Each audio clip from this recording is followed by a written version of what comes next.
Rich Dad on Brilliance Audio presents the unabridged recording of Rich Dad's Cashflow Quadrant, Guide to Financial Freedom by Robert T. Kiyosaki, performed by Timothy Wheeler.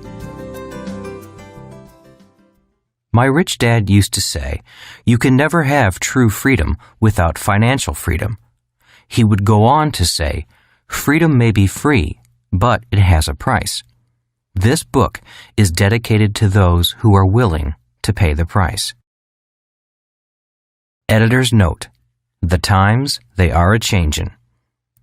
There have been many changes in our economy and the investing landscape since Rich Dad, Poor Dad was first published in 1997. 14 years ago, Robert Kiyosaki challenged conventional wisdom with his bold statement that your house is not an asset. His contrarian views on money and investing were met with skepticism, criticism, and outrage. In 2002, Robert's book, Rich Dad's Prophecy, advised that we prepare for an upcoming financial market crash. In 2006, Robert joined forces with Donald Trump to write Why We Want You to Be Rich, a book inspired by their concern for the shrinking middle class in America. Robert continues to be a passionate advocate for the importance and power of financial education. Today, in the wake of the subprime fiasco, record home foreclosures, and a global economic meltdown that is still raging, his words seem not only prophetic, but enlightened. Many skeptics have become believers. In preparing the 2011 edition of Rich Dad's Cashflow Quadrant, Robert realized two things: that his message and teachings have withstood the test of time, and that the investment landscape, the world in which investors operate, has changed dramatically. These changes have affected and will continue to affect those in the I, investor quadrant, and have fueled Robert's decision to update an important section in this book. Chapter 5, The 5 Levels of Investors. Preface. What is your life's goal? What do you want to be when you grow up? That is a question most of us have been asked. I had many interests as a kid, and it was easy to choose. If it sounded exciting and glamorous, I wanted to do it. I wanted to be a marine biologist, an astronaut, a marine, a ship's officer, a pilot, and a professional football player. I was fortunate enough to achieve 3 of those goals: a Marine Corps officer, a ship's officer, and a pilot. I knew I did not want to become a teacher, a writer, or an accountant. I did not want to be a teacher because I did not like school. I did not want to be a writer because I failed English twice. And I dropped out of my MBA program because I could not stand accounting. Ironically, now that I have grown up, I have become everything I never wanted to become. Although I dislike school, today I own an education company. I personally teach around the world because I love teaching. Although I failed English twice because I could not write, today I am best known as an author. My book, Rich Dad, Poor Dad, was on the New York Times bestsellers list for over 7 years and is one of the top 3 best-selling books in the United States. The only books ahead of it are The Joy of Sex and The Road Less Traveled. Adding one more irony, Rich Dad, Poor Dad and my Cashflow board game are a book and a game about accounting, another subject I struggled with. So, what does this have to do with the question, what is your goal in life? The answer is found in this simple yet profound statement by a Vietnamese monk, Thich Nhat Hanh. The path is the goal. In other words, finding your path in life is your goal in life. Your path is not your profession, how much money you make, your title, or your successes and failures. Finding your path means finding out what you were put here on this earth to do. What is your life's purpose? Why were you given this gift called life? And what is the gift you give back to life? Looking back, I know going to school was not about finding my life's path. I spent 4 years in military school studying and training to be a ship's officer. If I had made a career sailing for Standard Oil on their oil tankers, I would never have found my life's path. If I had stayed in the Marines or had gone to fly for the airlines, I would never have found my life's path. Had I continued on as a ship's officer or become an airline pilot, I would never have become an international best-selling author, been a guest on The Oprah Show, written a book with Donald Trump, or started an international education company that teaches entrepreneurship and investing throughout the world. Finding your path. This Cashflow Quadrant book is important because it is about finding your path in life. As you know, most people are programmed early in life to go to school and get a job. School is about finding a job in the E or S quadrant. It is not about finding your life's path.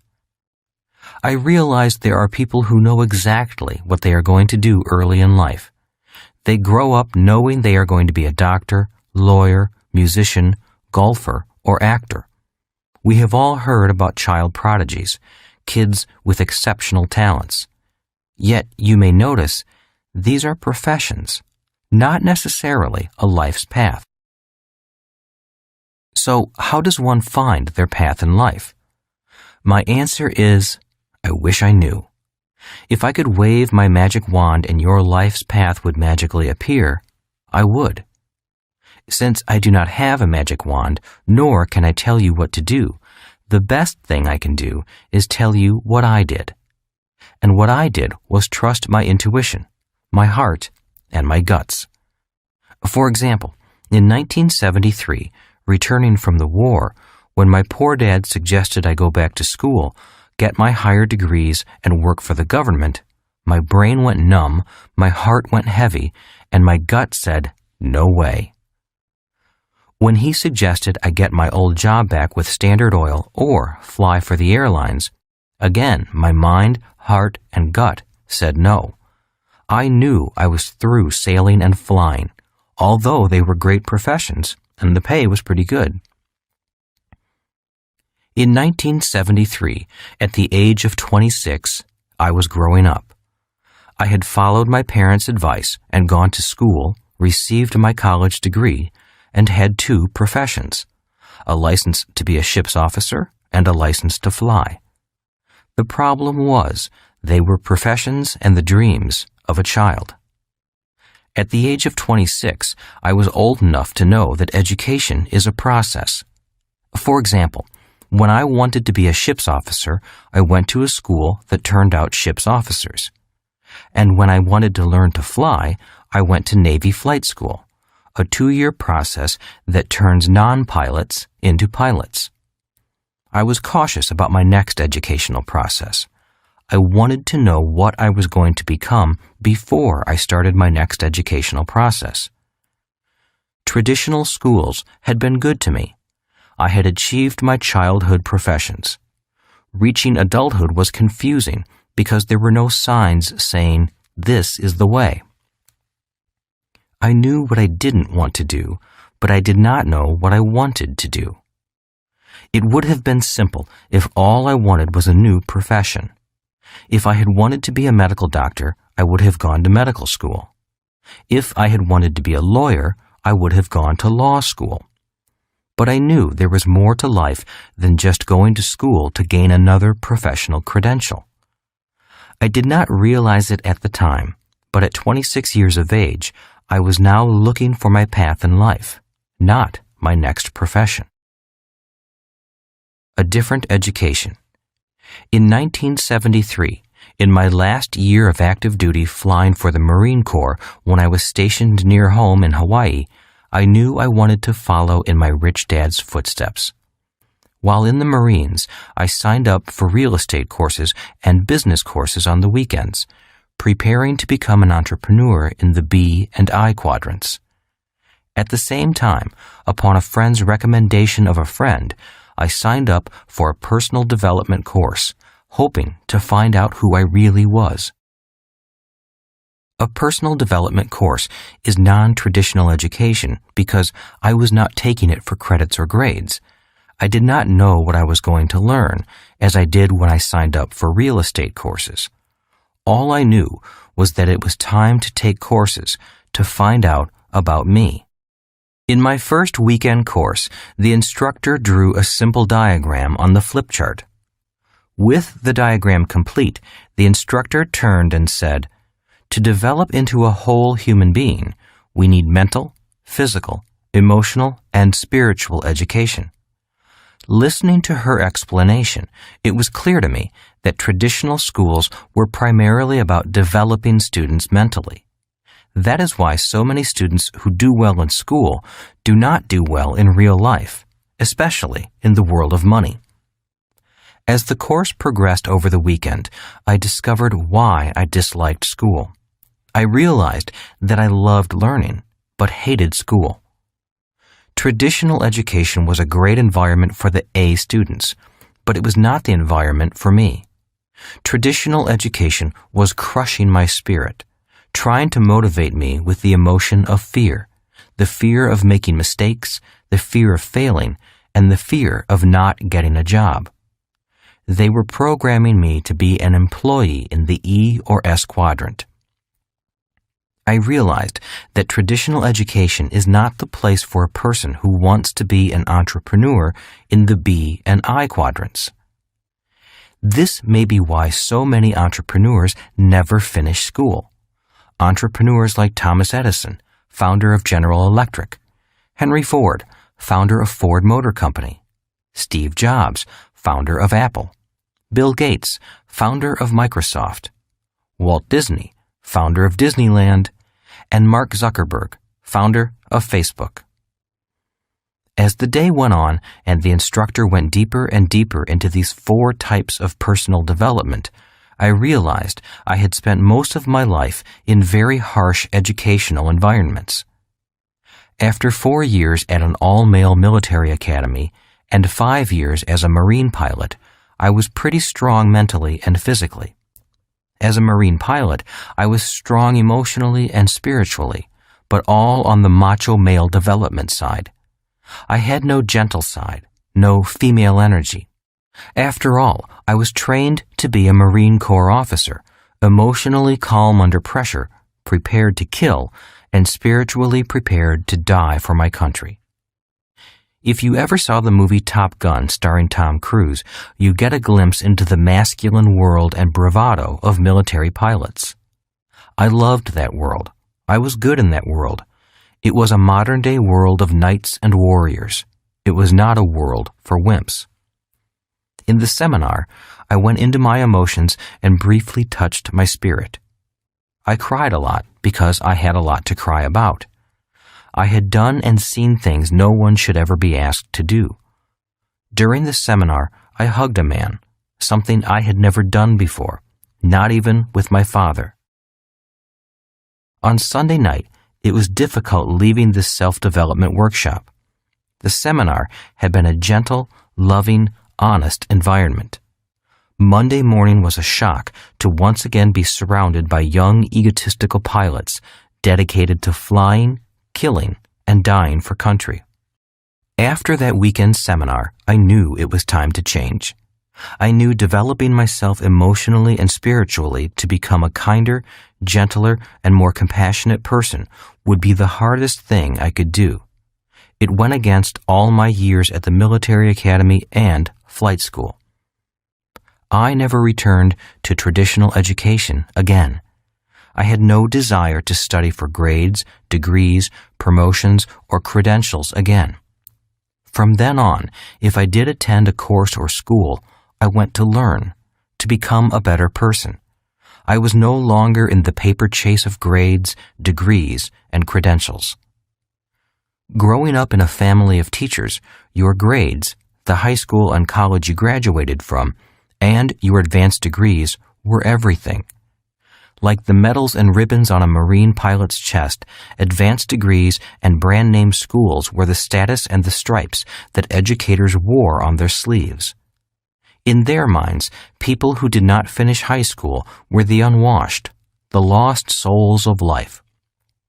Those with master's degrees looked down on those with only bachelor degrees. Those with a PhD were held in reverence. At the age of 26, I knew I would never return to that world. Editor's note: in 2009, Robert received an honorary PhD in entrepreneurship from prestigious San Ignacio de Loyola in Lima, Peru. The few other recipients of this award are political leaders, such as the former president of Spain. Finding my path.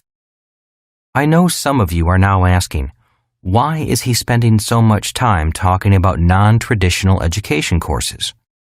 The reason is, that first personal development seminar rekindled my love of learning, but not the type of learning that is taught in school.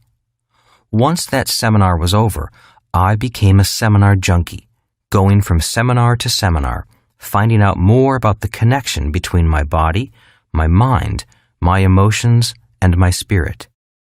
The more I studied, the more curious about traditional education I became. I began to ask questions such as, why do so many kids hate school? Why do so few kids like school? Why are many highly educated people not successful in the real world? Does school prepare you for the real world? Why did I hate school but love learning? Why are most school teachers poor? Why do schools teach us little about money? Those questions led me to become a student of education outside the hallowed walls of the school system. The more I studied, the more I understood why I did not like school and why schools failed to serve most of its students, even the A students. My curiosity touched my spirit, and I became an entrepreneur in education. If not for this curiosity, I might never have become an author and a developer of financial education games. My spiritual education led me to my path in life. It seems that our paths in life are not found in our minds. Our path in life is to find out what is in our hearts. This does not mean a person cannot find their path in traditional education. I am sure many do. I am just saying that I doubt I would have found my path in traditional school. Why is a path important? We all know people who make a lot of money but hate their work. We also know people who do not make a lot of money and hate their work. And we all know people who just work for money. A classmate of mine from the Merchant Marine Academy also realized he did not want to spend his life at sea. Rather than sail for the rest of his life, he went to law school after graduation, spending 3 more years becoming a lawyer and entering private practice in the Quadrant. He died in his early 50s. He had become a very successful, unhappy lawyer. Like me, he had 2 professions by the time he was 26. Although he hated being a lawyer, he continued being a lawyer because he had a family, kids, a mortgage, and bills to pay. A year before he died, I met him at a class reunion in New York. He was a bitter man. All I do is sweep up behind rich guys like you. They pay me nothing. I hate what I do and who I work for. Why don't you do something else? I asked. I can't afford to stop working. My first child is entering college. He died of a heart attack before she graduated. He made a lot of money via his professional training, but he was emotionally angry, spiritually dead, and soon his body followed. I realize this is an extreme example. Most people do not hate what they do as much as my friend did. Yet it illustrates the problem when a person is trapped in a profession and unable to find their path. To me, this is the shortcoming of traditional education. Millions of people leave school only to be trapped in jobs they do not like. They know something is missing in life. Many people are also trapped financially, earning just enough to survive, wanting to earn more but not knowing what to do. Without awareness of the other quadrants, many people go back to school and look for new professions or pay raises in the E or S quadrant, unaware of the world of the B and I quadrants. My reason for becoming a teacher. My primary reason for becoming a teacher in the B quadrant was a desire to provide financial education. I wanted to make this education available to anyone who wanted to learn, regardless of how much money they had or what their grade point averages were. That is why the Rich Dad Company started with the Cashflow game. This game can teach in places I could never go. The beauty of the game is that it was designed to have people teach people. There is no need for an expensive teacher or classroom. The Cashflow game is now translated into over 16 languages, reaching millions of people all over the world. Today, the Rich Dad Company offers financial education courses as well as the services of coaches and mentors to support a person's financial education. Our programs are especially important for anyone wanting to evolve out of the E and S quadrants into the B and I quadrants. There is no guarantee that everyone will make it to the B and I quadrants, yet they will know how to access those quadrants if they want to. Change is not easy. For me, changing quadrants was not easy. It was hard work mentally, but more so emotionally and spiritually. Growing up in a family of highly educated employees in the E quadrant, I carried their values of education, job security, benefits, and a government pension. In many ways, my family values made my transition difficult. I had to shut out their warnings, concerns, and criticisms about becoming an entrepreneur and investor. Some of their values I had to discount were, but you have to have a job. You are taking too many risks. What if you fail? Just go back to school and get your master's degree. Become a doctor. They make a lot of money. The rich are greedy. Why is money so important to you? Money won't make you happy. Just live below your means. Play it safe. Don't go for your dreams. Diet and exercise. I mention emotional and spiritual development because that is what it takes to make a permanent change in life. For example, it rarely works to tell an overweight person, just eat less and exercise more. Diet and exercise may make sense mentally, but most people who are overweight do not eat because they are hungry. They eat to feed an emptiness in their emotions and their soul. When a person goes on a diet and exercise program, they are only working on their mind and their body. Without emotional development and spiritual strength, the overweight person may go on a diet for 6 months and lose a ton of weight, only to put even more weight back on later. The same is true for changing quadrants. Saying to yourself, I'm going to become an entrepreneur in the B quadrant, is as futile as a chain smoker saying, tomorrow I'm going to quit smoking.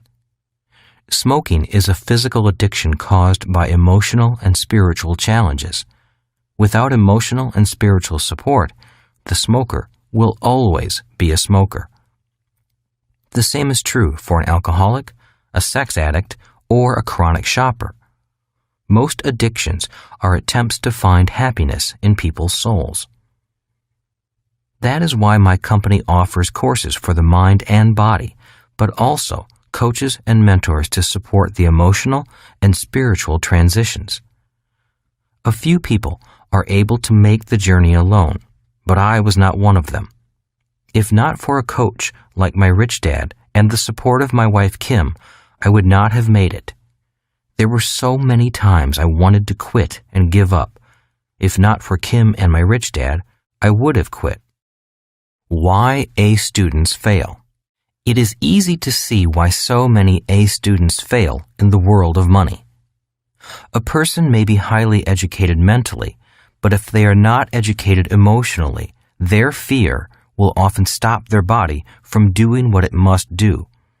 That is why so many A students get stuck in analysis paralysis, studying every little detail but failing to do anything. This analysis paralysis is caused by our educational system punishing students for making mistakes. If you think about it, A students are A students simply because they made the fewest mistakes. The problem with that emotional psychosis is that, in the real world, people who take action are the ones who make the most mistakes and learn from them to win in the game of life. Just look at Presidents Clinton and Bush. Clinton could not admit he had sex, and Bush, too, could not recall any mistakes he made during his presidency.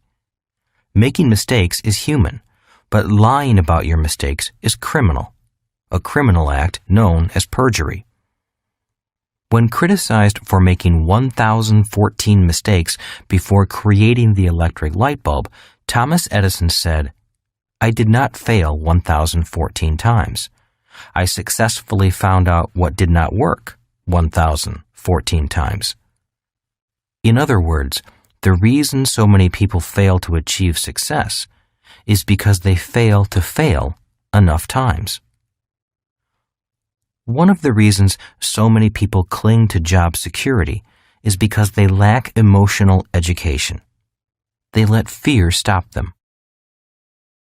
One of the best things about military school and the Marine Corps is that these organizations spend a lot of time developing young men and women spiritually, emotionally, mentally, and physically. Although it was a tough education, it was a complete education, preparing us to do a nasty job. The reason I created the Cashflow game is because the game educates the whole person. The game is a better teaching tool than reading or lecture, simply because the game involves the body, mind, emotions, and spirit of the player. The game is designed for players to make as many mistakes as possible with play money, and then learn from those mistakes. To me, this is a more humane way to learn about money. The path is the goal. Today, there are thousands of Cashflow clubs all over the world. One reason why Cashflow clubs are important is because they are a shelter from the storm, a way station on the path of life. By joining a Cashflow club, you get to meet people like you, people who are committed to making changes, not just talking about change. Unlike school, there is not a requirement of past academic success. All that is asked is a sincere desire to learn and make changes. In the game, you will make a lot of mistakes in different financial situations, and will learn from your mistakes using play money. Cashflow clubs are not for those who want to get rich quick. Cashflow clubs are there to support the long-term mental, emotional, spiritual, physical, and financial changes a person needs to go through. We all change and evolve at different rates of speed, so you are encouraged to go at your own speed. After playing the game with others a few times, you will have a better idea of what your next step should be and which of the 4 asset classes, business, real estate, paper assets, or commodities, is best for you. In conclusion, finding one's path is not necessarily easy. Even today, I do not really know if I am on my path or not. As you know, we all get lost at times, and it is not always easy to find our way back. If you feel you are not in the right quadrant for you, or you are not on your life's path, I encourage you to search your heart and find your path in life. You may know it is time to change if you are saying things like the following statements. I'm working with dead people. I love what I do, but I wish I could make more money. I can't wait for the weekend. I want to do my own thing. Is it quitting time yet? My sister is a Buddhist nun. Her path is to support the Dalai Lama, a path that pays nothing. Yet, although she earns little, it does not mean she has to be a poor nun. She has her own rental property and investments in gold and silver. Her strength of spirit and her financially educated mind allow her to follow her life's path without taking a vow of poverty. In many ways, it was a good thing I was labeled stupid in school. Although emotionally painful, that pain allowed me to find my life's path as a teacher. And like my sister, the nun, just because I am a teacher does not mean I have to be a poor teacher. Repeating what Thich Nhat Hanh said, the path is the goal.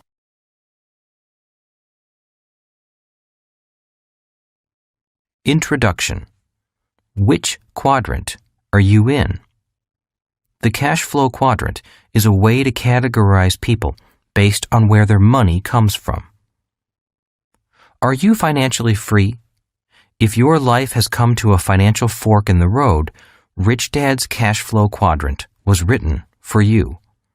If you want to take control of what you do today in order to change your financial destiny, this book will help you chart your course. This is the Cashflow quadrant. The letters in each quadrant represent E for employee, S for small business or self-employed, B for big business, 500 employees, I for investor. Each of us resides in at least one of the 4 sections, quadrants, of the Cashflow quadrant. Where we are is determined by where our cash comes from. Many of us are employees who rely on paychecks, while others are self-employed. Employees and self-employed individuals reside on the left side of the Cashflow quadrant. The right side is for individuals who receive their cash from businesses they own or investments they own. The Cashflow quadrant is an easy way to categorize people based on where their money comes from. Each quadrant within the Cashflow quadrant is unique, and the people within each one share common characteristics. The quadrants will show you where you are today and will help you chart a course for where you want to be in the future as you choose your own path to financial freedom. While financial freedom can be found in all 4 of the quadrants, the skills of a B or I will help you reach your financial goals more quickly. Successful E's need to become successful I's to ensure their financial security during retirement. What do you want to be when you grow up? This book is, in many ways, part 2 of my book, Rich Dad, Poor Dad. For those of you who may not have read Rich Dad, Poor Dad, it is about the different lessons my 2 dads taught me about money and life choices. One was my real dad, and the other was my best friend's dad. One was highly educated, and the other was a high school dropout. One was poor, and the other was rich. Poor Dad's advice. Growing up, my highly educated but poor dad always said, go to school, get good grades, and find a safe, secure job. Poor Dad recommended that I become either a well-paid E employee or a well-paid S, self-employed professional, such as a medical doctor, lawyer, or accountant. My poor dad was very concerned about a steady paycheck, benefits, and job security. That's why he was a well-paid government official, the head of education for the state of Hawaii. Rich Dad's advice.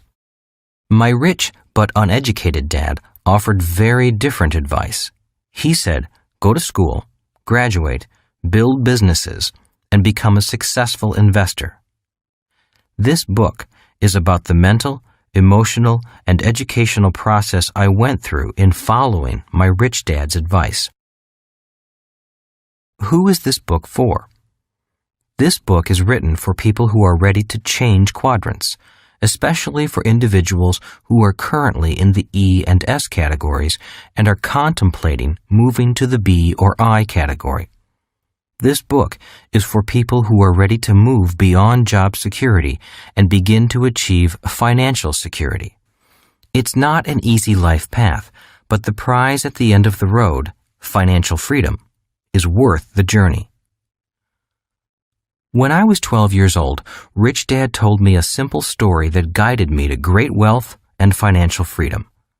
It was his way of explaining the difference between the left side of the cash flow quadrant, the E and S quadrants, and the right side, or the B and I quadrants. The story goes like this. Once upon a time, there was this quaint little village. It was a great place to live, except for one problem. The village had no water unless it rained. To solve this problem once and for all, the village elders asked contractors to submit bids to deliver water to the village on a daily basis. 2 people volunteered to take on the task, and the elders awarded the contract to both of them. They felt that a little competition would keep prices low and ensure a backup supply of water. The first person who won the contract, Ed, immediately ran out, bought 2 galvanized steel buckets, and began running back and forth to the lake, which was a mile away. He immediately began making money as he labored morning to dusk, hauling water from the lake with his 2 buckets. He would empty them into the large concrete holding tank the village had built. Each morning, he had to get up before the rest of the village awoke to make sure there was enough water for the people. It was hard work, but he was very happy to be making money and for having one of the 2 exclusive contracts for this business. The second winning contractor, Bill, disappeared for a while. He wasn't seen for months, which made Ed very happy since he had no competition. Instead of buying 2 buckets to compete with Ed, Bill wrote a business plan, created a corporation, found 4 investors, employed a president to do the work, and returned 6 months later with a construction crew. Within a year, his team had built a large volume stainless steel pipeline which connected the village to the lake. At the grand opening celebration, Bill announced that his water was cleaner than Ed's water. Bill knew that the villagers had complained about the water's lack of cleanliness. Bill also announced that he could supply the village with water 24 hours a day, 7 days a week. Ed could only deliver water on weekdays because he didn't want to work on weekends. Then Bill announced that he would charge 75% less than Ed did for this higher quality, more reliable water. The villagers cheered and immediately ran for the faucet at the end of Bill's pipeline. In order to compete, Ed immediately lowered his rates by 75%, bought 2 more buckets, added covers to his buckets, and began hauling 4 buckets each trip. In order to provide better service, he hired his 2 sons to give him a hand on the night shift and on weekends. When his boys went off to college, he said to them, "Hurry back, because someday this business will belong to you." For some reason, his 2 sons never returned. Eventually, Ed had employees and union problems. The union demanded higher wages and better benefits and wanted its members to only haul 1 bucket at a time. Meanwhile, Bill realized that if this village needed water, then other villages must need water too. He rewrote his business plan and went off to sell his high-speed, high-volume, low-cost, clean water delivery system to villages throughout the world. He only makes a penny per bucket of water delivered, but he delivers billions of buckets of water every day. Whether he works or not, billions of people consume billions of buckets of water, and all that money pours into his bank account. Bill developed a pipeline to deliver money to himself, as well as water to the villages. Bill lived happily ever after. Ed worked hard for the rest of his life and had financial problems forever after. The end.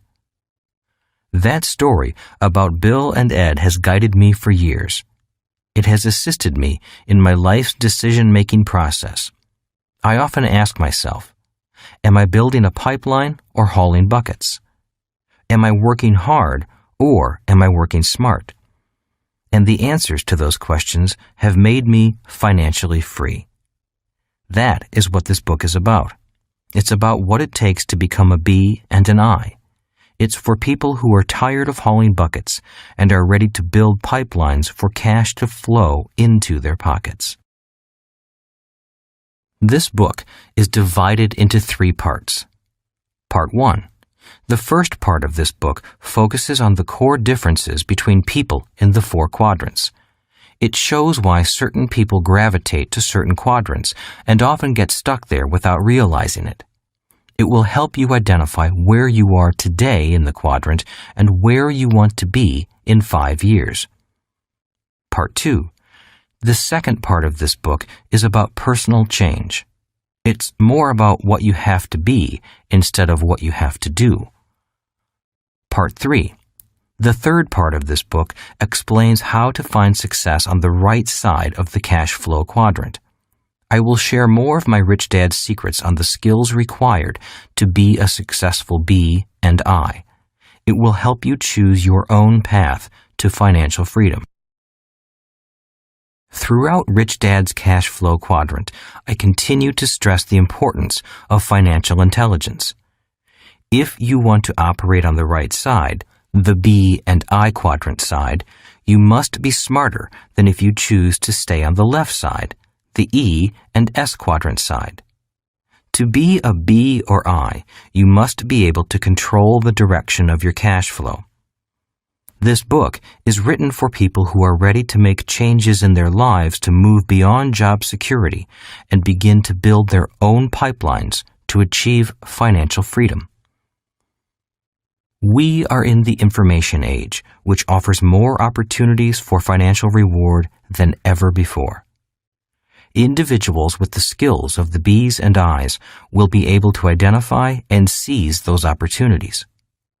To be successful in the information age, a person needs information from all 4 quadrants. Unfortunately, our schools are still in the industrial age and still prepare students for only the left side of the cash flow quadrant. If you're looking for new answers to move forward in the information age, this book is for you. It doesn't have all the answers, but it will share the deep personal and guiding insights I gained as I traveled from the E and S side to the B and I side. Part 1. The Cash Flow Quadrant. Chapter 1. Why don't you get a job? To someone who values a job, it's difficult to explain why you might not want one. In 1985, my wife Kim and I were homeless. We were unemployed and had little money left in savings.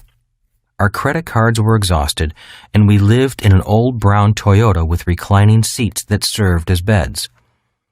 At the end of 1 week, the harsh reality of who we were, what we were doing, and where we were headed began to sink in. Our homelessness lasted another 2 weeks. When a friend realized our desperate financial situation, she offered us a room in her basement. We lived there for 9 months. We kept our situation quiet. For the most part, Kim and I looked quite normal on the surface. When friends and family were informed of our plight, the first question was always, "Why don't you get a job?" At first, we attempted to explain, but we usually failed to clarify our reasons. To someone who values a job, it's difficult to explain why you might not want one. We did odd jobs occasionally and earned a few dollars here and there, but we did that only to keep food in our stomachs and gas in the car. Those few extra dollars were only fuel to keep us going toward our singular goal. I must admit that during moments of deep personal doubt, the idea of a safe, secure job with a paycheck was appealing. But because job security wasn't what we were looking for, we kept pushing on, living day to day on the brink of the financial abyss. That year, 1985, was the worst of our lives as well as one of the longest. Anyone who says that money isn't important obviously has not been without it for long. Kim and I fought and argued often.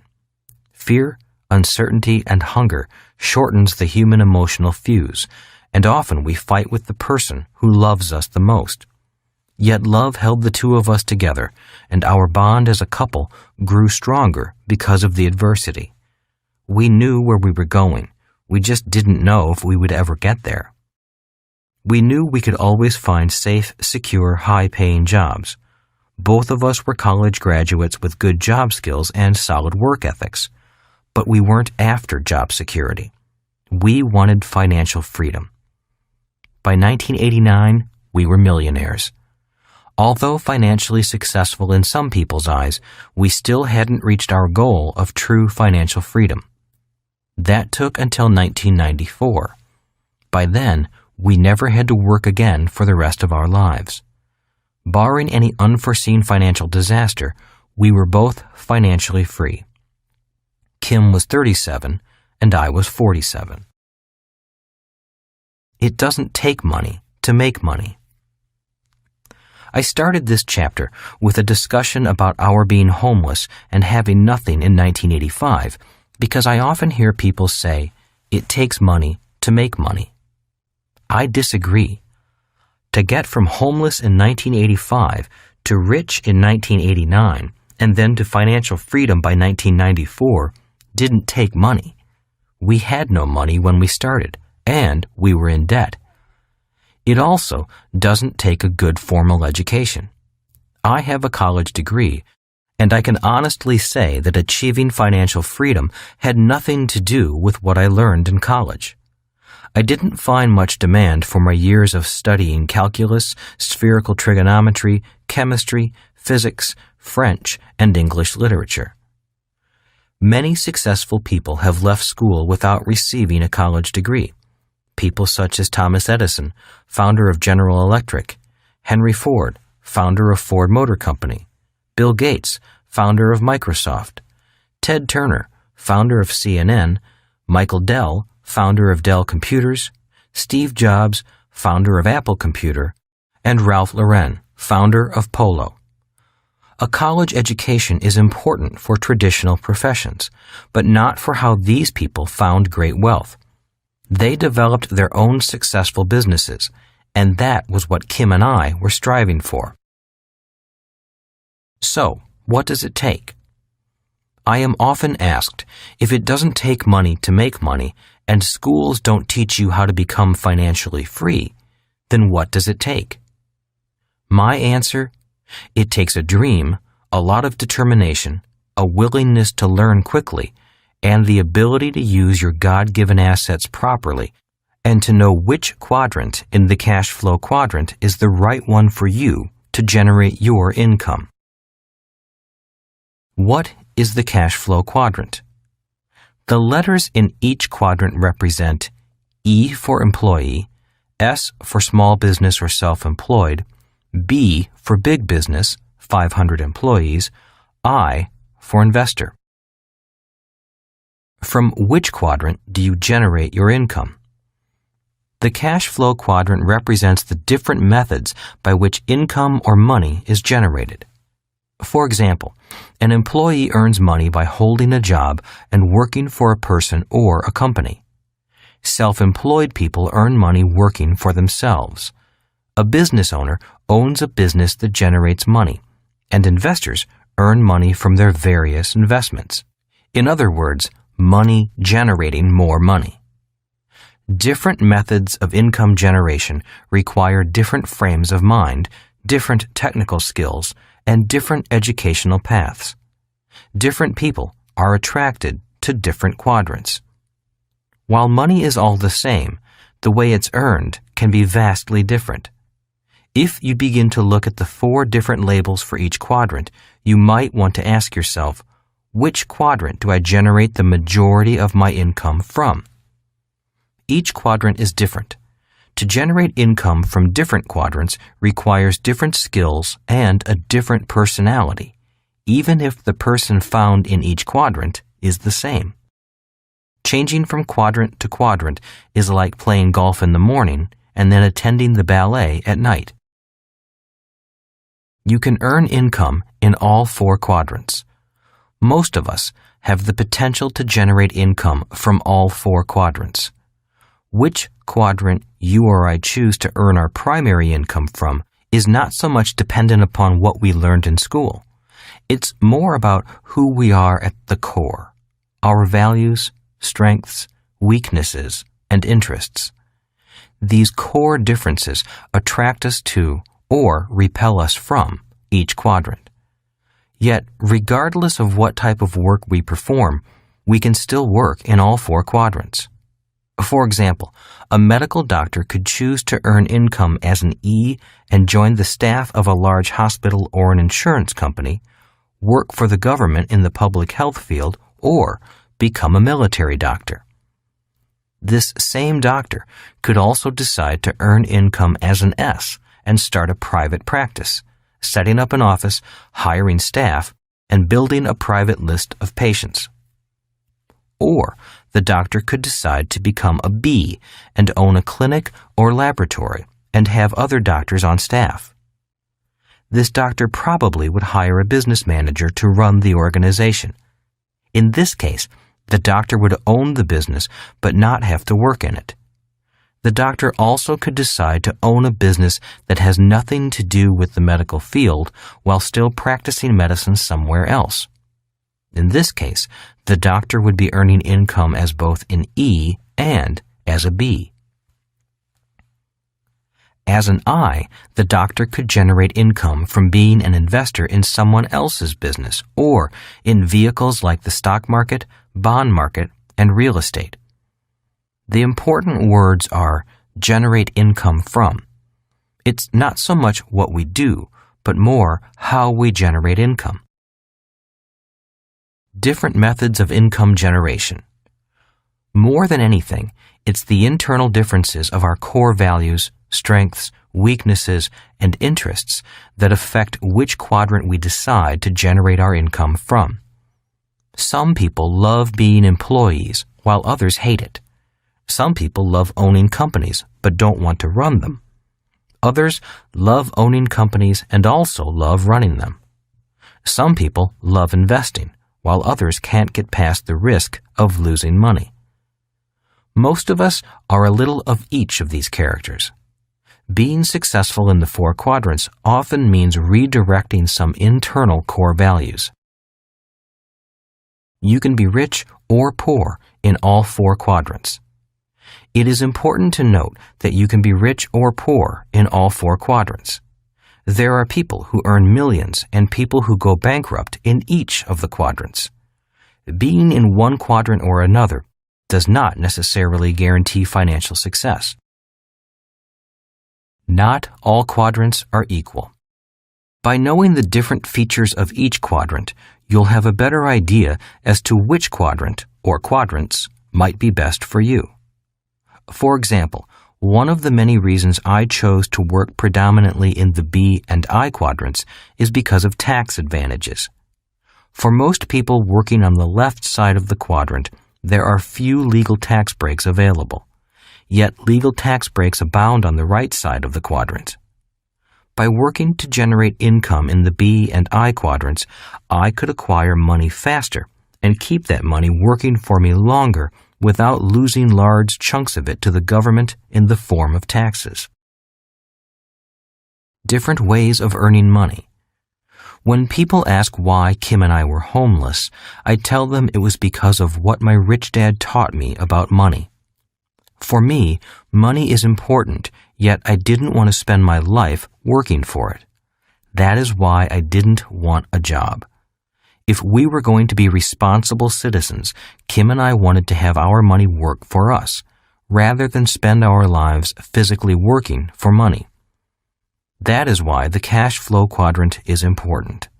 It depicts the different ways money is generated. There are ways of being responsible and creating money other than physically working for it. Different fathers, different ideas about money. My highly educated dad had a strong belief that the love of money was evil and that excessive profit meant you were greedy.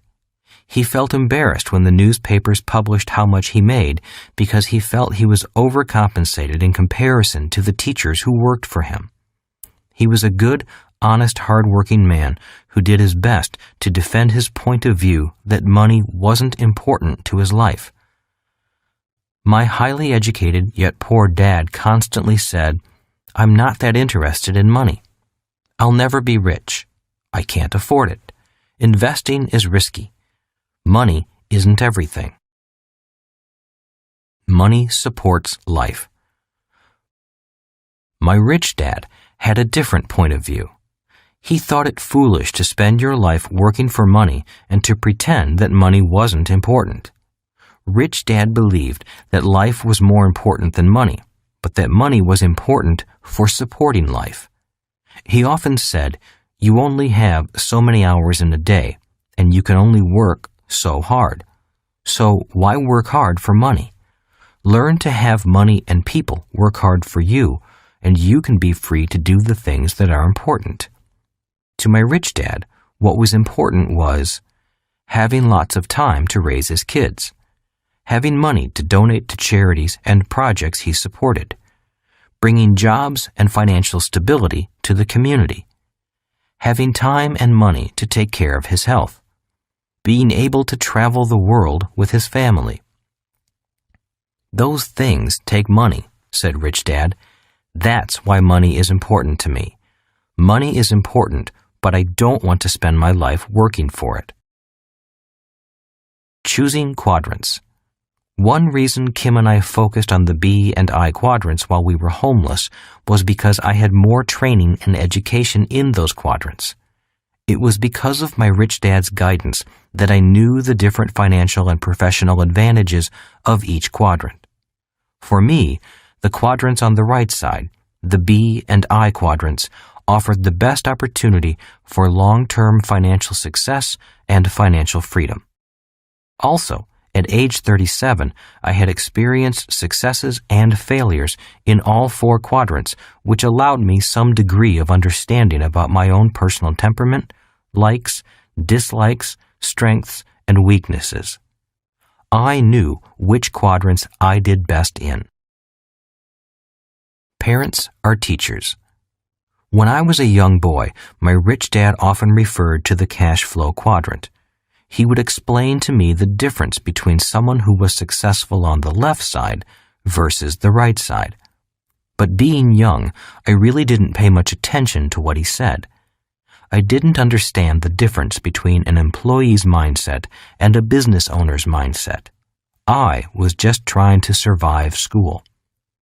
Yet I did hear his words, and soon they began to make sense. Having two dynamic and successful father figures around me gave meaning to what each was saying.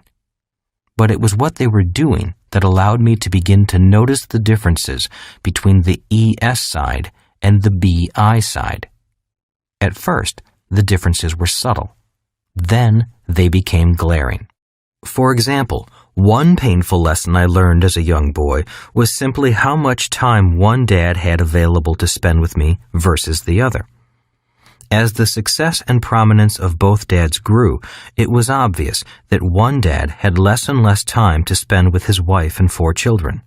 My real dad was always on the road, at meetings or dashing off to the airport for more meetings. The more successful he got, the fewer dinners we had together as a family.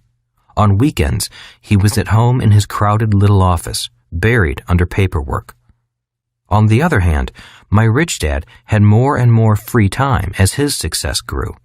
One of the reasons I learned so much about money, finance, business, and life was simply because my rich dad had more and more free time for his children and me. Another example is that both dads made more and more money as they became successful, but my real dad, the educated one, also got further into debt. So he'd work harder and suddenly find himself in a higher income tax bracket. His banker and accountant would then tell him to buy a bigger house for the so-called tax break. My dad would follow the advice and buy a bigger house, and soon he was working harder than ever so he could make more money to pay for it. Ultimately, this just took him even further away from his family. My rich dad was different. He made more and more money, but paid less in taxes. He also had bankers and accountants, but he wasn't getting the same advice my highly educated dad was getting. The main reason. The driving force, however, that wouldn't allow me to stay on the left side of the quadrant was what happened to my highly educated but poor dad at the peak of his career. In the early 1970s, I was already out of college and in Pensacola, Florida, going through pilot training for the Marine Corps before a tour in Vietnam. My educated dad was now the superintendent of education for the state of Hawaii and a member of the governor's staff. One evening, he phoned me with some interesting news.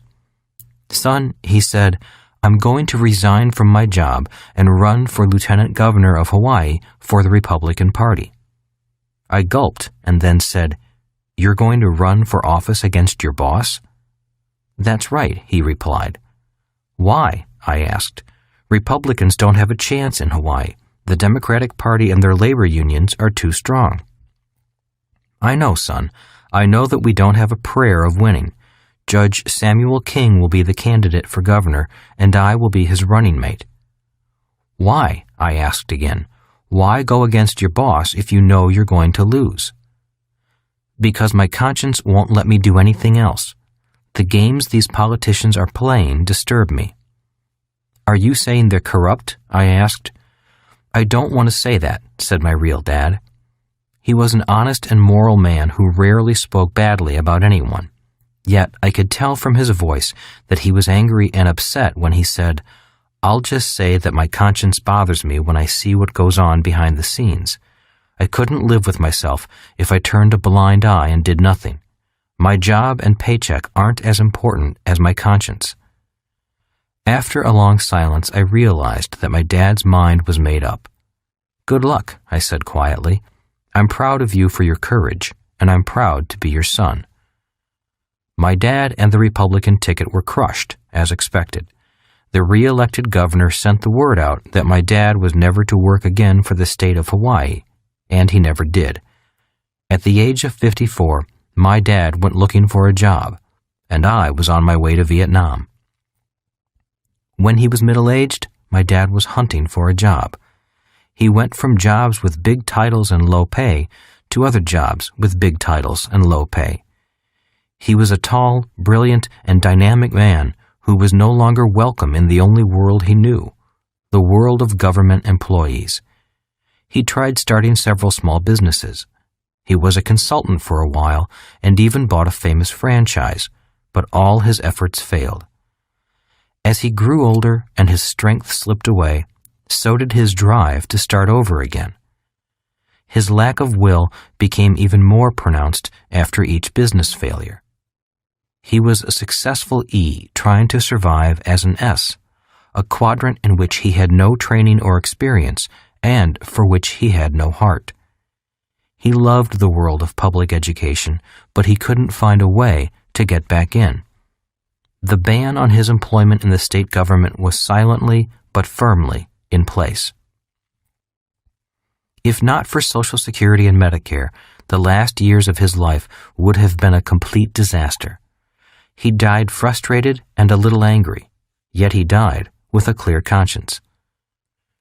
So, what kept me going in the darkest of hours? It was the haunting memory of my educated dad sitting at home, waiting for the phone to ring, trying to succeed in the world of business, a world he knew nothing about. That, and the joyous memory of seeing my rich dad grow happier and more successful as his years went on, inspired me. Instead of declining at age 54, Rich Dad blossomed. He had become rich years before that, but now he was becoming mega rich. He was constantly in the newspapers as the man who was buying up Waikiki and Maui. His years of methodically building businesses and investing were paying off, and he was on his way to becoming one of the richest men in the islands. Small differences become large differences. Because my rich dad had explained the quadrants to me, I was better able to see that small differences grow into large differences when measured over the years a person spends working. Because of the cash flow quadrant, I knew it was better to decide not so much what I wanted to do, but more who I wanted to become as my working years progressed. In the darkest hours, It was this deep knowledge and the lessons from two powerful dads that kept me going. It is more than the quadrant. The cash flow quadrant is more than 2 lines and some letters. If you look below the surface of this simple diagram, you will find completely different worlds, as well as different ways of looking at the world. As a person who has looked at the world from both the left and the right sides, I can honestly say the world looks much different depending on which side you are on. One quadrant is not better than another. Each has strengths and each has weaknesses. This book is written to give you a glimpse into the different quadrants and into the personal development required to be financially successful in each of them. It's my belief that you'll gain further insights into choosing the financial life path that's best suited for you. Many of the skills essential to being successful on the right side of the quadrant aren't taught in school, which may explain how people like Bill Gates, Ted Turner, and Thomas Edison left school early and yet learned how to be successful B's and I's. This book will identify the skills as well as the personal core temperament that are necessary for finding success on the B and I side. First, I offer a broad overview of the 4 quadrants, and then an in-depth focus on the B and I side. After listening to this book, some of you might want to make a change in how you earn your income, and some of you will be happy to stay just where you are. You might choose to operate in more than one quadrant, maybe even in all 4 quadrants. We're all different, and one quadrant isn't more important or better than another. In every village, town, city, and nation in the world, there is a need for people to operate in all 4 quadrants in order to ensure the financial stability of the community. Also, as we grow older and gain different experiences, our interests change. For example, I noticed that many young people right out of school are often happy to get a job. But after a couple of years, a few of them decide they aren't interested in climbing the corporate ladder, or they lose interest in their chosen field.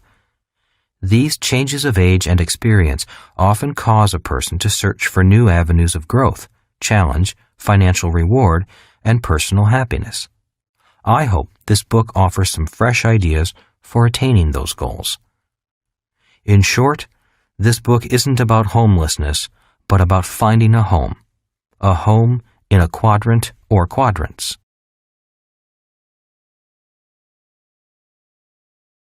Chapter 2. Different quadrants, different people. Changing quadrants is often a change at the core of who you are. You can't teach an old dog new tricks, my highly educated dad always said. I had talked with him on several occasions, doing my best to explain the cash flow quadrant in an effort to give him some new financial direction. Nearing 60 years of age, he was realizing that many of his dreams weren't going to be fulfilled. His blacklisting seemed to go beyond the walls of state government. He was now blacklisting himself. I tried it, but it didn't work, he said. My dad was referring to his attempts to be successful in the S quadrant as a self-employed consultant, and as a B when he poured much of his life savings into a famous ice cream franchise that failed. Being bright, he conceptually understood the different technical skills required in each of the 4 quadrants. He knew he could learn them if he wanted to.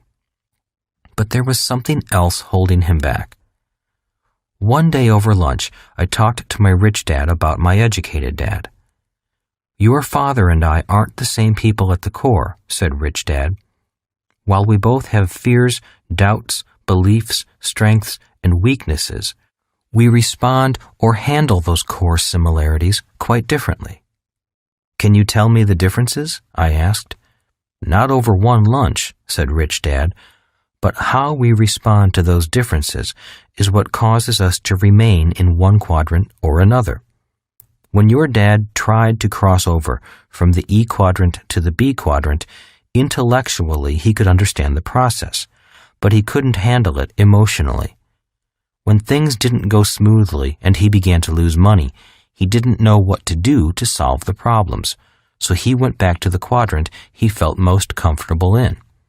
The E and sometimes S quadrant, I said. Rich Dad nodded his head. When the fear of losing money and failing becomes too painful inside, a fear we both have, he chooses to seek security and I choose to seek freedom. And that is the core difference, I said, signaling the waiter for our check. Even though we're all human beings, said Rich Dad, when it comes to money and the emotions attached to money, we all respond differently. And it's how we respond to those emotions that often determines which quadrant we choose to generate our income from. Different quadrants for different people, I said. That's right, said Rich Dad as we stood and headed for the door. And if you're going to be successful in any quadrant, you need to have more than just technical skills.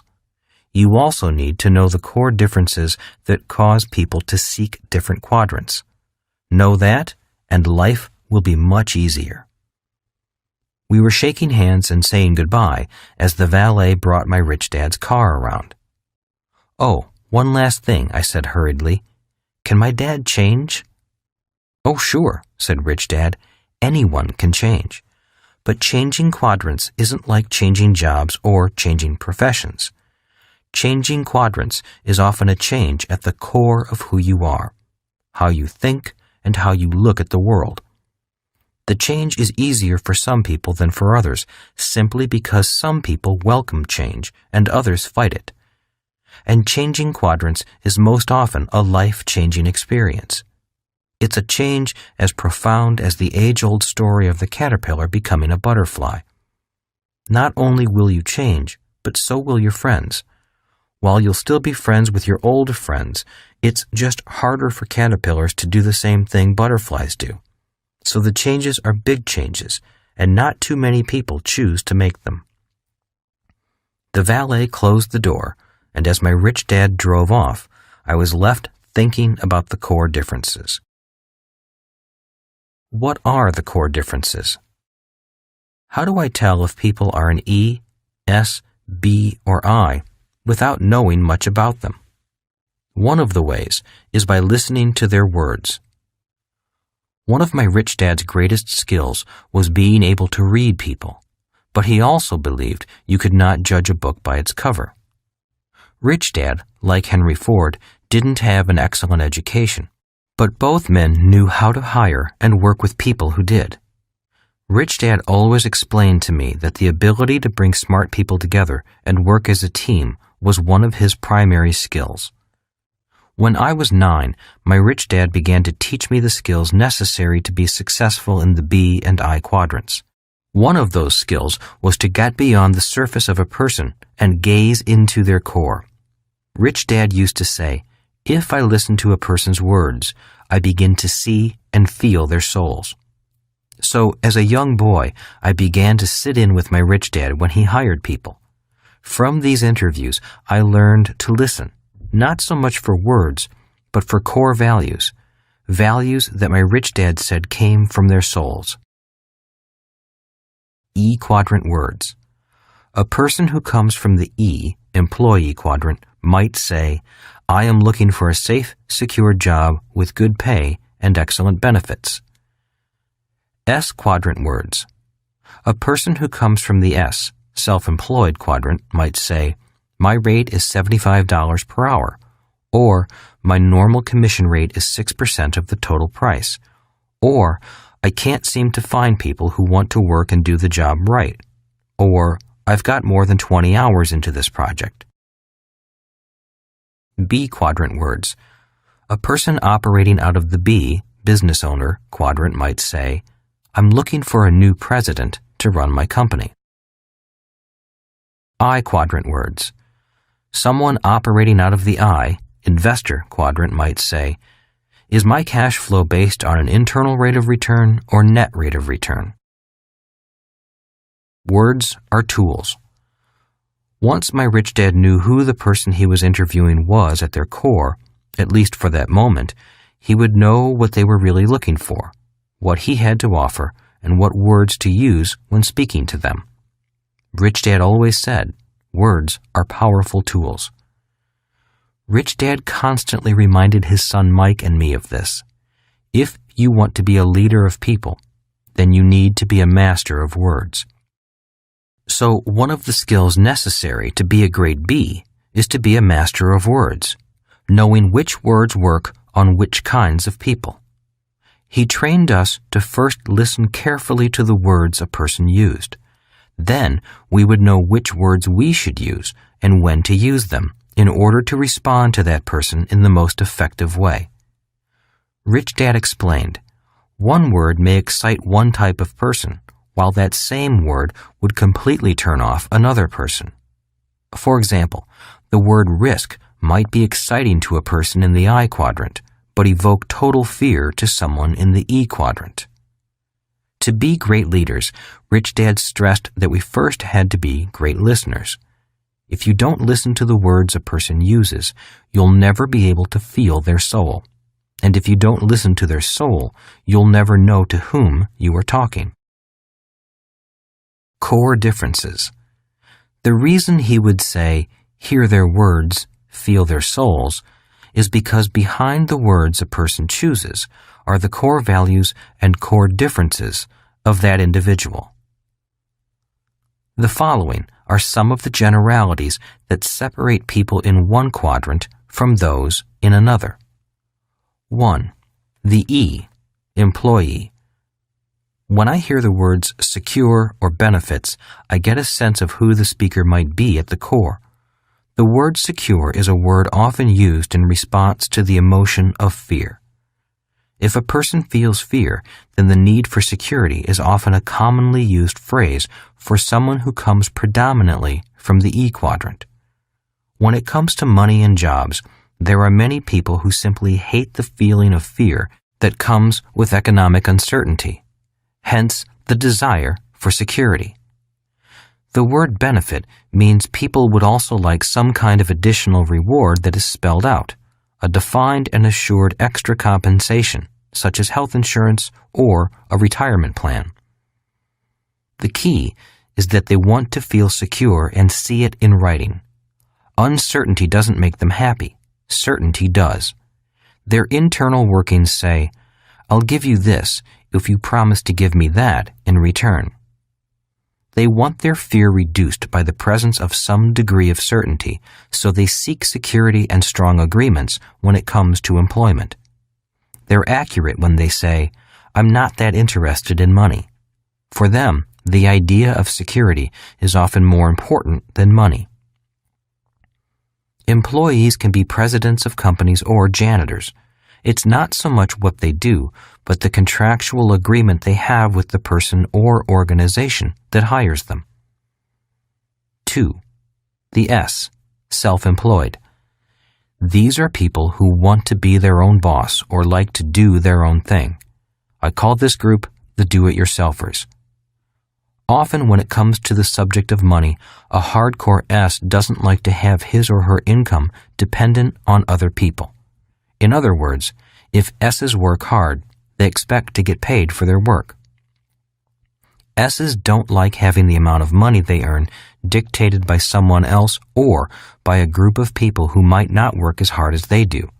If they work hard, they expect to be paid well.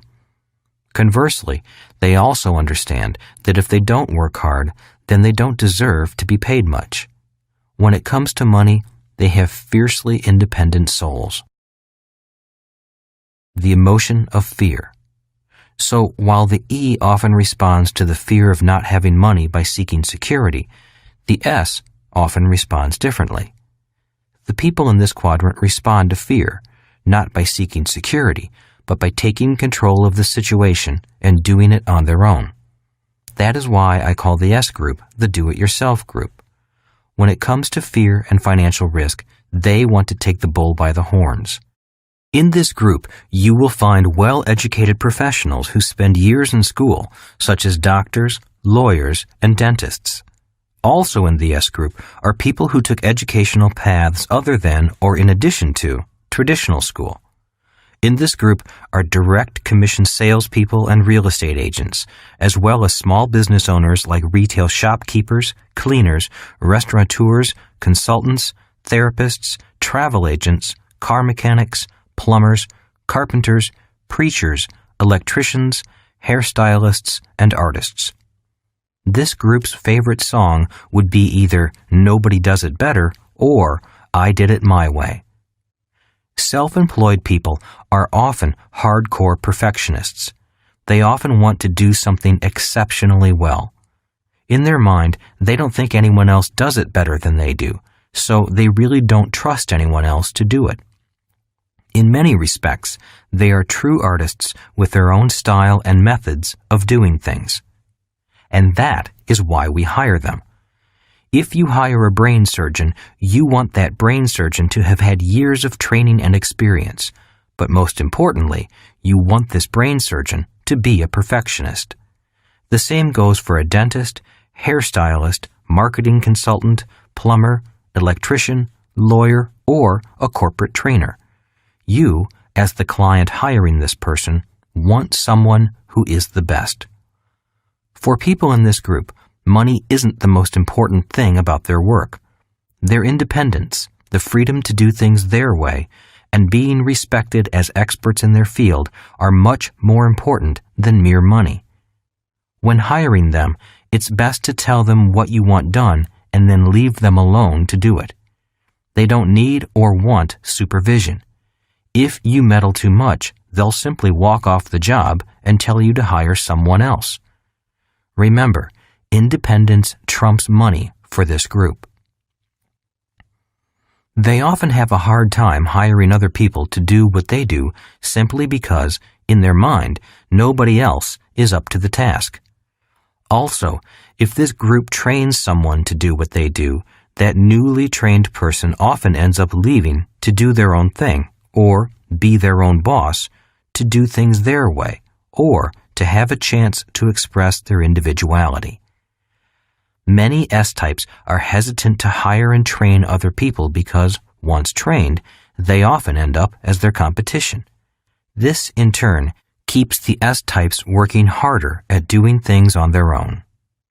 3. The B, business owner. This group of people could almost be the opposite of the S.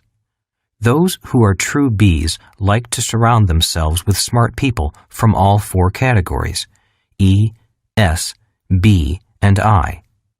Unlike the S, who doesn't like to delegate work, because no one can do it better, the B likes to delegate. The true motto of a B is, why do it yourself when you can hire someone to do it for you, and they can do it better?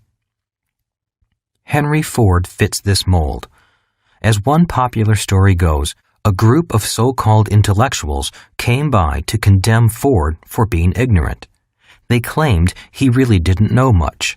So Ford invited them into his office and challenged them to ask him any question, and he would answer it. So this panel assembled around America's most powerful industrialist and began to ask him questions. Ford listened to their questions and, when they were through, he simply reached for several phones on his desk and called in some of his bright assistants and asked them to give the panel the answers they sought. He ended by informing the panel that he'd rather hire smart people who went to school to come up with answers so he could leave his mind clear to do more important tasks like thinking. One of the quotes credited to Ford goes, "Thinking is the hardest work there is. That is why so few people engage in it." Leadership is bringing out the best in people. My rich dad's idol was Henry Ford. He had me read books about people like Ford and John D. Rockefeller, the founder of Standard Oil. Rich Dad constantly encouraged Mike and me to learn the essence of leadership and the technical skills of business. In retrospect, I understand now that many people may have one or the other, but to be a successful B, you really do need to have both. I also now realize that both skills can be learned. There is a science, as well as an art, to business and leadership. For me, both are lifelong studies. When I was a boy, my rich dad gave me the children's book Stone Soup, written in 1947 by Marcia Brown and still available today. He had me read this book to begin my training as a leader in business. Leadership, Rich Dad said, is the ability to bring out the best in people. So he trained his son and me in the technical skills necessary for becoming successful in business. Technical skills such as reading financial statements, marketing, sales, accounting, management, production, and negotiation. Throughout each lesson, he stressed that we needed to learn to work with and lead people. Rich Dad always said, the technical skills of business are easy. The hard part is working with people. As a reminder, I still read Stone Soup today because I personally have a tendency to be a tyrant instead of a leader when things don't go my way. Entrepreneurial development. I often hear the words, I'm going to start my own business. Many people tend to believe that the way to financial security and happiness is to do your own thing or to develop a new product no one else has. So they rush out and start their own business.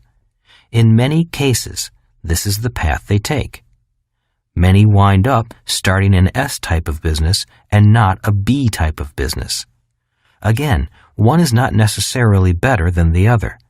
Both have different strengths, weaknesses, risks, and rewards. But many people who want to start a B type of business wind up with an S type of business and become stalled in their quest to move to the right side. Many new entrepreneurs want to move from the E quadrant to the B quadrant, but they wind up instead moving from the E quadrant to the S quadrant and getting stuck there. Many then attempt to move from the S quadrant to the B quadrant. But only a few who attempt this actually make it. Why? Because the technical skills and human skills to be successful in each quadrant are different. You must learn the skills and mindset required by a quadrant in order to find true success there. The difference between an S type of business and a B type of business. Those who are true Bs can leave their business for a year or more and return to find their business more profitable and running better than when they left it. In a true S type of business, if the S left for a year or more, chances are there would be no business left to return to. So, what causes the difference? Saying it simply, an S owns a job, a B owns a system, and then hires competent people to operate the system. Or, put another way, in many cases, the S is the system. That is why they can't leave. For example, let's take a look at a typical dentist. A dentist spends years in school learning to become a self-contained system.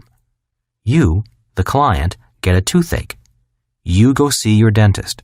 He fixes your tooth. You pay and go home. You're happy and you tell all of your friends about your great dentist. In most cases, the dentist can do the entire job by himself. The problem is that if the dentist goes on vacation, so does his income. B business owners can go on vacation forever because they own a system, not a job.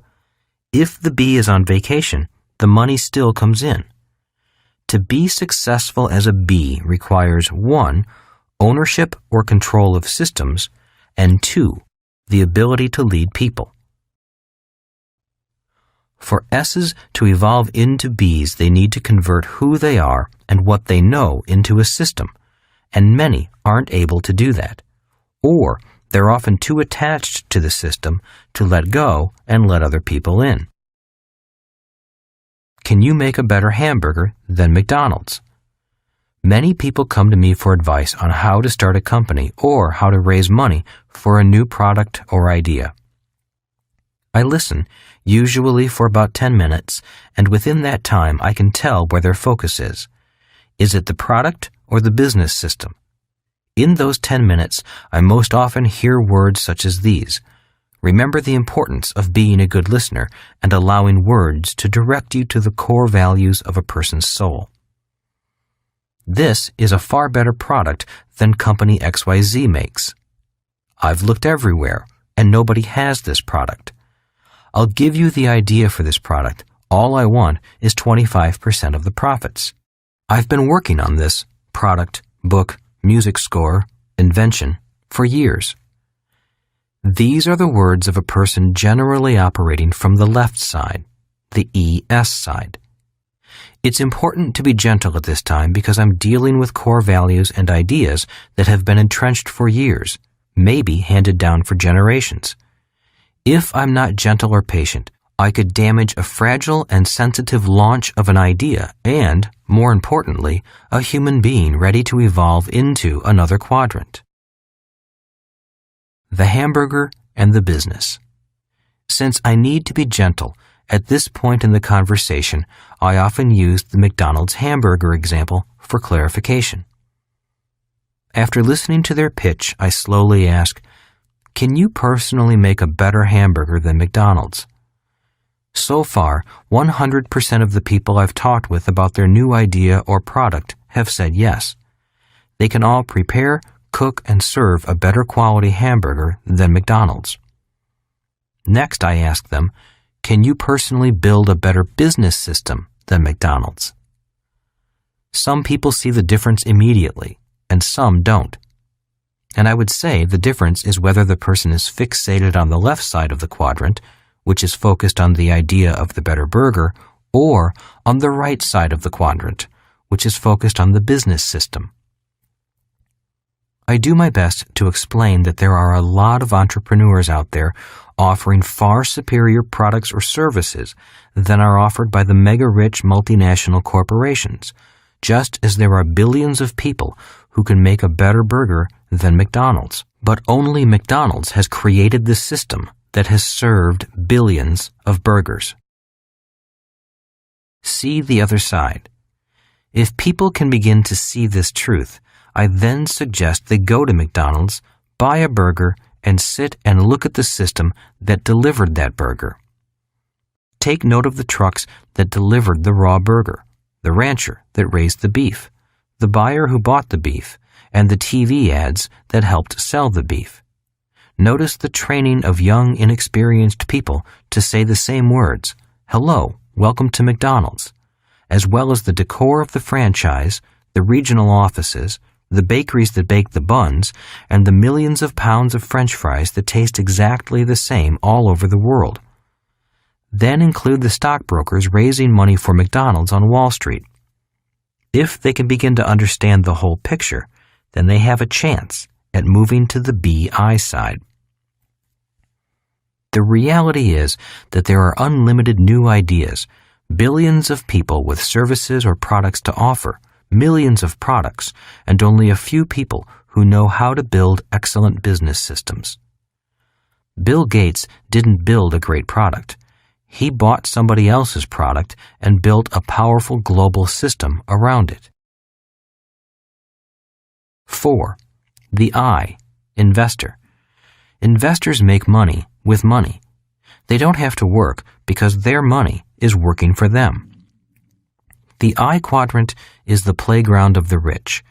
Regardless of which quadrant people make their money in, if they hope someday to be rich, they ultimately must come to the I quadrant. It's in the I quadrant that money becomes converted to wealth. The cash flow quadrant. The cash flow quadrant simply makes distinctions on how income is generated, whether as an E, employee, S, self-employed, B, business owner, or I, investor. The differences are summarized below. E, you have a job. S, you own a job. B, you own a system and people work for you. I, money works for you. OPT and OPM. Most of us have heard that the secrets to great riches and wealth are OPT, other people's time, OPM, other people's money. OPT and OPM are found in the B and I quadrants. For the most part, people who work in the E and S quadrants are the OP, other people, whose time and money are being used. A primary reason Kim and I took time to build a B type of business rather than an S type was because we recognized the long-term benefit of using other people's time. One of the drawbacks to being a successful S is that success simply means more hard work. In other words, good work results in more hard work and longer hours. In designing a B type of business, success simply means increasing the system and hiring more people. In other words, you work less, earn more, and enjoy more free time. The remainder of this book goes through the skills and mindset required for the right side of the cash flow quadrant. It's my experience that being successful on the right side requires a different mindset and different technical skills. If people are flexible enough to make these changes, I think they'll find the process of achieving greater financial security or freedom easy. For other people, the process might be too difficult because many people are frozen in one quadrant and one mindset. At a minimum, you'll find out why some people work less, earn more, pay less in taxes, and feel more financially secure than others. It's simply a matter of knowing which quadrant to work out of and when. A guide to freedom. The cash flow quadrant is not a set of rules. It's only a guide for those who wish to use it. It guided Kim and me from financial struggle to financial security, and then to financial freedom. The difference between the rich and everyone else. A few years ago, I read an article that said most rich people receive 70% of their income from investments, or the I quadrant, and less than 30% from wages, or the E quadrant. If they were an E, chances are that they were employees of their own corporation.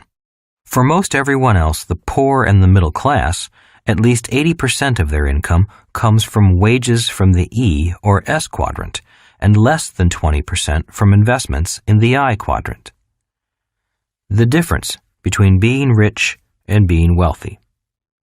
In Chapter 1, I wrote that Kim and I were millionaires by 1989, but we weren't financially free until 1994. There's a difference between being rich and being wealthy. By 1989, our business was making us a lot of money. We were earning more and working less because the business system was growing without any more physical effort on our part. We had achieved what most people would consider financial success. However, we still needed to convert the cash flow coming from the business into even more tangible assets that would generate additional cash flow. We had grown our business into a success. Now it was time to focus on growing our assets to the point where the cash flow from all of our assets would be greater than our living expenses. By 1994, the passive income from all of our assets was greater than our expenses. At that point, we were wealthy. Our business is considered an asset because it generated income and operated without much physical input. For our own personal sense of wealth, we wanted to make sure we also had tangible assets, such as real estate and stocks, that were throwing off more passive income than our expenses before we claimed to be wealthy. Once the income coming from tangible assets in our asset column was greater than the money coming in from the business, we sold the business to our partner. We were now wealthy. The definition of wealth. The definition of wealth is the number of days you can survive without physically working, or anyone else in your household physically working, and still maintain your standard of living. For example, if your monthly expenses are $5,000 a month and you have $20,000 in savings, your wealth is approximately 4 months, or 120 days. Wealth is measured in time, not dollars. By 1994, Kim and I were wealthy indefinitely, barring great economic changes, because the income from our investments was greater than our monthly expenses. Ultimately, it's not how much money you make that matters, but how much money you keep, and how long that money works for you. Every day I meet many people who make a lot of money, but all of their money goes out the expense column. Every time they make a little more money, they go shopping. They often buy a bigger house or new car, which results in long-term debt and more hard work. Nothing is left to go into the asset column. The money goes out so fast that you'd think they took some kind of financial laxative. Redline finances. In the world of cars, there's a saying about keeping the engine at redline. Redline means the throttle is keeping the RPMs of the engine close to the redline, the maximum speed the car's engine can maintain without blowing up. Many people, rich and poor, operate constantly at the financial redline of their personal finances. No matter how much money they make, they spend it as fast as it comes in. The trouble with operating your car's engine at redline is that the life expectancy of the engine is shortened. The same is true with operating your finances at the redline. Several of my doctor friends say that one of the main problems they see today is stress caused by working hard and never having enough money. One says that the biggest cause of health disorders is something she calls cancer of the wallet. Money making money. Regardless of how much money people make, ultimately they should put some in the I quadrant. The I quadrant is where your money makes more money. It's based on the idea that your money works hard so you don't have to work. Although the I quadrant is important to your financial health, there are other forms of investing worth noting. Other forms of investing. People invest in their education. Traditional education is important. The more education you have, the better your chances may be to earn more money, depending on your choice of profession. Given that the average person spends 40 years or more actively working, college or some type of higher education may be a good investment. Giving your loyalty and best efforts to an employer is another form of investment. In return, via contract, the employee is rewarded with a pension for life. This was a form of investment popular in the industrial age that is now almost obsolete in the information age. Other people invest in having large families and, in turn, have their children care for them in their old age. That form of investing was the norm in the past, yet due to economic constraints in the present, it has become more difficult for families to handle the living and medical expenses of parents. Government retirement programs such as Social Security and Medicare, which are often paid for through payroll deductions, are another form of investment mandated by law. Due to massive changes in demographics and costs, this form of investment will probably not be able to keep many of the promises it has made. And there are independent investment vehicles for retirement that are called individual retirement plans. Often, the federal government will offer tax incentives to both the employer and employee to participate in such plans. In America, one popular plan is the 401k retirement plan. In countries such as Australia, they are called superannuation plans.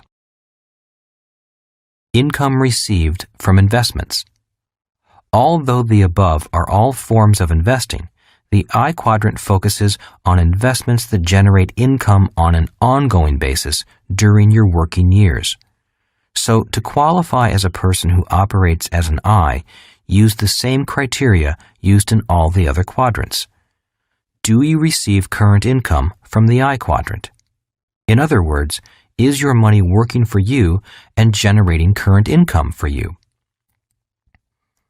Let's look at a person who buys a house as an investment and rents it out. If the rent collected is greater than the expenses to operate the property, that income is coming from the I quadrant.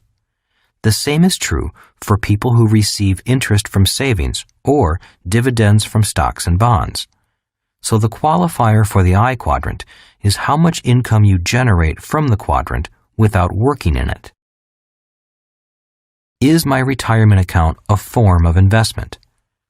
Regularly putting money into a retirement account is the form of investing people in the E quadrant are most encouraged to take. These retirement plans are not without risk, and even when they perform, the rate of return is never going to make you financially free. Most of us want to be investors when our working years are over, but for the sake of this book, the I quadrant represents a person whose income comes from investments during their working years. In reality, most people aren't investing in a retirement account. Instead, most are saving money in their retirement account, hoping that when they retire, there will be more money coming out than they put in. There's a difference between people who save money in their retirement accounts and people who, through investing, actively use their money to make more money as income. Are stockbrokers investors? Many financial advisors in the investment world are, by definition, not really people who generate their income from the I quadrant. For example, most stockbrokers, real estate agents, financial advisors, bankers, and accountants are predominantly E's or S's. In other words, their income comes from their professional work, not necessarily from assets they own. I have friends who are stock traders. They buy stocks low and hope to sell high. In reality, their profession is trading, much like a person who owns a retail shop and buys items at wholesale and sells them at retail. There's still something they physically must do to generate the money, so they would fit more into the S quadrant than the I quadrant. Can all of these people be investors? The answer is yes. But it is important to know the difference between someone who earns money from commissions, sells advice by the hour, or tries to buy low and sell high, compared to someone who earns money from spotting or creating good investments. There's one way to find out how good your advisors are. Ask them what percentage of their income comes from commissions or fees versus the percentage that comes from passive income from their investments or other businesses they own. I have several CPA friends who tell me, without violating client confidentiality, that many professional investment advisors have little in the way of income from investments. In other words, they don't practice what they preach. Advantages of income from the I quadrant. So the primary distinction of people who earn their money from the I quadrant is that they focus on having their money make money. If they're good at it, they can have that money work for them and for their family for hundreds of years. Besides the obvious advantages of knowing how to make money with money and not having to get up and go to work, there are also many tax advantages that aren't available to people who have to work for their money. One of the reasons the rich get richer is because they can make millions and pay, legally, little or no tax on that money. That's because they make money in the asset column, not in the income column. They make money as investors, not workers. Moreover, people who work for money are often taxed at higher rates than investors, and their taxes are withheld from their wages. They never even see that portion of their income. Why aren't more people investors? The I quadrant is the quadrant for working less, earning more, and paying less in taxes. So why aren't more people investors? The reason is the same reason many people don't start their own businesses. It can be summed up in one word: risk. Many people don't like the idea of handing over their hard-earned money and possibly not having it come back. Many people are so afraid of losing that they choose not to invest, no matter how much money they could make in return. A Hollywood celebrity once said, "It's not return on the investment that I worry about, it's the return of the investment." This fear of losing money seems to divide investors into four broad categories. 1. People who are risk-averse and do nothing but play it safe, keeping their money in the bank. 2. People who turn the job of investing over to someone else, such as a financial advisor or a mutual fund manager. 3.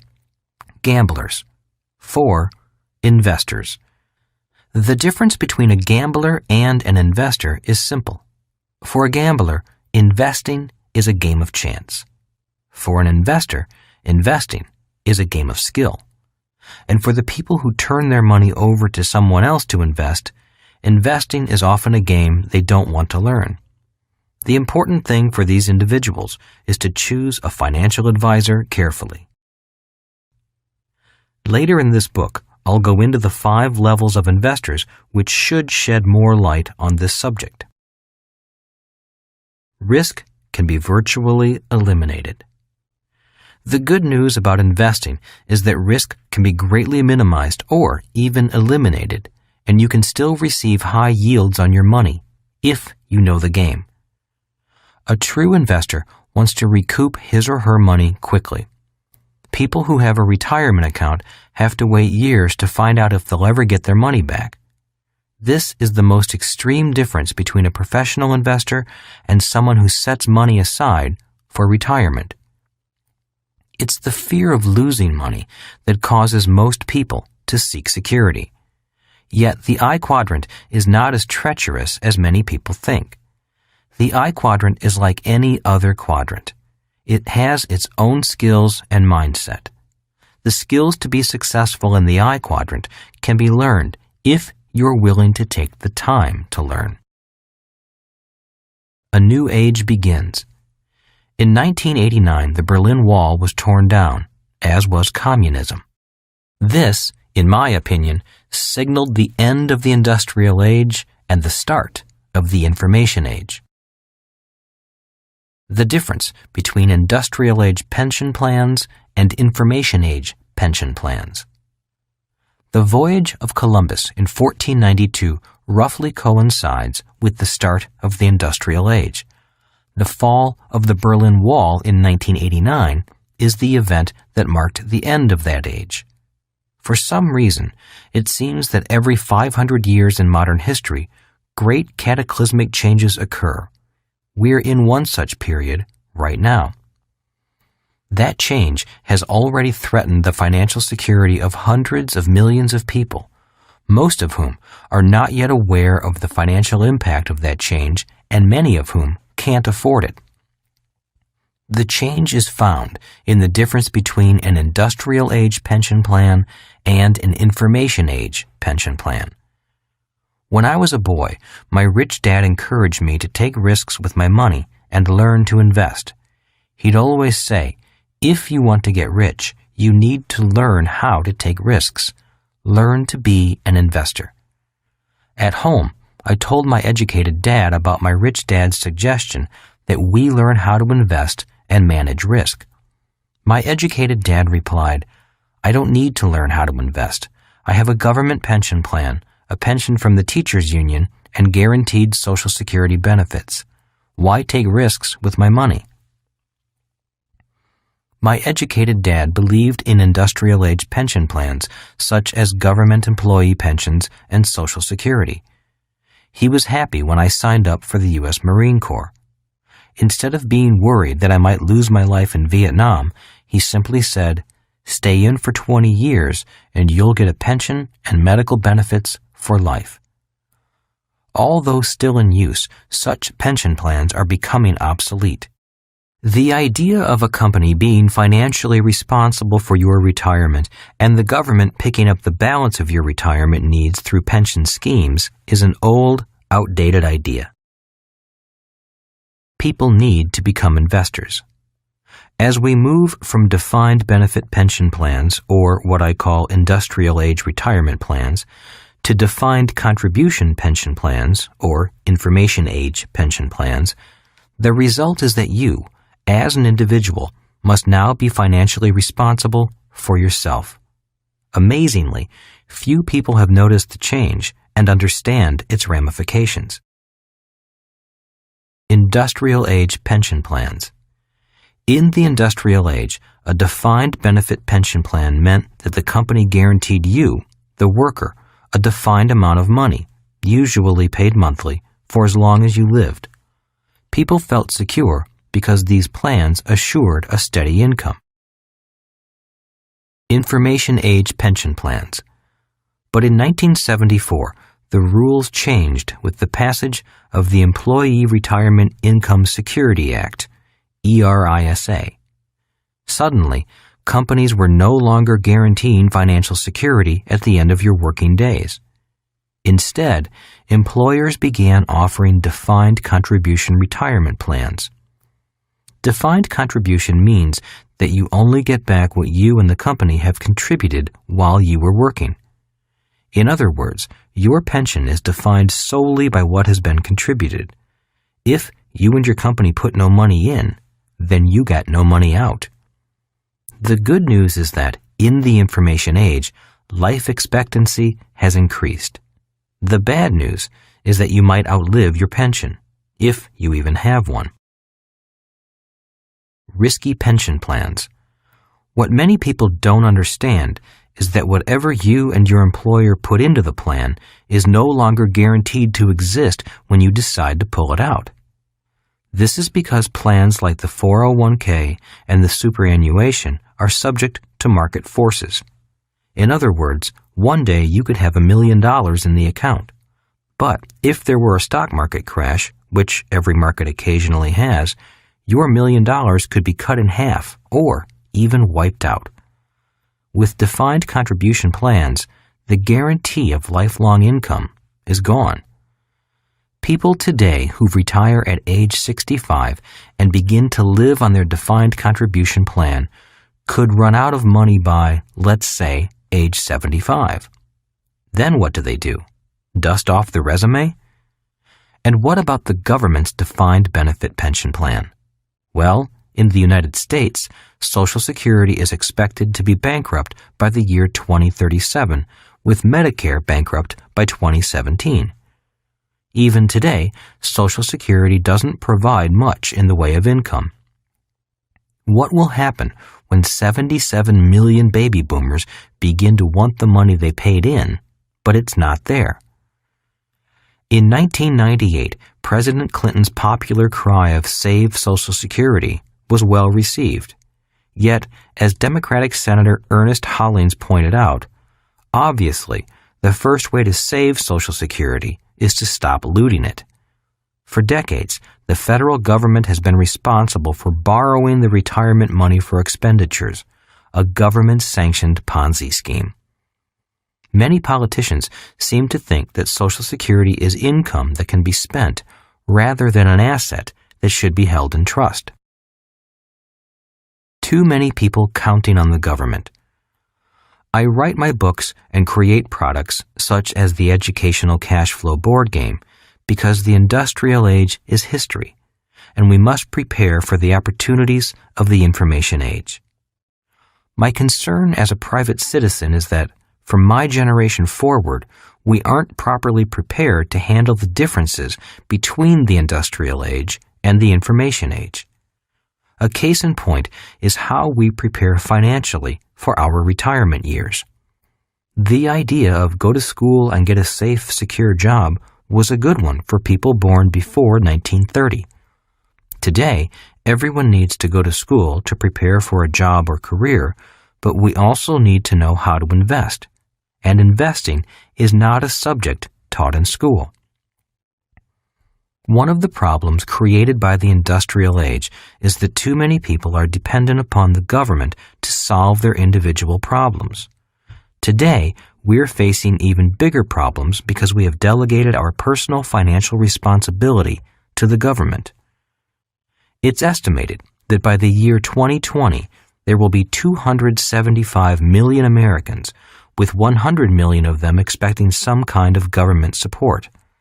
This will include federal employees, military retirees, postal workers, teachers, other government employees, and retirees expecting Social Security and Medicare payments.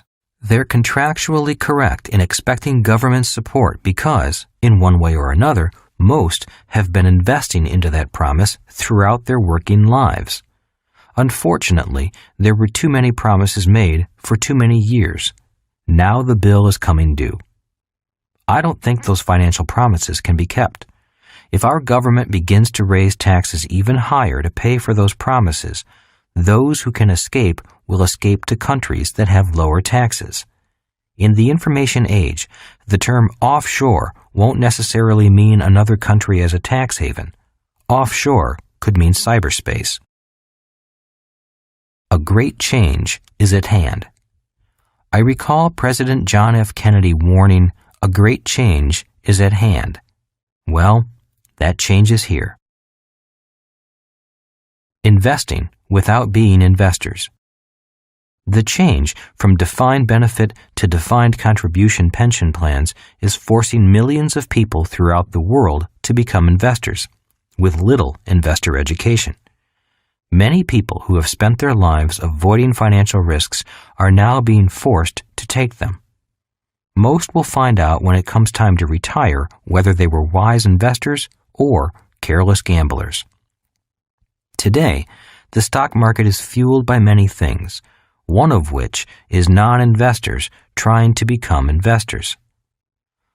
A large majority of these people, the E's and S's, are people who by nature are security-oriented. That's why they seek secure jobs or start small businesses they can control.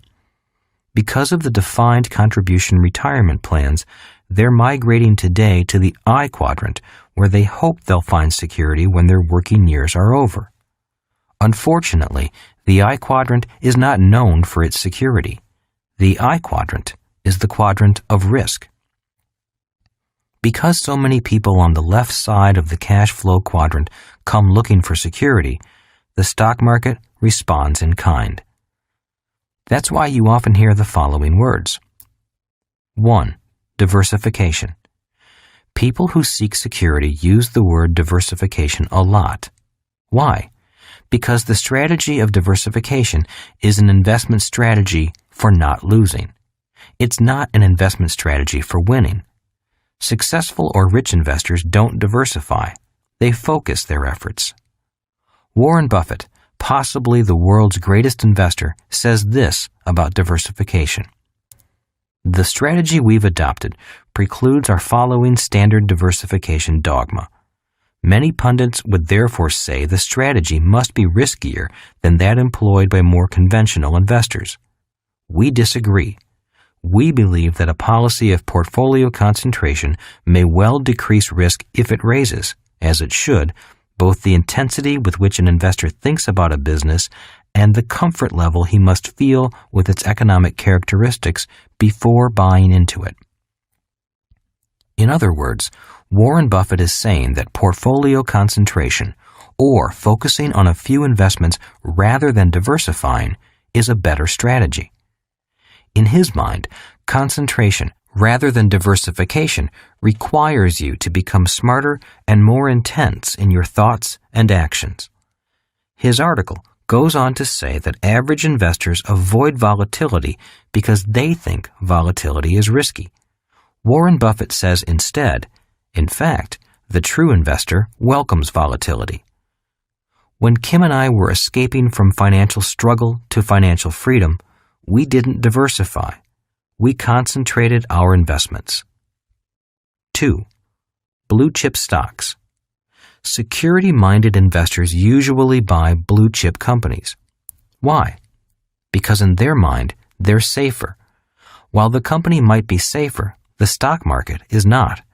These stocks won't protect your money in a market freefall. 3. Mutual funds. People who know little about investing feel more secure turning their money over to a fund manager who they hope will do a better job than they can. This is a smart strategy for people who have no intention of becoming professional investors. But the problem is that, as smart as this strategy is, it doesn't mean that mutual funds are less risky. Today, the market is filled with millions of people who, by nature, are security-minded. But due to the changing economy, they are being forced to cross from the left side of the cash flow quadrant into the right side, where their brand of security doesn't really exist. That causes me concern. Great economic upheavals coming. The stage is set for a great economic upheaval. Such upheavals have always marked the end of an old era and the birth of a new one. At the end of every age, there are people who move forward and other people who cling to ideas of the past. I'm afraid that people who still believe their financial security is the responsibility of a big company or big government will be disappointed in the coming years.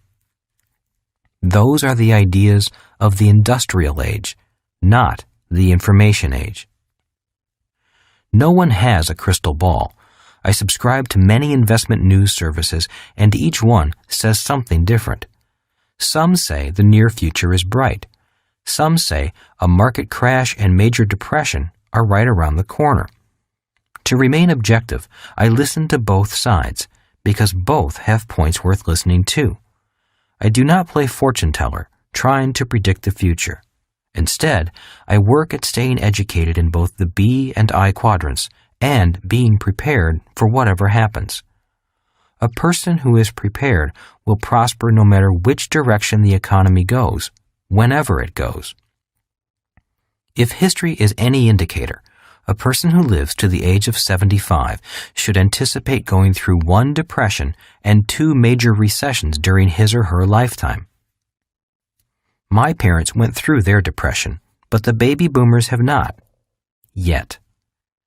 Today, we all need to be concerned with more than just job security. I think we must also focus on our own long-term financial security and not leave that responsibility to a company or the government.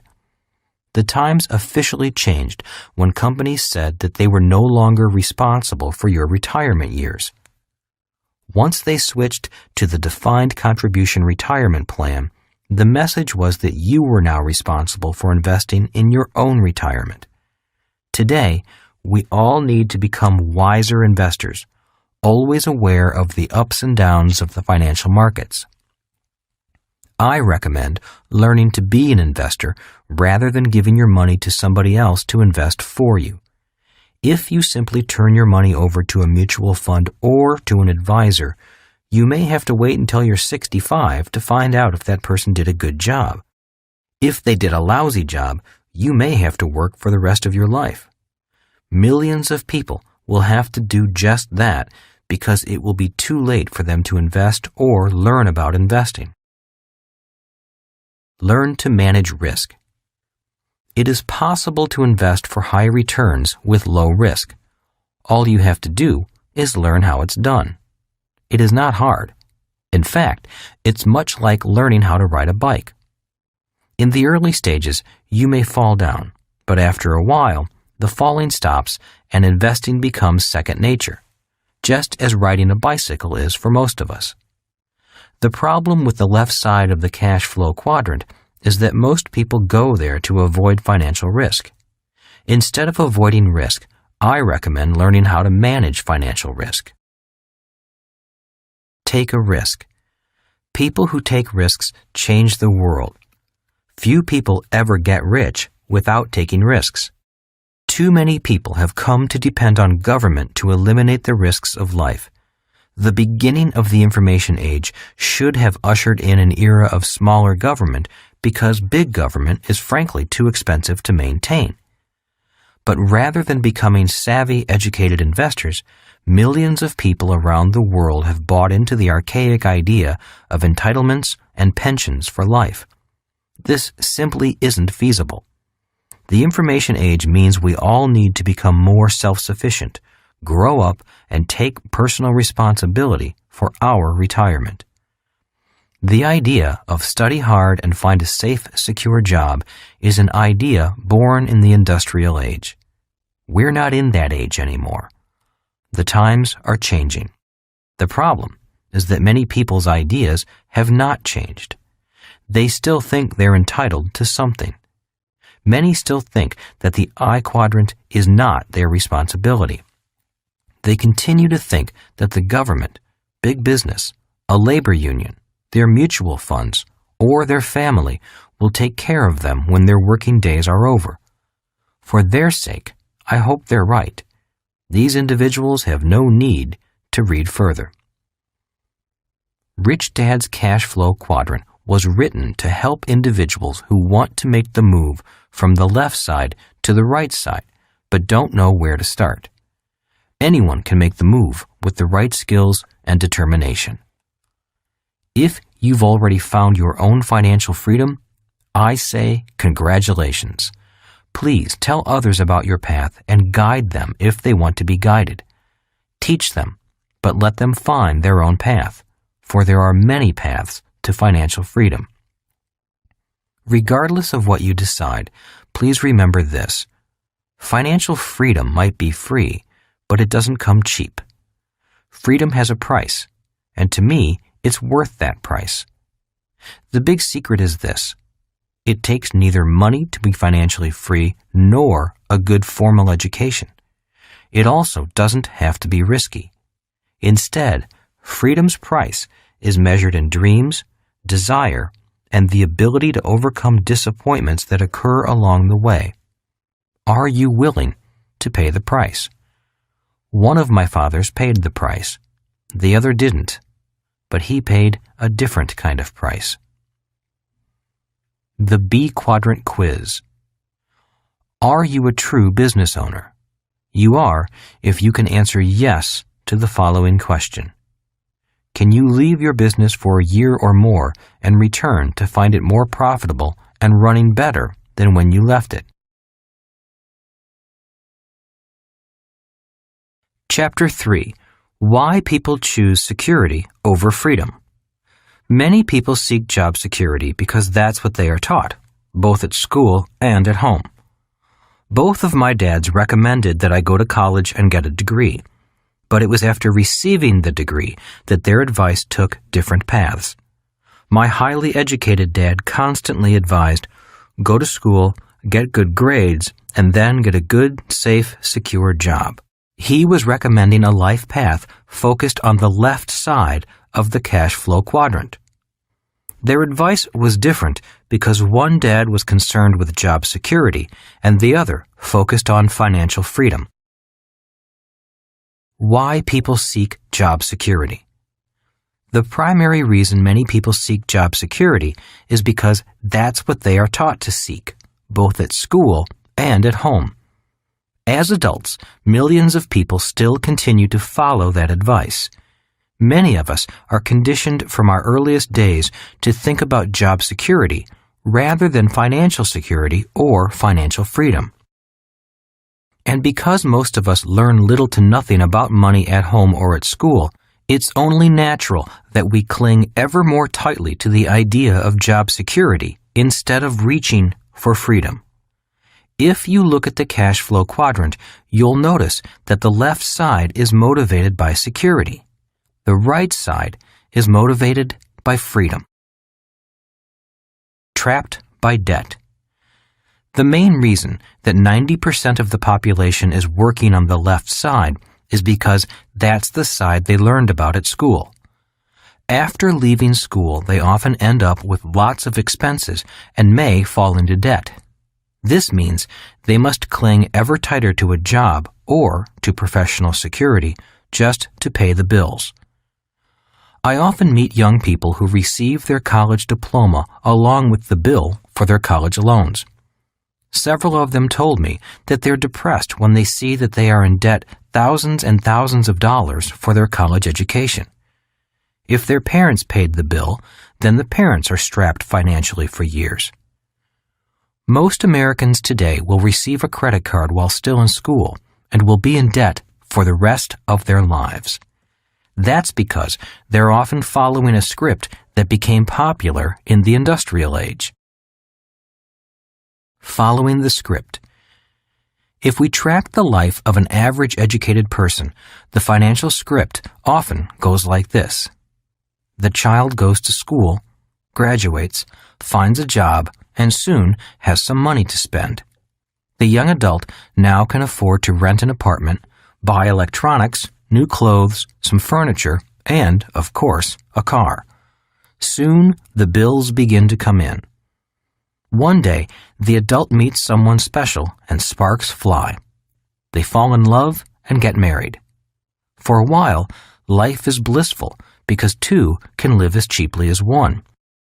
With only one rent to pay, they can afford to set a few dollars aside to buy the dream of all young couples, their own home.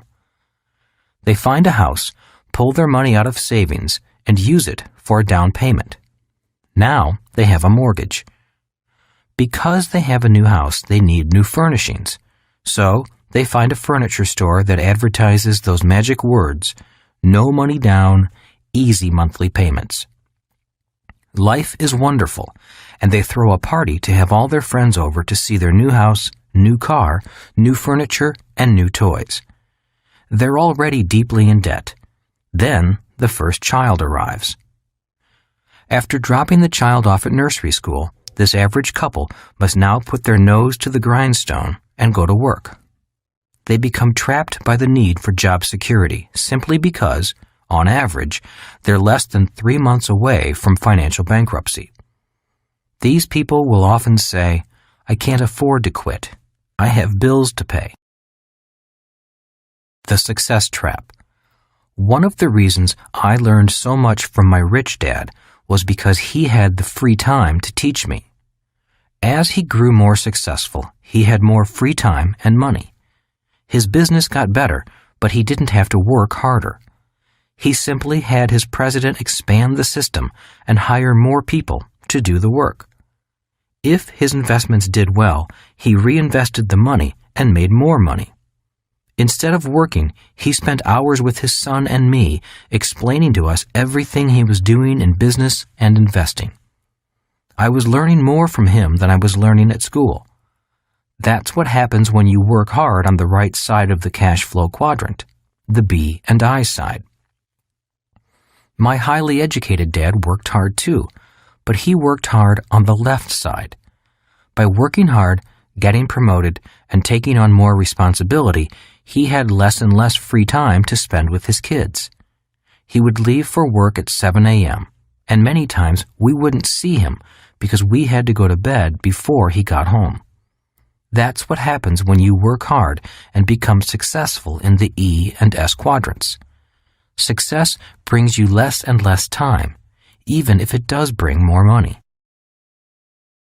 The money trap.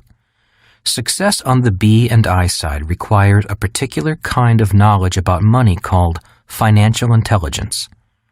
Rich Dad said that financial intelligence determined not so much how much money you make, but how much money you keep, how hard that money works for you, and how many generations you can keep it. Success on the right side requires financial intelligence. If people lack basic financial intelligence, they'll find it hard to survive on the right side of the cash flow quadrant. My rich dad was good with money and with people at work. He had to be. He was responsible for creating money, managing as few people as possible, keeping costs low, and keeping profits high. Those are the skills necessary for success on the right side. It was my rich dad who stressed that your home is not an asset, but a liability. He could prove it simply by looking at the numbers. My educated dad didn't manage money and people at work, although he thought he did. As the state superintendent of education, he was a government official with a multi-million-dollar budget and thousands of employees. But it was not money he created. It was the taxpayers' money, and his job was to spend all of it. If he didn't spend it, the government would give him less money the next year. So, at the end of each fiscal year, his goal was to deplete his budget, which meant he often hired more people to justify the next year's budget. The funny thing was that the more people he hired, the more problems he had. As a young boy observing both fathers, I began to take mental notes of what kind of life I wanted to lead. My educated dad was a voracious reader of books, so he was word literate, but he was not financially literate. Because he couldn't read numbers on a financial statement, he had to take the advice of his banker and accountant, and both told him that his house was an asset and that it should be his largest investment. Because of this financial advice, not only did my highly educated dad work harder, he also got further into debt. Every time he received a promotion for his hard work, he also got a pay raise, and with each pay raise, he went into a higher tax bracket. Because he was in a high tax bracket, and taxes for high-income workers in the 1960s and 1970s were extremely high, his accountant and banker would tell him to buy a bigger house so he could write off the interest payments. He made more money, but all that happened was that his taxes increased and his debt increased. The more successful he got, the harder he had to work, and the less time he had with the people he loved. Soon, all the children were gone, and he was still working hard just to keep up with the bills. He always thought that the next promotion and pay raise would solve his problem, but the more money he made, the more the same things happened. He got deeper into debt and paid more in taxes. The more frazzled he got, both at home and at work, the more he seemed to depend on job security. The more emotionally attached he got to his job and to a paycheck to pay the bills, the more he encouraged his kids to get a safe, secure job. The more insecure he felt, the more he sought security. Your two biggest expenses. Because my dad couldn't read financial statements, he failed to see the money trap he was getting sucked into as he grew more successful. It's the same money trap I see millions of other successful, hard-working people fall into. The reason so many people struggle financially is because every time they make more money, they also increase their two biggest expenses, taxes and interest on debt. To top it all off, the government often offers you tax breaks to get you deeper into debt. Doesn't that make you a little suspicious? At the end of my hard-working, educated dad's life, the little money he did have left to pass on was taken by the government in probate taxes. The search for freedom. I know that many people search for freedom and happiness. The problem is that most people haven't been trained to work from the B and I quadrants. They have been trained instead to search for job security. Because of this training and their increasing debt, most people limit their search for financial freedom to the left side of the cash flow quadrant. Unfortunately, financial security and financial freedom are seldom found in the E or the S quadrant. True security and freedom are only found on the right side. Going from job to job in search of freedom. One thing the cash flow quadrant is useful for is to track or observe a person's life pattern. Many people spend their life in search of security or freedom, but wind up instead going from job to job. For example, I have a friend from high school who I hear from about every 5 years. He is always excited because he has found the perfect job and the company of his dreams. He loves the company. It's doing exciting things. He loves his work. He has an important title. The pay is great, the people are great, the benefits are great, and his chances for promotion are great. About 4.5 years later, I hear from him again. Only this time, he's dissatisfied. The company he works for is now corrupt and dishonest, and, in his opinion, it doesn't treat its workers with respect. He hates his boss. He was passed over for a promotion, and they don't pay him enough. 6 months go by, and he's happy again because he's found a new job. And the cycle starts anew. His life path looks something like a dog chasing its tail. His life pattern is going from job to job. So far, he lives well because he's smart, attractive, and personable. But the years are catching up with him, and younger people are now getting the jobs he used to get. He has a few $1,000s in savings, nothing set aside for retirement, a house he'll never own, child support payments, and college yet to pay for. His youngest child, 8, lives with his ex-wife, and his oldest child, 14, lives with him. He used to always say to me, "I don't have to worry. I'm still young. I have time." I wonder if he's saying that now.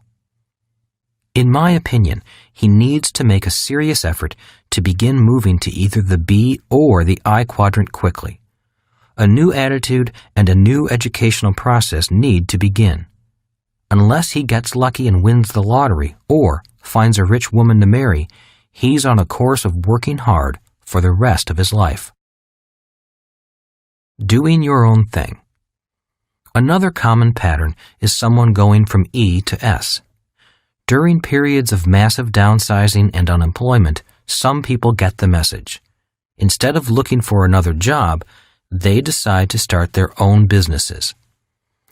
There's been a boom in so-called home-based businesses. Many people make the decision to start their own business, do their own thing, and be their own boss. Of all the life paths, this is the one I feel for the most. In my opinion, being an S can be extremely rewarding and the most risky. I think the S quadrant is the hardest quadrant there is. The failure rates are high, and if you make it, being successful can be worse than failing. That's because if you're successful as an S, you'll work harder than if you were in any of the other quadrants, and you'll work harder for a long time. The reason S's work the hardest is because they typically are the proverbial chief cook and bottle washer. They have to do, or be responsible for, all the jobs that are done by many managers and employees in a bigger company. An S just starting out often answers the phone, pays the bills, makes sales calls, tries to advertise on a small budget, handles customers, hires employees, fires employees, fills in when employees don't show up, talks to the tax man, fights off the government inspectors, and on and on. Personally, I cringe whenever I hear someone say they're going to start their own business. I wish them well, yet I feel great concern for them. I've seen so many E's take their life savings or borrow money from friends and family to start their own business. After 3 or so years of struggle and hard work, the business folds and, instead of life savings, they have debt to pay off. Nationally, 9 out of 10 of these types of businesses fail in 5 years. Of the one that is remaining, 9 out of 10 of them fail in the next 5 years. In other words, 99 out of 100 small businesses ultimately disappear in 10 years. I think the reason most fail in the first 5 years is due to lack of experience and lack of capital. The reason the one survivor often fails in the second 5 years isn't due to lack of capital, but lack of energy. The hours of long, hard work finally get to the person. Many S's just burn out. Those who do survive seem to have become used to the idea of getting up, going to work, and working hard forever. That seems to be all they know and all they do. I have a friend whose parents have spent the last 45 years working long hours in their liquor store. As crime increased in their neighborhood, they had to put steel bars up on the doors and all the windows. Today, money is passed through a slot, much like in a bank. I go by occasionally to see them. They're wonderful, sweet people, but it saddens me to see them as virtual prisoners in their own business, from 10 in the morning until 2 the next morning, staring out from behind bars. Many wise S's sell their businesses at their peak, before they run out of steam, to someone with energy and money. They take some time off and then start something new. They keep doing their own thing and love it. The key is to know when to get out. The worst advice to give your children. If you were born prior to 1930, then go to school, get good grades, and find a safe, secure job was good advice. But for most of you, it's bad advice. Why? The answer is found in taxes and debt. For people who earn their income from the E quadrant, there are virtually no tax breaks left. Today in America, being an employee means you are a 50-50 partner with the government. That means the government ultimately will take 50% or more of an employee's earnings, and much of that before the employee even sees the paycheck. When you consider that the government offers you tax breaks for going further into debt, The path to financial freedom is virtually impossible for most people in the E and S quadrants. I often hear accountants tell clients who begin earning more income from the E quadrant to buy a bigger house so they can receive a bigger tax break. While that may make sense to someone on the left side of the cash flow quadrant, it makes no sense to someone on the right side. Who pays the most taxes? The rich do not pay a lot in income taxes. Why? Simply because they don't earn their money as employees. The ultra-rich know that the best way to avoid taxes legally is by generating income out of the B and I quadrants. If people earn money in the E quadrant, the only tax break they're offered is to buy a bigger house and go into greater debt. Viewed from the right side of the cash flow quadrant, that isn't financially intelligent. To people on the right side, that's like saying, "Give me $1 and I will give you 50 cents back." Taxes are unfair. I often hear people say, "It's un-American not to pay taxes." Americans who say this seem to have forgotten their history. America was founded out of tax protest. Have they forgotten the famous Boston Tea Party of 1773? This rebellion sparked the Revolutionary War and was all about taxation. Taxation without representation. This rebellion was followed by Shays' Rebellion, the Whiskey Rebellion, Freeze's Rebellion, the Tariff Wars, and many others throughout the history of the United States. There are two other famous tax revolts that weren't staged by Americans, but do demonstrate the passion with which people object to taxation. The story of William Tell is a story of tax protest. That's why he was forced to shoot the apple off his son's head. He was angry about taxes and refused to bow to the tax collector. His punishment was to put his son's life at risk with a target on his head. And then there was Lady Godiva.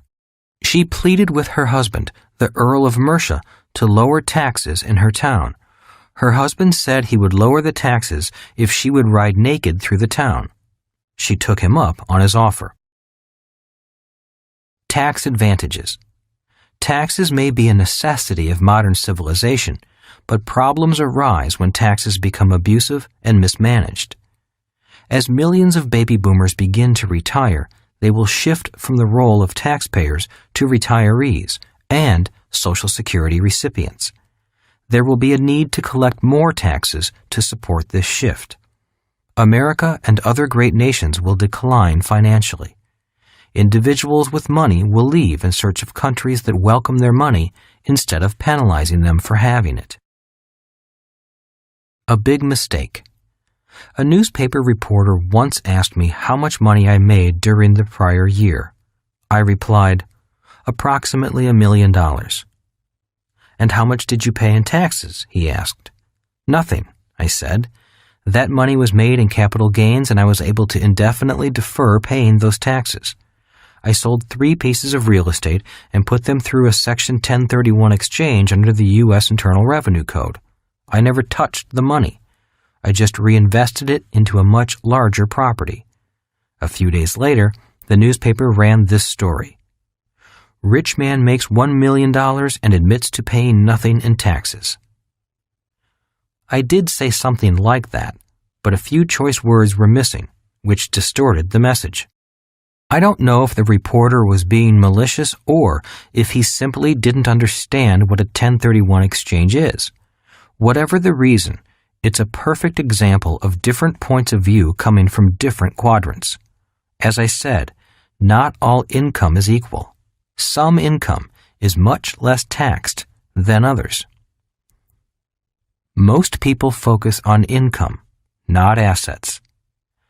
Today, I still hear people say, "I'm going back to school so I can get a raise," or "I'm working hard so I can get a promotion." Those are words or ideas of a person who is focusing on the income column of the financial statement or the E quadrant. Those are the words of a person who will give half of that raise to the government and work harder and longer to do it. In an upcoming chapter, I'll explain how people on the right side of the cash flow quadrant utilize taxes as an asset instead of the liability it is for most people on the left side. It's not a matter of being unpatriotic. It's about fighting back legally to defend the right to keep as much money as possible. Countries where people don't protest their taxes often have depressed economies. Get rich quickly. For Kim and me to go from homeless to financially free quickly meant earning our money in the B and I quadrants. In these quadrants, you can get rich quickly because you can avoid paying taxes legally. And by being able to keep more money and have that money work for us, we found freedom quickly. How to get free. Debt and taxes are the main reasons most people never feel financially secure or achieve financial freedom. The path to security or freedom is found on the right side of the cash flow quadrant. You need to go beyond job security and know the difference between financial security and financial freedom. As you know, my highly educated dad was fixated on job security, as are most people of his generation. He assumed that job security meant financial security, until, that is, he lost his job and couldn't find another. My rich dad never talked about job security. He talked instead about financial freedom. The answer to finding the kind of security or freedom you desire can be found in observing the patterns found in the cash flow quadrant. The pattern for job security. People who follow this pattern are often good at performing their job. Many spent years in school and years on the job gaining experience. The problem is that they know little about the B quadrant or the I quadrant, even if they have a retirement plan. They feel financially insecure because they've been trained only for job security. Knowledge is power. To become more financially secure, I suggest that, in addition to performing their jobs in the E or S quadrants, individuals become educated in the B or I quadrants. By having confidence in their abilities on both sides of the cash flow quadrant, they'll naturally feel more secure, even if they have only a little money. Knowledge is power, and when an opportunity presents itself, they will be prepared to act with confidence. That is why our Maker gave us two legs. If we had only one leg, we would always feel wobbly and insecure. By having knowledge in two quadrants, one on the left and one on the right, we tend to feel more secure. People who know about their job or their profession only have one leg. Every time the economic winds blow, they tend to wobble more than people with two legs. The pattern for financial security. This is the pattern for financial security for an E, looping back and forth between the E and I quadrants. Instead of just putting money into a retirement account and hoping for the best, this loop signifies that people feel confident in their education as both an investor and an employee. Just as we study at school to learn a job, I suggest you study to become a professional investor. The reporter who was upset about my making $1 million in my asset column and not paying taxes never asked me the question, "How did you make the $1 million?" To me, that's the real question. Legally avoiding the taxes is easy. Making the million wasn't so easy. A second path to financial security could be looping between the E and B quadrants. And financial security for an S loops between the S and I quadrants. The average American millionaire is self-employed, lives frugally, and invests for the long term. The pattern above reflects that financial life path.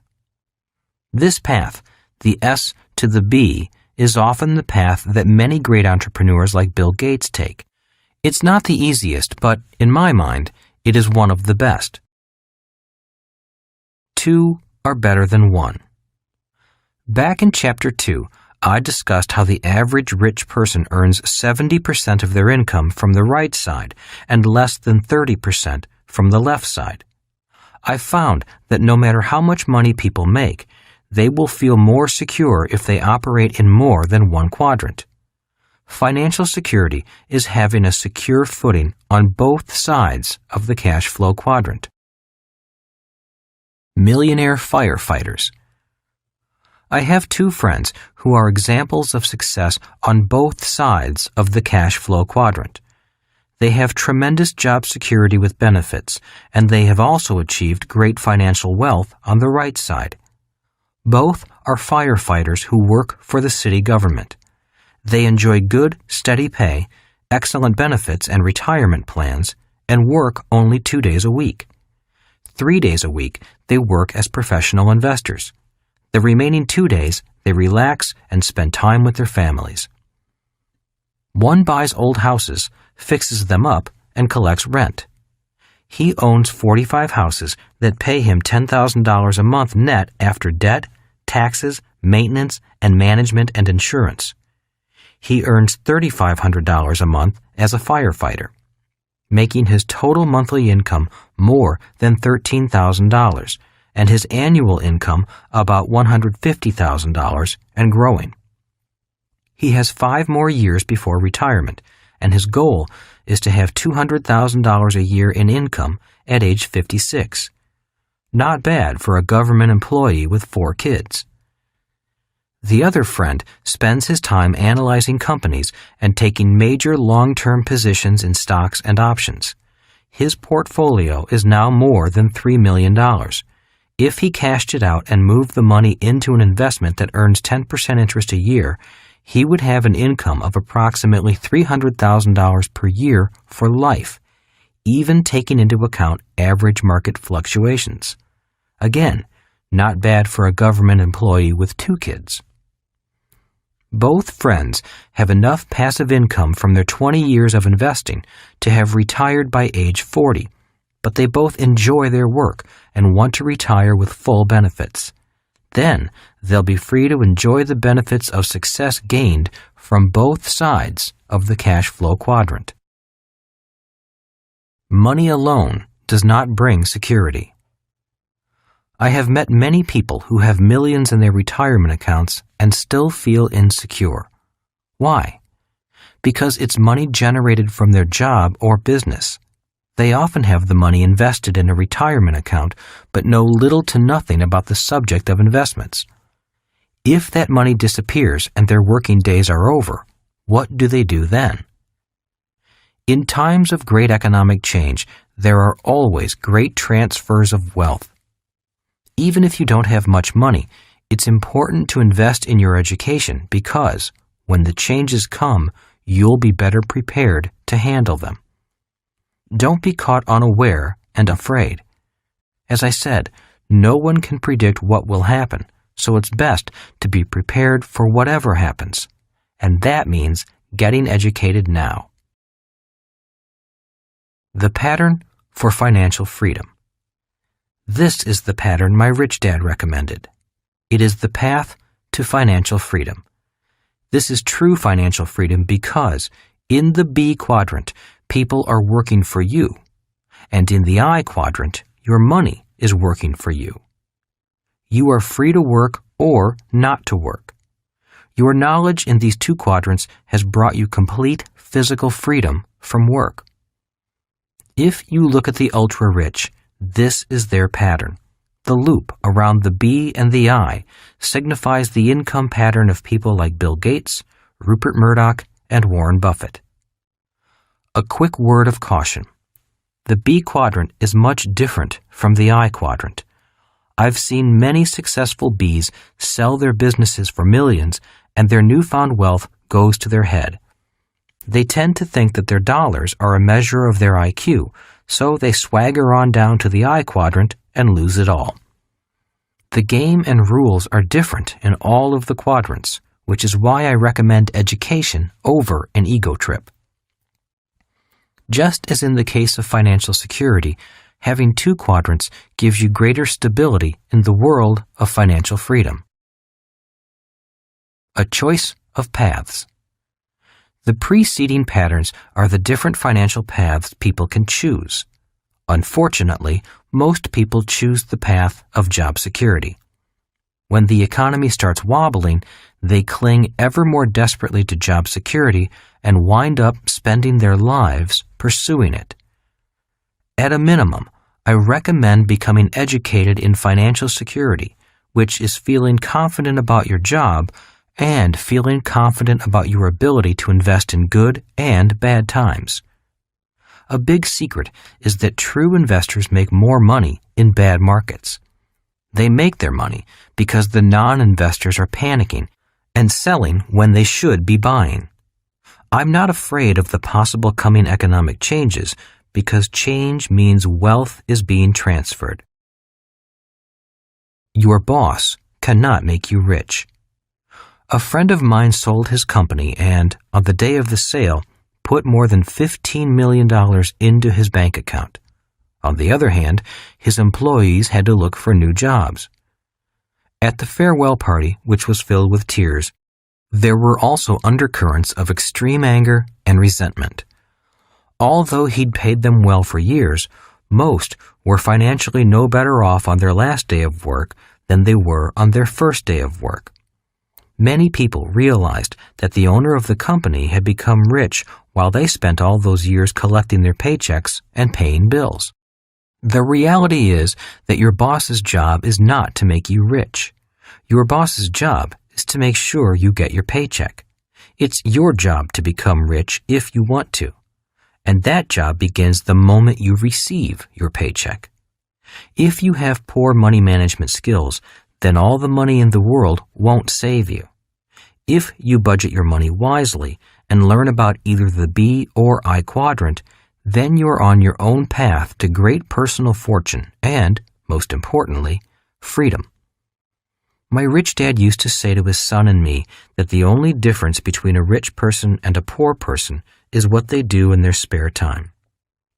I agree with that statement. I realize that people are busier than ever before, and free time is more and more precious. Yet I believe that if you are going to be busy anyway, be busy on both sides of the cash flow quadrant. If you do that, you'll have a better chance of eventually finding more free time and more financial freedom. When at work, work hard. But remember that what you do after work with your paycheck and your spare time will determine your future. If you work hard on the left side, you'll work hard forever. If you work hard on the right side, you have a chance of finding freedom. The path I recommend. I am often asked by people in the E and S quadrants, what would you recommend? I recommend the same path my rich dad recommended to me, the same path that people like Ross Perot and Bill Gates took, the path from the S quadrant to the B quadrant. Occasionally, people reply, but I'd rather be an investor. To which I say, then go to the I quadrant. If you have plenty of money and lots of free time, go straight to the I quadrant. But if you don't have an abundance of time and money, the path my rich dad recommended is safer.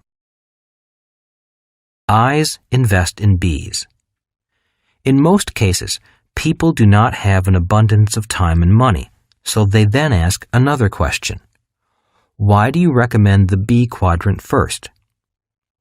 This discussion usually takes an hour or so, but I'll just summarize my reasons in the next few lines. 1. Experience and education. If you are first successful as a B, you'll have a better chance of developing into a powerful I. If you first develop a solid business sense, you can become a better investor. You'll be better able to identify other good Bs. True investors invest in successful Bs with stable business systems. It's risky to invest in an E or an S who doesn't know the difference between a system and a product, or who lacks excellent leadership skills. 2. Cash flow. If you have a business that is up and running, then you should have the free time and the cash flow to support the ups and downs of the I quadrant. Many times I meet people from the E and S quadrants who are so tight on cash that they can't afford to take any kind of financial loss. One market swing and they're wiped out because they operate financially at the red line. The reality is that investing is capital and knowledge intensive. Sometimes it takes lots of capital and requires a lot of time to gain the necessary knowledge. Many successful investors have lost many times before winning. Successful people know that success is a poor teacher. Learning comes from making mistakes, and in the I quadrant, mistakes cost money. If you lack both knowledge and capital, it's financial suicide to try to become an investor. By developing the skill of becoming a good B first, you'll also be providing the cash flow necessary to help you become a good investor. The business you develop as a B will provide the cash to support you as you gain the education to become a good investor. Once you have gained the knowledge to become a successful investor, you'll understand how I can say, it does not always take money to make money. Good news. The good news is that it's easier than ever before to be successful in the B quadrant because of technology. Although it's not as easy as just getting a minimum wage job, the systems are in place now for more and more people to find financial success as Bs. Chapter 4. The 3 kinds of business systems. Your goal is to own a system and have people work that system for you. In moving to the B quadrant, remember that your goal is to own a system and have people work that system for you. You can develop the business system yourself, or you can look for a system to purchase. Think of the system as the bridge that will allow you to cross safely from the left side of the cash flow quadrant to the right side.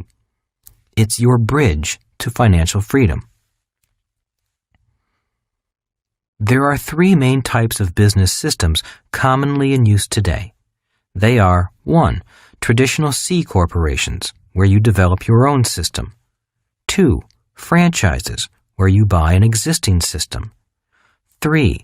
Network marketing, where you buy into and become part of an existing system. Each business system has its strengths and weaknesses, yet each ultimately does the same thing. If operated properly, each system will provide a steady stream of income without much physical effort on the part of the owner once it's up and running. The problem is getting it up and running. In 1985, when people asked Kim and me why we were homeless, we simply said, "We're building a business system." It was a business system that was a hybrid of the traditional C corporation and a franchise. As stated before, the B quadrant requires a knowledge of both systems and people.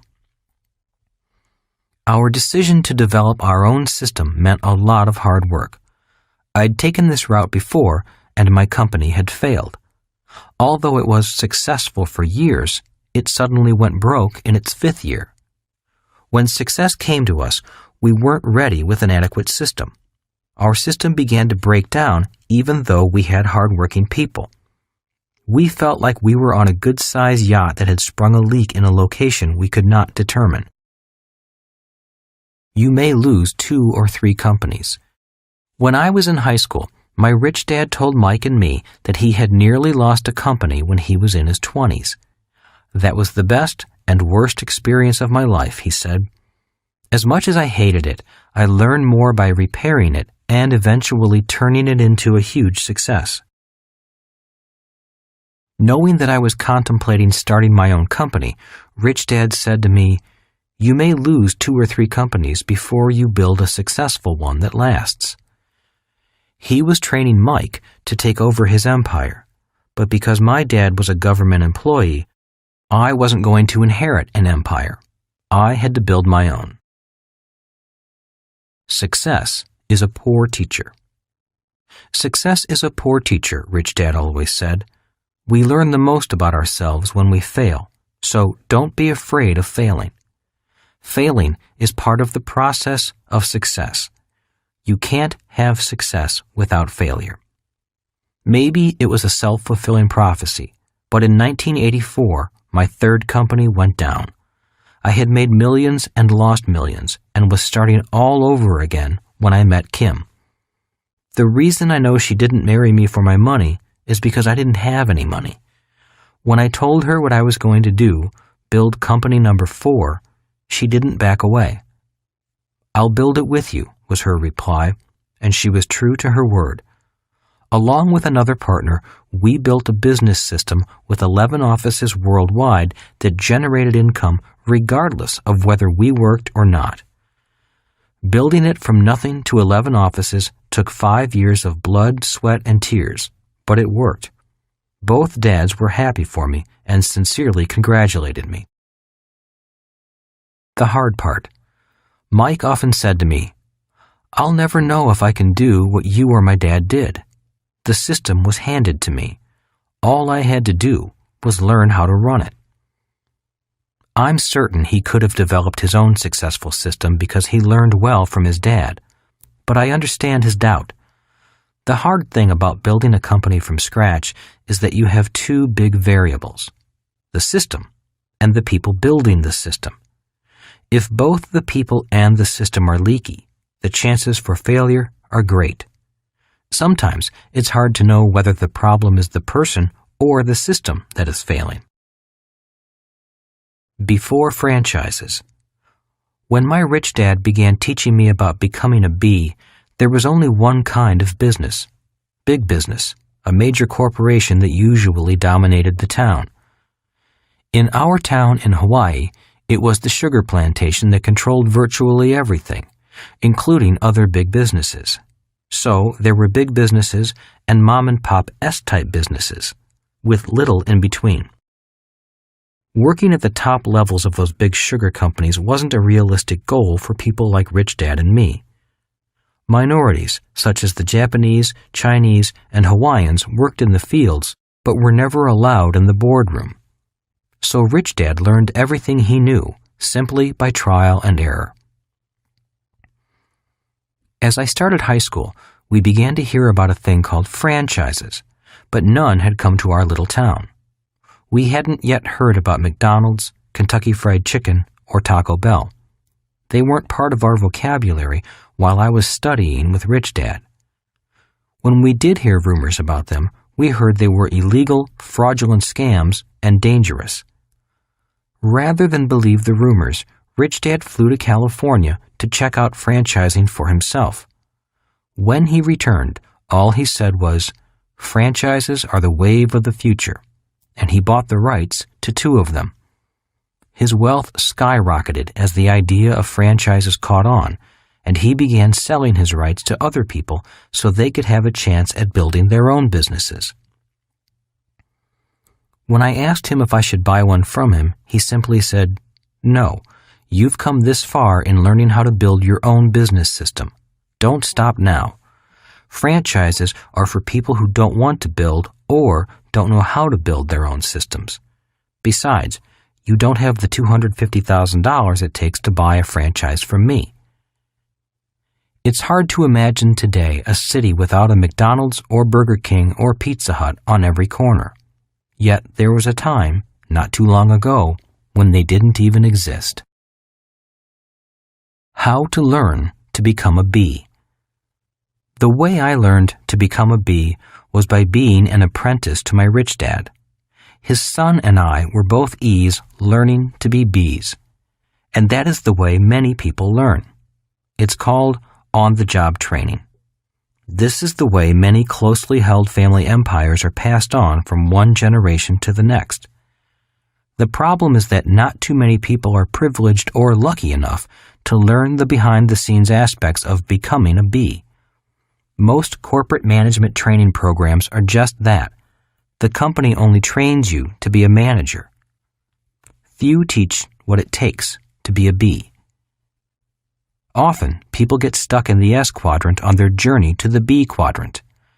This happens primarily because they don't develop a strong enough system and end up becoming an integral part of the system.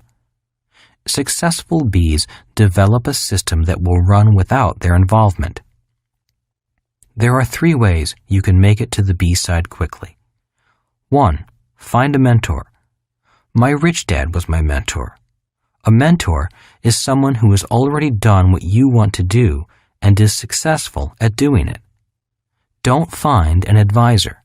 An advisor is someone who tells you how to do it but may not have personally done it. Most advisors are in the S quadrant. The world is filled with S's trying to tell you how to be a B or an I. My rich dad was a mentor, not an advisor. One of the biggest tips my rich dad gave me was this: be careful of the advice you take. While you must keep your mind open, always be aware of which quadrant the advice is coming from.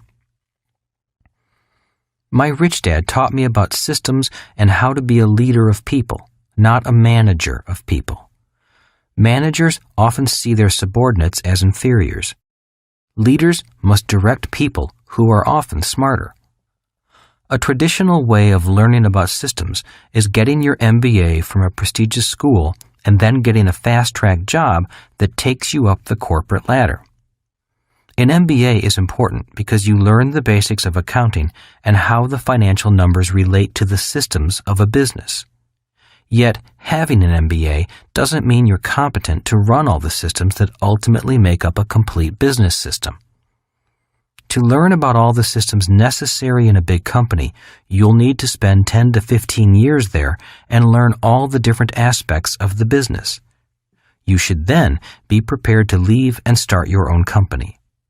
Working for a successful major corporation is like being paid by your mentor.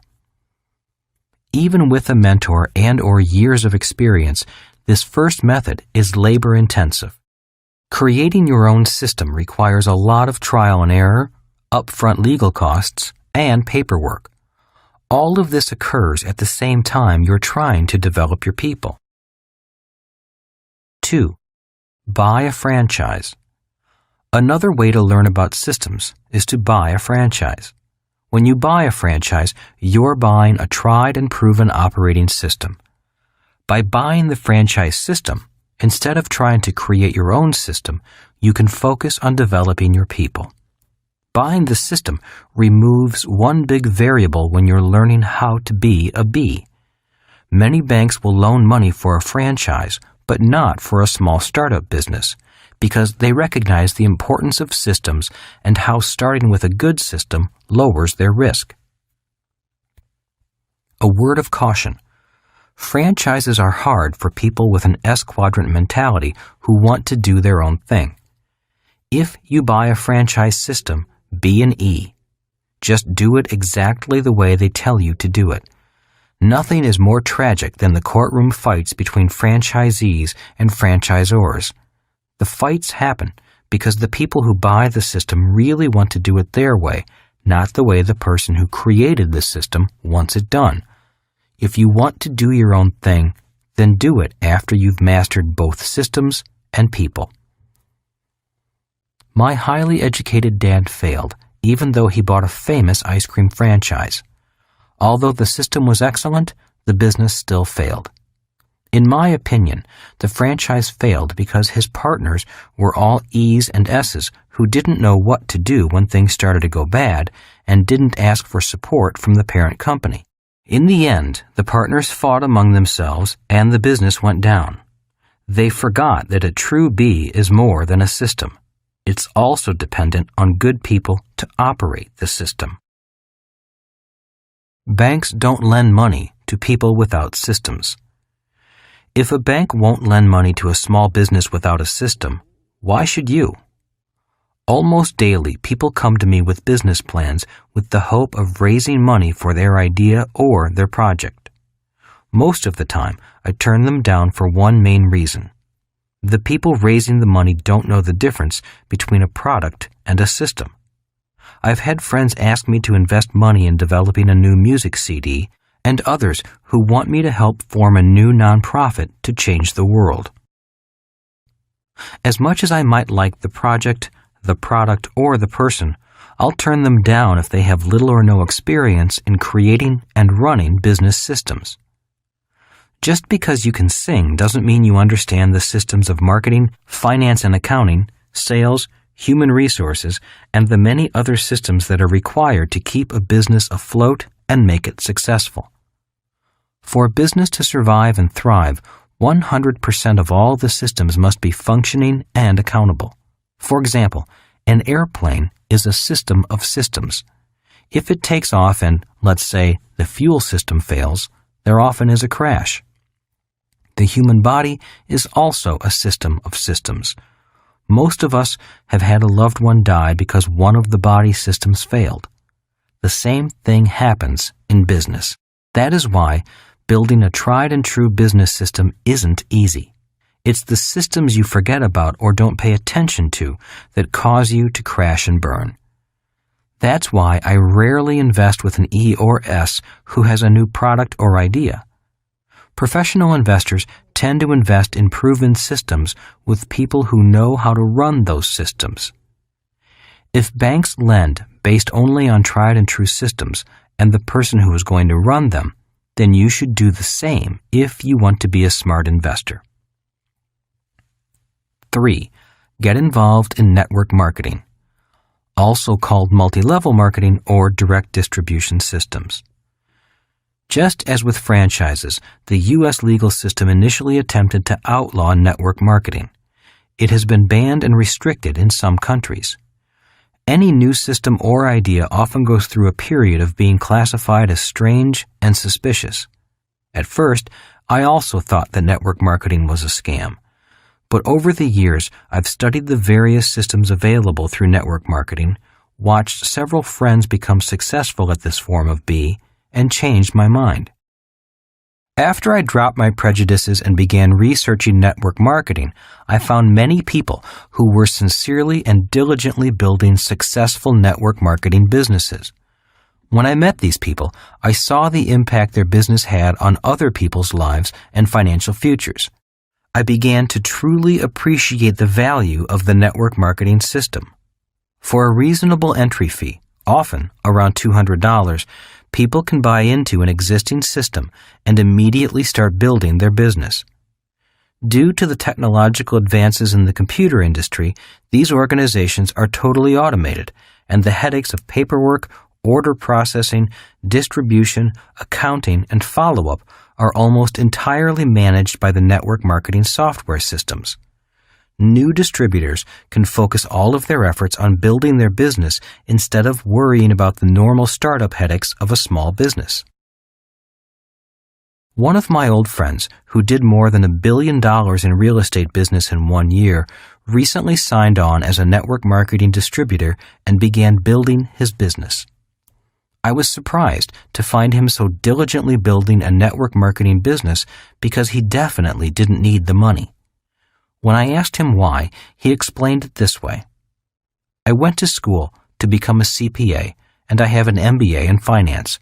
When people ask me how I became so rich, I tell them about the multi-million-dollar real estate transactions I do and the hundreds of thousands of dollars in passive income I receive each year from it. I then notice that some of them withdraw or shy away. We both know that their chances of doing multi-million-dollar real estate investments like I do are slim to none. So I began to look for a way I could help them achieve the same level of passive income I developed from real estate without going back to school for 6 years and spending 12 years investing in real estate. I believe network marketing gives people the opportunity to build up the passive income they need for support while they learn to become professional investors. That is why I recommend network marketing to them. Even if they have little money, they can still invest sweat equity for 5 years and begin to generate more than enough passive income to begin investing. By developing their own business, they have the free time to learn and the capital to invest with me in my bigger deals. After researching several opportunities, my friend joined a network marketing company as a distributor and started a network marketing business with people who might someday want to invest with him. He's now doing well in his network marketing business as well as in his investment business. He told me, "I did it initially because I wanted to help people find the money to invest. and now I'm getting rich from a whole new business. Twice a month, he holds classes on Saturdays. At the first meeting, he teaches people about business systems and people, or how to develop into a successful bee. On the second meeting of the month, he teaches them about financial literacy and financial intelligence in order to turn them into savvy I's. His class sizes are growing rapidly. The pattern he recommends is the same one I recommend. A personal franchise. That's why today I recommend that people consider network marketing. Many famous franchises cost $1 million or more to buy. Network marketing is like buying a personal franchise, often for less than $200. I know much of network marketing is hard work, but success in any quadrant is hard work. I personally generate no income as a network marketing distributor. I researched several network marketing companies and their compensation plans. While doing my research, I did join several companies just because their products are so good and I use them as a consumer. The one recommendation I have for finding a good organization to help you move to the right side of the cash flow quadrant is to focus not so much on the product, but on the education the organization offers. There are network marketing organizations that are only interested in having you sell their system to your friends, and there are organizations primarily interested in educating you and helping you succeed. From my research into network marketing, I found two important things you can learn through their programs that are essential to become a successful bee. 1. To be successful, you need to learn to overcome your fear of being rejected and to stop worrying about what other people say and think about you. So many times I've met people who hold themselves back simply because of what their friends might say if they did something different. I know, because I was the same way. Coming from a small town, everyone knew what everyone else was up to. If someone didn't like what you were doing, the whole town heard about it and made your business their business. One of the things I told myself over and over was, what you think of me is none of my business. What is most important is what I think about myself. One of the reasons my rich dad encouraged me to work in sales for the Xerox Corporation for 4 years wasn't because he liked copiers, but because he wanted me to overcome my shyness and fear of rejection. 2. To be successful, you must also learn to lead people. Working with different kinds of people is the hardest thing about business. The people I've met who are successful in any business are those who are natural leaders. The ability to get along with and inspire people is a priceless skill, a skill that can be learned. As I said, the transition from the left side to the right side isn't so much what you do, but who you have to become. If you learn how to handle rejection, how to not be affected by what other people think of you, and how to lead people, you'll find prosperity. So I endorse any network marketing organization that is primarily committed to developing you as a human being rather than developing you into a salesperson. I would seek organizations that, 1, are proven with a successful track record, a distribution system, and a compensation plan that have been successful for years. 2, have a business opportunity you can succeed with, believe in, and share confidently with others. 3, have ongoing long-term educational programs to develop you as a human being. Self-confidence is vital on the right side of the cash flow quadrant. 4, have a strong mentor program. You want to learn from leaders, not advisors. You want to learn from people who are already leaders, who are on the right side, and who want you to succeed. 5, have people you respect and enjoy being with. If the organization meets these 5 criteria, then and only then look at the product. Too many people look at the product instead of the business system and the organization behind the product. In some of the organizations I looked into, their pitch was, the product sells itself. It's easy. If you're looking to be a salesperson, an S, then the product is the most important thing. But if you're developing into a long-term B, then the system, lifelong education, and the people are most important.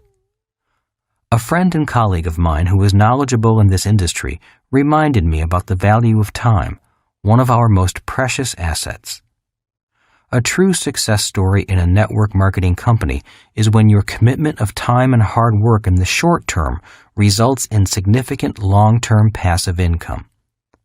Once you've built a strong organization below you, you can stop working and your revenue stream will continue from the efforts of the organization you've built. The most important key to success with a network marketing company is a long-term commitment on your part, as well as the organization's part, in order to mold you into the business leader you want to become. A system is a bridge to freedom. Being homeless was not an experience I want to repeat. Yet for Kim and me, the experience was priceless. Today, freedom and security are found not so much in what we have, but in what we know we can create with confidence. Since that time, we have created or helped develop a real estate company, an oil company, a mining company, and 2 education companies. So the process of learning how to create a successful system was beneficial for us. Yet I don't recommend the process to anyone unless they truly want to go through it. Until only a few years ago, the possibility of a person becoming successful in the B quadrant was only available to those who were brave or rich. Kim and I must have been brave because we certainly weren't rich. Many people stay stuck on the left side because they feel the risks involved in developing their own system are too great. For them, it's smarter to remain safe and secure in a job. Today, primarily due to changes in technology, the risk in becoming a successful business owner is greatly reduced, and the opportunity to build your own or leverage an existing business system is available to virtually everyone. Franchises and network marketing took away the hard part of developing your own system. You acquire the rights to a proven system, and then your only job is to develop your people. Think of business systems as bridges that provide a path for you to cross safely from the left side to the right side of the cash flow quadrant. Chapter 5. The 5 Levels of Investors. Investing is the key to financial freedom. My poor dad often said, investing is risky. My rich dad often said, being financially uneducated is risky. Today, most people know they should invest. The problem is that most people, like my poor dad, believe investing is risky. And investing is risky if you lack financial education, experience, and guidance. Learning to invest is important because investing is the key to financial freedom. 5 things happen to people who do not invest or who invest poorly. 1. They work hard all their lives. 2. They worry about money all their lives. 3. They depend on others, such as family, a company pension, or the government, to take care of them. 4. The boundaries of their lives are defined by money. 5. They will not know what true freedom is. Rich Dad often said, "You will never know true freedom until you achieve financial freedom." By this, he meant that learning to invest is more important than learning a profession. He said, when you learn a profession, let's say to be a doctor, you learn how to work for money. Learning to invest is learning how to have money work for you. The moment you have money working for you, you have your ticket to freedom. He also said, the more money you have working for you, the less you pay in taxes, if you are a true investor. Learning to invest. My rich dad began preparing me for the I quadrant at the age of 9 using the game of Monopoly as a teaching tool. Over and over again, he would say, one of the great formulas for wealth is found in the game of Monopoly.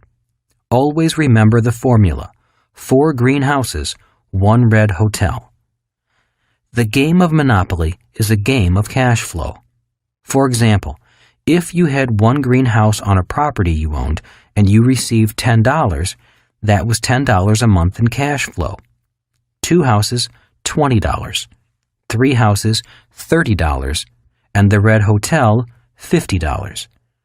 More greenhouses and more red hotels mean more cash flow, less work, less taxes, and more freedom.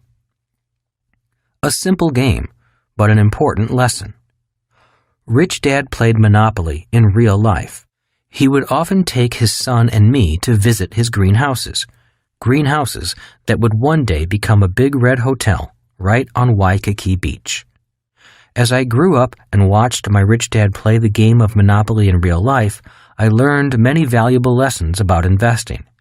Some of those lessons are: investing is not risky. Investing is fun. Investing can make you very, very rich.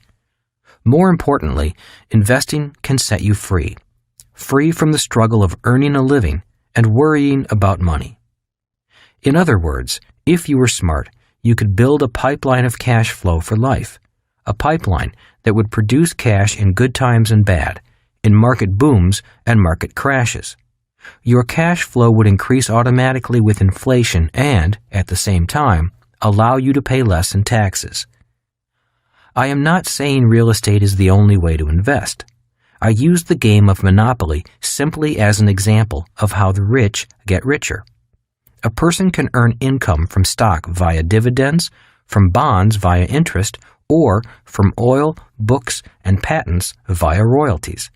In other words, there are many ways to financial freedom. Financial experts.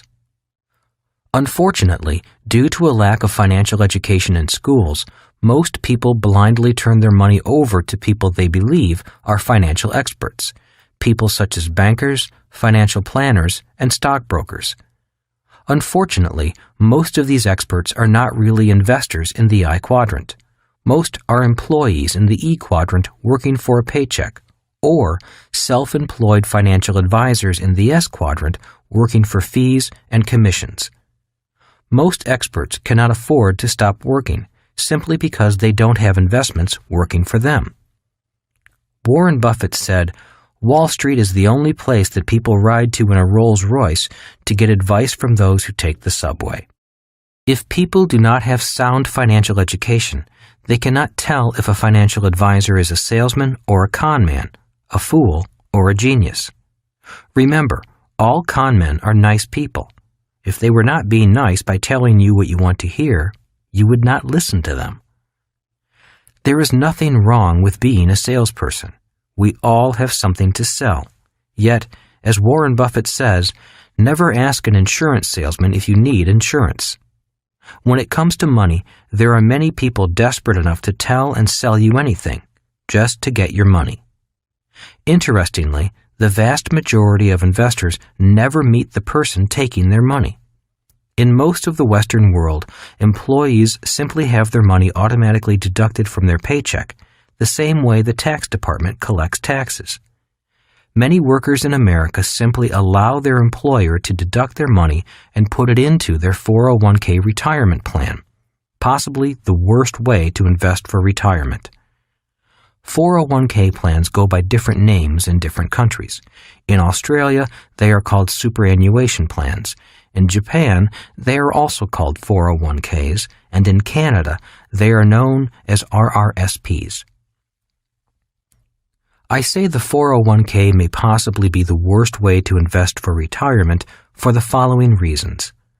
1. Time magazine is on my side. Time magazine has run a number of articles over the years questioning the wisdom of putting so many people's retirement at risk. Time has been predicting that millions will not have enough money to retire after a lifetime of turning their money over to strangers. A typical 401k plan takes 80% of the profits. The investor may receive 20% if they are lucky. The investor puts up 100% of the money and takes 100% of the risk. The 401k plan puts up 0% of the money and takes 0% of the risk. The 401k company makes money, even if you lose money. 2. Taxes work against you with a 401k. Long-term capital gains are taxed at a lower rate of around 15%, but the 401k gains are taxed at the ordinary earned income tax rate of around 35%, the highest of the three types of income, which are ordinary earned, portfolio, passive. If you want to take the money out of your 401k early, you'll have to pay an additional 10% penalty tax. 3. You have no insurance if there is a stock market crash. To drive a car, I must have insurance in case there is a crash. When I invest in real estate, I have insurance in case of fire or other losses. Yet the 401k investor has no insurance to prevent losses from market crashes. 4. The 401k is for people who are planning to be poor when they retire. That is why financial planners often say, when you retire, you'll be taxed at a lower tax rate. They assume your income will go down in retirement into a lower tax bracket. If, on the other hand, you are rich when you retire and you have a 401k, you could pay even higher taxes at retirement. Smart investors understand taxes before investing. The sad truth about most financial advisors and pension fund managers is that they are not investors. Most are employees in the E Quadrant. One reason why so many government pensions and union pensions are in trouble is because these employees are not trained to be investors. Most do not have any real-life financial education. To make matters worse, most financial experts advise uneducated investors to invest for the long term in a well-diversified portfolio of stocks, bonds, and mutual funds. Why do these financial experts, employees in the E Quadrant or salespeople in the S Quadrant masquerading as investors in the I Quadrant, advise you to do that? It's because they get paid not by how much money they make for you, but by how much money you turn over to them for the long term. The longer your money is parked with them, the more they get paid. The reality is that real investors do not park their money. They move their money. It is a strategy known as the velocity of money. A true investor's money is always moving, acquiring new assets and then moving on to acquire even more assets. Only amateurs park their money. I am not saying 401k type plans are bad, although I would never have one. For me, they are too expensive, too risky, too tax inefficient, and unfair to the investor. I am saying there are better ways to invest, but they require financial education. What is the best investment? The average investor does not know the difference between investing for cash flow and investing for capital gains. Most investors invest for capital gains, hoping and praying the price of their stock or home goes up. As long as you have more cash flowing in than flowing out, your investment is a good investment. Keep in mind that it's not the asset class that makes a person rich or poor. For example, when a person asks, "Is real estate a good investment?" I reply, "I don't know. Are you a good investor?"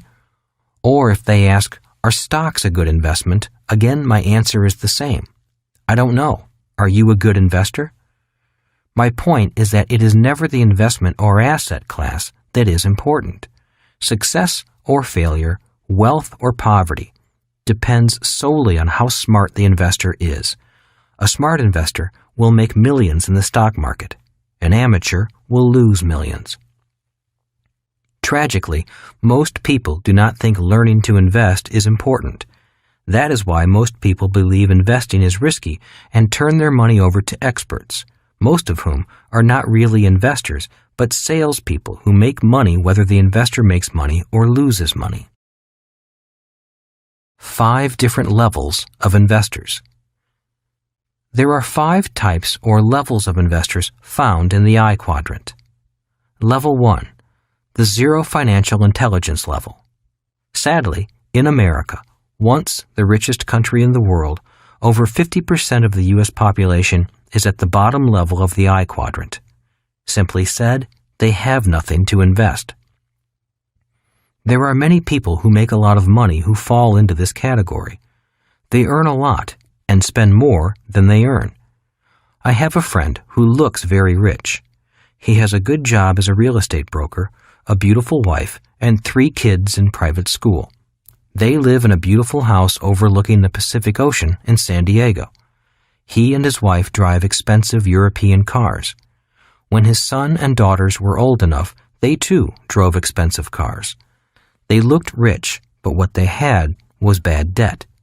They looked rich, but were poorer than most poor people. Now, they are homeless. When the real estate market crashed, they crashed.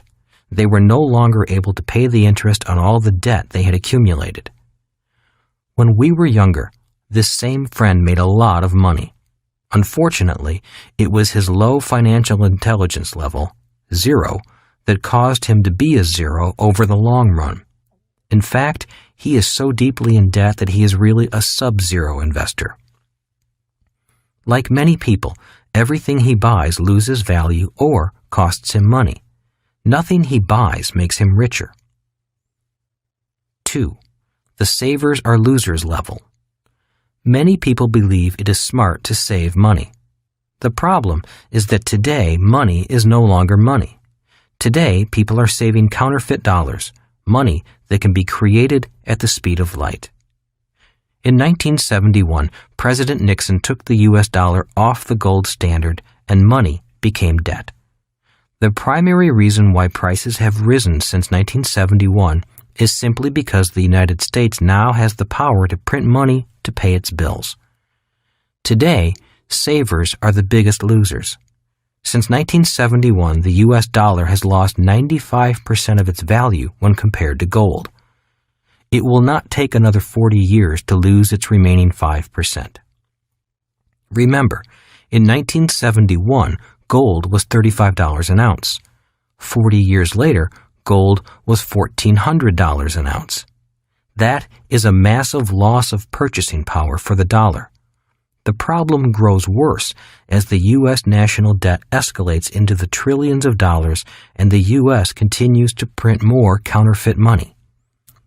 As the Federal Reserve Bank and central banks throughout the world print trillions of dollars at high speed, every printed dollar means higher taxes and more inflation.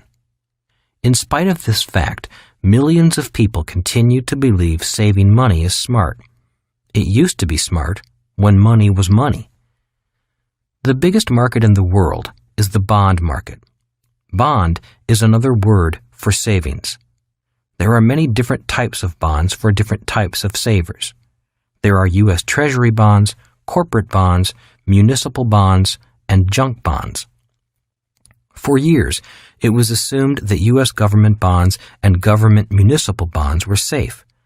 Then the financial crisis of 2007 began. As many of you know, the crisis was caused by mortgage bonds such as mortgage-backed securities, or MBS, also known as derivatives. Millions of these mortgage bonds were made up of subprime mortgages, which were loans to subprime or high-risk borrowers. You may recall that some of those borrowers had no income and no job, yet they were buying homes they could never pay for. The Wall Street bankers took these subprime loans and packaged them into bonds, magically got this subprime bond labeled as prime, and sold them to institutions, banks, governments, and individual investors. To me, this is fraud, but that is the banking system. Once the subprime borrower could no longer pay the interest on their mortgages, these MBS bonds began blowing up all over the world. Interestingly, it was Warren Buffett's firm, Moody's, that blessed these subprime mortgages as AAA prime debt, the highest rating for bonds. Today, many people blame the big banks, such as Goldman Sachs and J.P. Morgan, for the crisis. Yet if anyone should be blamed for this crisis, it should be Warren Buffett. He is a smart man, and he knew what he was doing. Moody's was blessing rotting dog meat as grade A prime beef. That is criminal. The problem is that these subprime bonds are now causing ripple effects all over the world. Today, countries such as Ireland and Greece are in serious trouble, unable to pay the interest on their bonds. In the United States, governments and municipalities are going broke, unable to pay the interest on their bonds. In 2011, millions of individuals, many retirees, pension funds, governments, and banks are in trouble as the bond market proves how unsafe bonds can be. On top of that, rising inflation makes bonds an even riskier investment, which is why savers who only know how to save are losers. For example, if a bond is paying 3% interest and inflation is running at 5%, the value of a 3% bond crashes, wiping out investors' value. China could be the biggest loser of all. China holds $1 trillion in U.S. bonds. Every time the U.S. government devalues the dollar by printing more money and issuing more bonds, the value of China's $1 trillion investment in the United States goes down. If China stops buying U.S. government bonds, the world economy will stop and crash. Millions of retirees are just like China. Retirees in need of a steady income after retirement believed government bonds were safe. Today, as governments, big and small, go bust and inflation rises, retirees are finding out that savers who saved money in bonds are losers. Municipal bonds are IOUs issued by states, cities, hospitals, schools, and other public institutions. One advantage of municipal bonds is that many are tax-free income. The problem is that municipal bonds are not risk-free. Millions of municipal bond investors are now finding out that the municipal bonds they invested in are in serious trouble. In the United States, more than $3 trillion is invested in municipal bonds. It is estimated that 2/3 of those bonds are now at risk because these public institutions are broke. If more money is not pumped in, the United States could implode from the center as states, cities, hospitals, and schools begin to default, just as subprime homeowners defaulted and stopped paying on their home mortgages. The bond market is the biggest market in the world, bigger than the stock market or the real estate market. The main reason it is the biggest is because most people are savers, level 2 investors. Unfortunately, after 1971, when the rules of money changed, savers became the biggest losers, even if they saved money by investing in bonds. Remember that savers, bondholders, and most people who save money in a retirement plan are people who park their money, investing for the long term, while professional investors move their money. Professional investors invest their money in an asset, get their money back without selling the asset, and move their money on to buy more assets. That is why savers who park their money are the biggest losers. Level 3, the I'm too busy level. This is the investor that is too busy to learn about investing. Many investors at this level are highly educated people who are simply too busy with their careers, family, other interests, and vacations. Hence, they prefer to remain financially naive and turn their money over to someone else to manage for them. This is the level that most 401k, IRA, and even very rich investors are at. They simply turn their money over to an expert and then hope and pray their expert is really an expert. Soon after the financial crisis broke in 2007, many affluent people found out that their trusted expert was not an expert at all, and even worse, could not be trusted. In a matter of months, trillions of dollars of wealth vaporized as real estate and stock markets began to crash. Panicking, these investors called their trusted advisors and begged for salvation. A few rich investors found out that their trusted advisors were extremely sophisticated con men running elaborate Ponzi schemes. A Ponzi scheme is an investment scheme where investors are paid off with new investors' money. The scheme works well as long as there are new investors adding new money to pay off the old investors.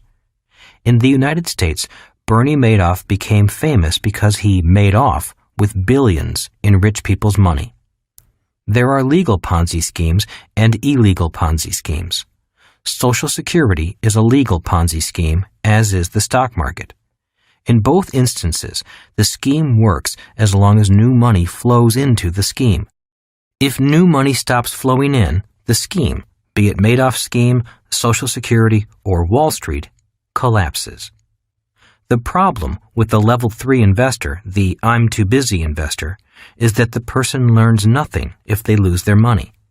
They have no experience except a bad experience. All they can do is blame their advisor, the market, or the government. It is hard to learn from one's mistakes if the person does not know what mistakes were made. Level 4, the I'm a professional level. This is the do-it-yourself investor in the S quadrant. Many retirees become level 4 investors once their working days are over. This investor may buy and sell a few stocks, often from a discount broker. After all, why should they pay a stockbroker's higher commission when they can do their own research and make their own decisions? If they invest in real estate, the do-it-yourselfer will find, fix, and manage their own properties.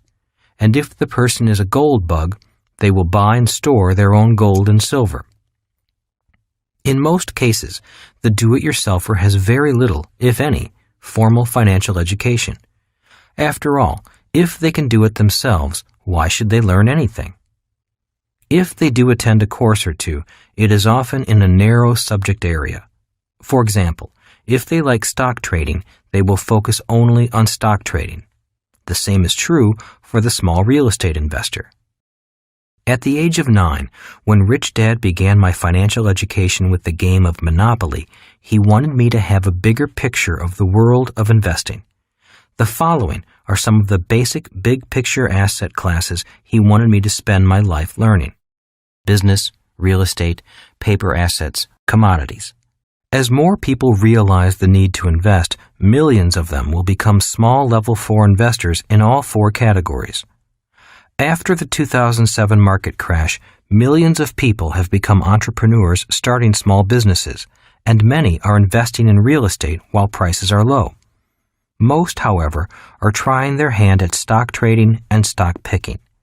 As the dollar declines in value, millions of people are beginning to save gold and silver instead of dollars. Obviously, those who also invest in their ongoing financial education, taking classes regularly and hiring a coach to enhance their performance, will outpace those who just do it on their own. With a sound financial education, a few of the level 4 investors will climb to the next level, the level 5 investor, the capitalist. Level 5, the capitalist level. This is the richest people in the world level. The level 5 investor, a capitalist, is a business owner from the B quadrant investing in the I quadrant. As stated earlier, the level 4 investor is the do-it-yourselfer from the S quadrant investing in the I quadrant. The following are a few examples of the differences between a level 4 investor and a level 5 capitalist investor. 1. The S quadrant investor generally uses his or her own money to invest. The B quadrant investor generally uses OPM, other people's money, to invest. This difference is one of the major differences between the level 4 and level 5 investor. 2. The S quadrant investor is often a solo investor. The S also stands for smartest. The B quadrant investor invests with a team. B quadrant investors do not have to be the smartest. They just have to have the smartest team. Most people know that 2 minds are better than 1, yet many S quadrant investors believe they are the smartest people in the world. 3. The S quadrant investor earns less than the B quadrant investor. 4. The S quadrant investor often pays higher taxes than the B quadrant investor. 5. The S quadrant also stands for selfish. The more selfish they are, the more money they make. The B quadrant investor must be generous. The more generous they are, the more money they make. 6. It is difficult to raise money as an S quadrant investor. It is easy for a B quadrant investor to raise capital. Once a person knows how to build a business in the B quadrant, success attracts money. It becomes easy to raise money in the I quadrant if you are successful in the B quadrant. That is the big if. The ease of raising capital is one of the biggest differences between being successful in the S quadrant versus being successful in the B quadrant. Once a person is successful in the B quadrant, life is easy. The challenge is becoming successful. The problem with success in the S quadrant is that raising capital is always difficult. For example, it is easy to take a B quadrant business public via selling shares of the business on the stock market. The story of Facebook is a modern example of how easy it is to raise capital for a B quadrant business. If Facebook had remained just a small web consulting firm, it would have been very difficult to raise investor capital. Another example is McDonald's. If McDonald's had remained just a single hamburger store, an S quadrant operation, no one would have invested in it. Once McDonald's began expanding into the B quadrant via a franchise system and was listed on the stock exchange, money poured in. The reason a business sells shares is because the more they share, the richer the entrepreneur becomes. An S quadrant business has a tough time selling shares because the business is too small to share. In real estate, the same is true. When I was a small real estate investor investing in single-family homes, condos, and small 4 to 30 unit apartment buildings, it was difficult getting loans. The moment Kim and I began investing in apartment buildings with over 100 units, banks were more than willing to lend us much more money. The reason? On 100-unit plus properties priced in the millions, banks do not finance the investor. They finance the investment. In other words, on properties with over 100 units, banks look more closely at the investment than the investor. On top of that, bankers would rather lend $10 million than $10,000 since it takes just as much time to lend thousands as it does millions. Remember, bankers love debtors because debtors make the bank rich. Once bankers are satisfied with our ability to own and manage large apartment houses profitably, banks often line up to offer us money, even during a crisis. So the question is, who do level 5 investors get their money from? The answer is, they get their money from level 2 and level 3 investors who save their money in banks and pension plans. Starting with nothing. The reason I started this book with the story of Kim and me being homeless is to let listeners know that not having any money is not an excuse for not growing smarter, thinking bigger, and becoming richer. For most of my life, I have never had enough money. If I had let not having money be an excuse, I would never have become a capitalist. This is important because a true capitalist never has money. That is why they must know how to raise capital and use other people's money to make a lot of money for a lot of people. How to become a capitalist. My mom and dad wanted me to be successful in the E and S quadrants. My dad suggested I go to school, get my PhD, which he did himself, and work for the government or climb a corporate ladder in the E quadrant. My mom, a registered nurse, wanted me to become a medical doctor in the S quadrant. My rich dad suggested I become a capitalist. That meant I had to study the skills required for success in the B and I quadrants. My mom and dad believed in traditional schools such as colleges, law schools, and medical schools. They valued good grades, degrees, and credentials, such as a law degree or a medical license. My rich dad believed in education, but not the type of education found in traditional schools. Rather than go to school, my rich dad signed up for seminars and courses that improved his business and investing skills. He also took personal development courses. He was not interested in grades or credentials. He wanted real-life skills that gave him strengths and operational skills in the B and I quadrants. When I was in high school, my rich dad often flew to Honolulu to attend seminars on entrepreneurship and investing. One day, when I told my poor dad that rich dad was going to a class on sales, my poor dad laughed. He could not understand why anyone would want to learn how to sell, especially if the class hours were not applied as credit to an advanced college degree. My poor dad also looked down upon my rich dad because my rich dad never finished high school. Because I had two dads with differing attitudes on education, I became aware that there is more than one type of education. Traditional schools are for those who want to be successful in the E and S quadrants. Another type of education is for those who want to be successful in the B and I quadrants. In 1973, I returned from Vietnam. It was time for me to make up my mind about which dad I was going to follow. Was I going to follow in my poor dad's footsteps and go back to school to become an E or an S, or take my rich dad's path and become a B or an I, eventually to become a capitalist? In 1973, my rich dad suggested I take classes on real estate investing. He said, if you want to be a successful capitalist, you must know how to raise capital and how to use debt to make money. That year, I took a 3-day workshop on real estate investing. It was the start of my education into the world of the capitalist. A few months later, after looking at over 100 properties, I purchased my first rental property on the island of Maui, using 100% debt financing and still putting $25 cash flow in my pocket each month. My real-life education had begun. I was learning to use other people's money to make money, a skill a true capitalist must know. In 1974, my contract with the Marine Corps was up, and I took a job with the Xerox Corporation in Hawaii, not because I wanted to climb the corporate ladder, but because Xerox had the best sales training program. Again, this was all part of my rich dad's educational program to train me to become a capitalist.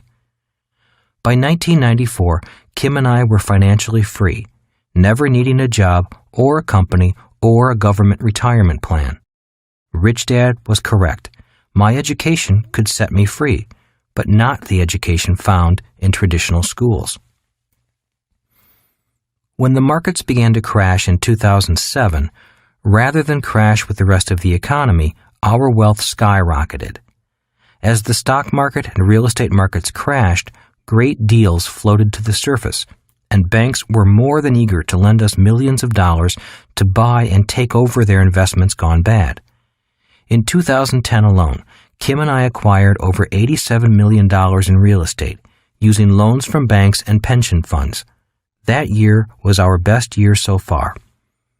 As Rich Dad often said, if you are a true investor, it does not matter if the markets are going up or coming down. A true investor does well in any market condition. Where are you? Take a moment and assess where you are today. Are you at investor level 1?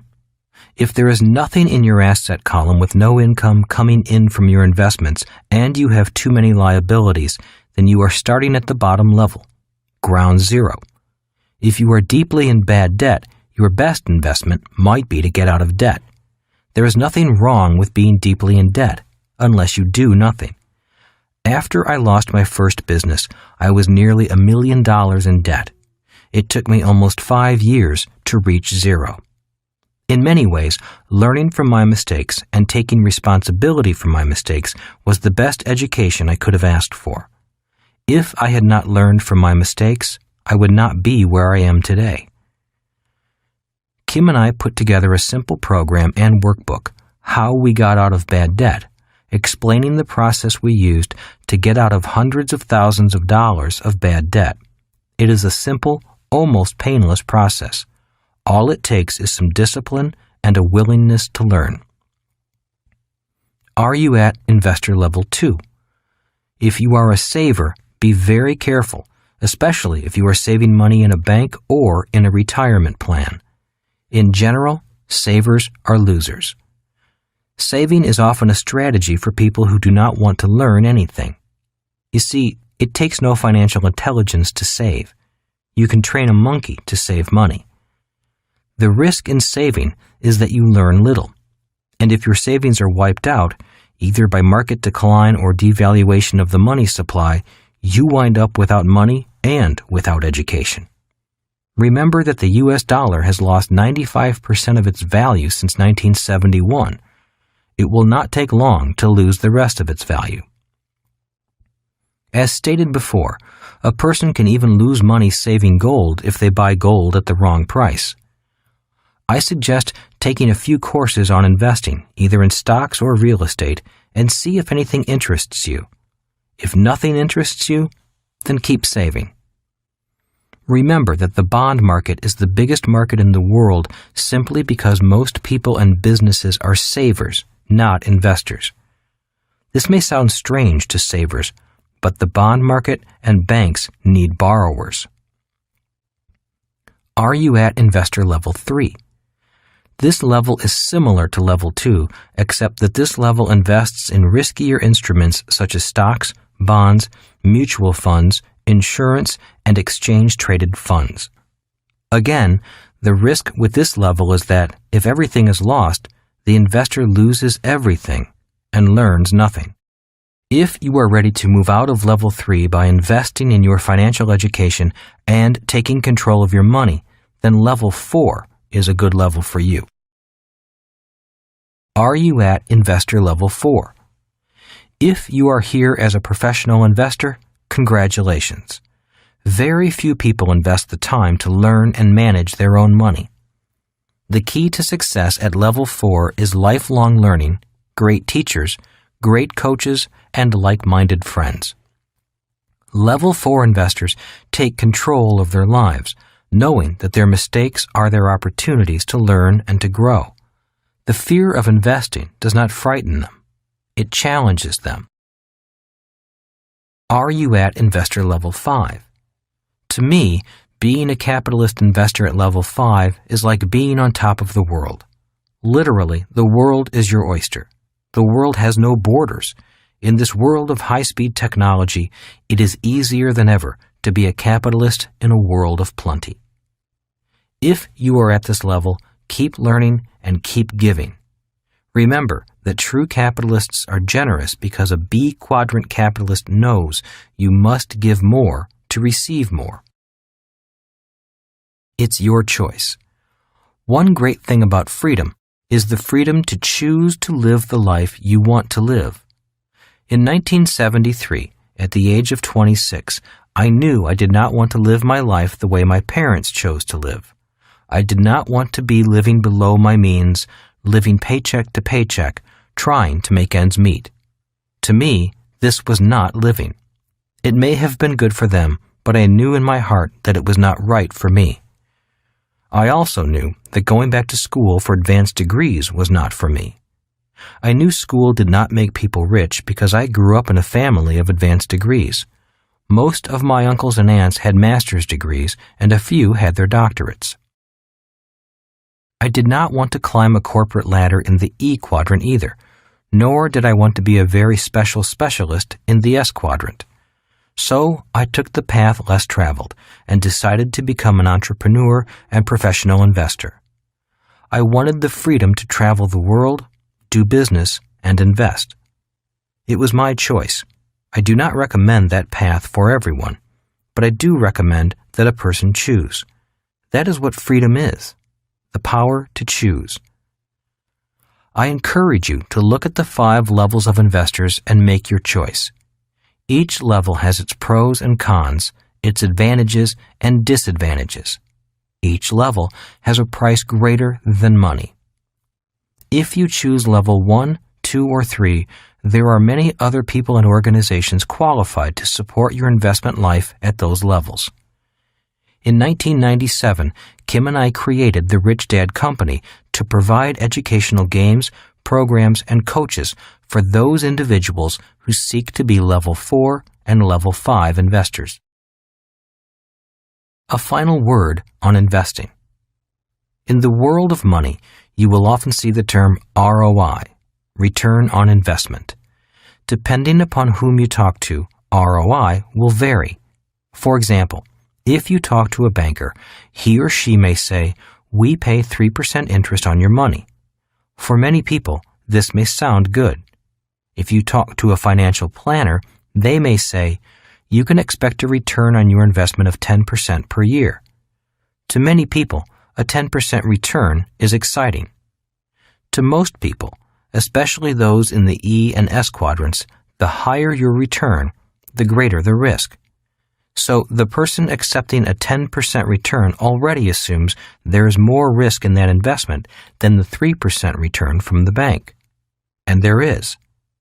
Ironically, both the 3% return from the bank and the 10% return from the stock market are extremely high risk. The money in the bank is at risk due to inflation and higher taxes caused by banks printing money.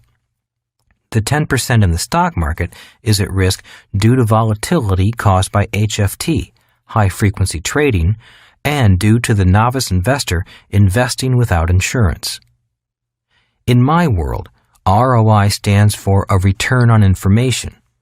This means that the more information I have, the higher my returns, and the lower my risk. I caution you, because what I am about to say may sound insane or too good to be true. Yet I assure you, it is true. In my world, the world of a level 4 and level 5 investor, an infinite return is expected, and with low risk. An infinite return means money for nothing. In other words, investors receive income without having any of their own money in the investment. In the earlier section, I wrote that I took a real estate course in 1973. After looking at over 100 investments, I purchased a condo on Maui using 100% financing, which means I used none of my own money. I put $25 each month into my pocket. That $25 was an infinite return on my investment, since I had zero invested. And I quote from that section, "My real-life education had begun. I was learning to use other people's money to make money, a skill a true capitalist must know." I know $25 a month is not a lot of money, yet it was not the money that was important to me. It was learning a way of thinking, a way of processing information and producing a result.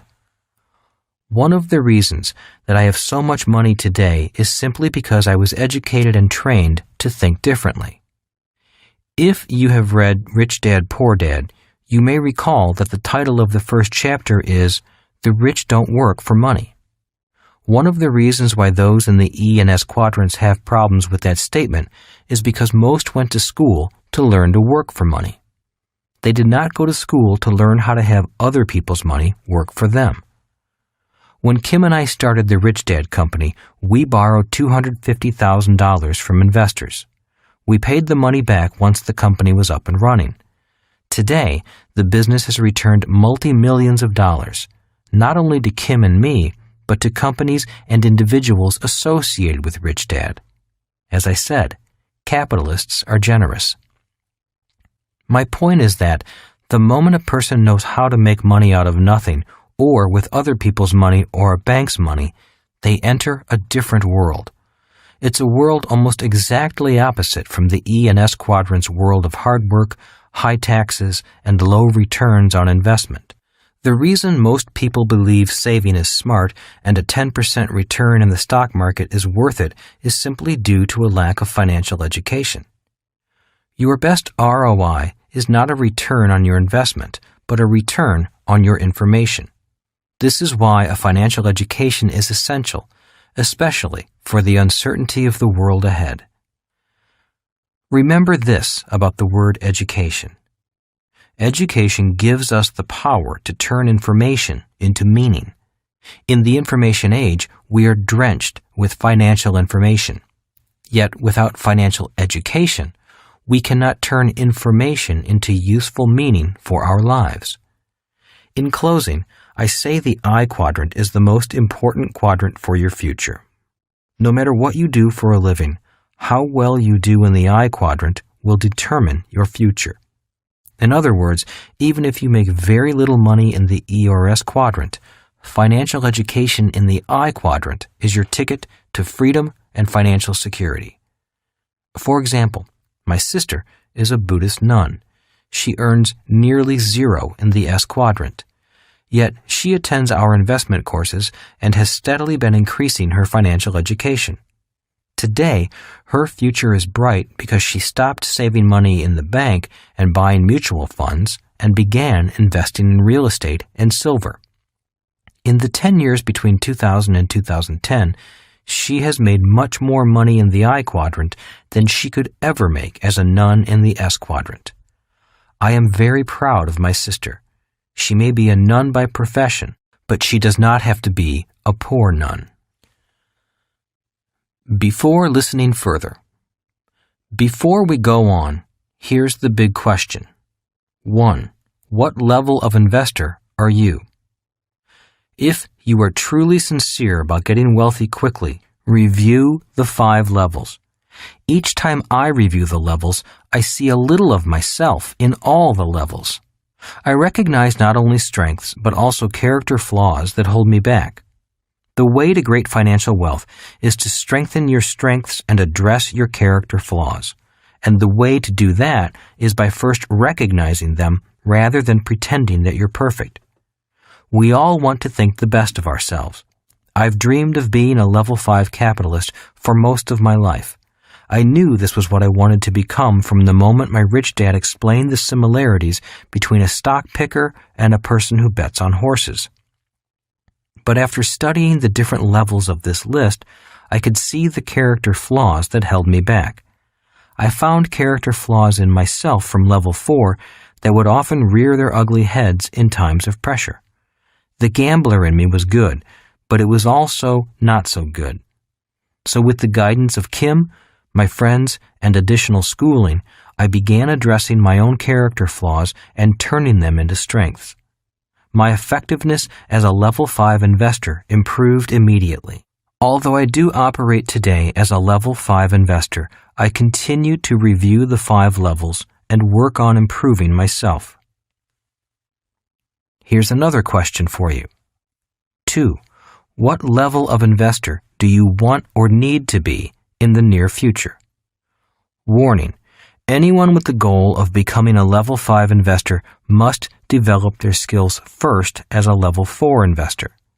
Level 4 cannot be skipped on your path to level 5.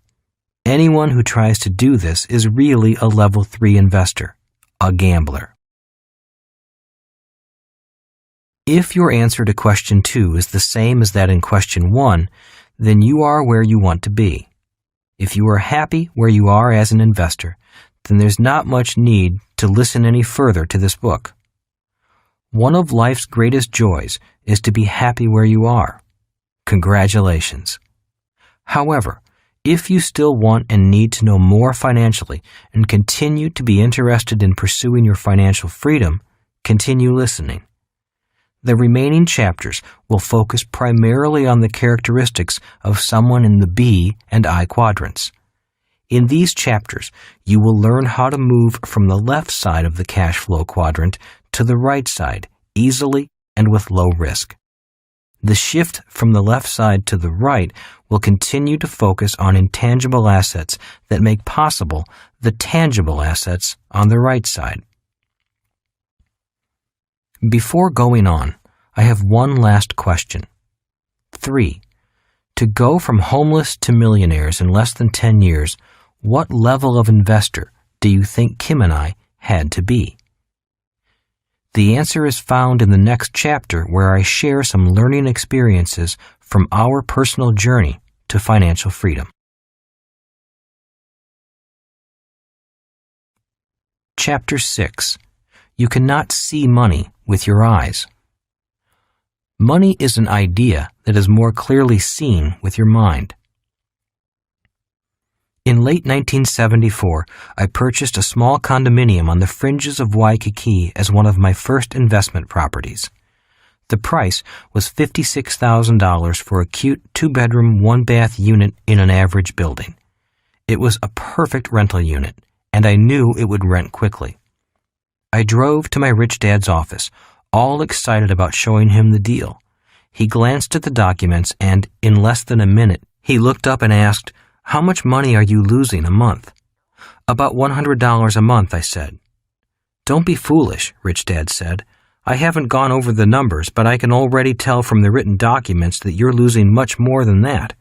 And besides, why in the world would you knowingly invest in something that loses money?" "Well, the unit looked nice and I thought it was a good deal. A little paint and the place would be as good as new," I said. "That doesn't justify knowingly losing money," smirked Rich Dad. "Well, my real estate agent said not to worry about losing money every month. He said that in a few years, the price of this unit will double. In addition, the government gives me a tax break on the money I lose. Besides, it was such a good deal that I was afraid someone else would buy it if I didn't." Rich Dad stood and closed his office door. When he did that, I knew I was about to be chewed out as well as be taught an important lesson. I'd been through these types of educational sessions before. "So, how much money are you losing a month?" Rich Dad asked again. "About $100, I repeated nervously. Rich Dad shook his head as he scanned the documents. The lesson was about to begin. On that day, I learned more about money and investing than I had in all my previous 27 years of life. Rich Dad was happy that I took the initiative and invested in a property, but I'd made some grave mistakes that could have been a financial disaster.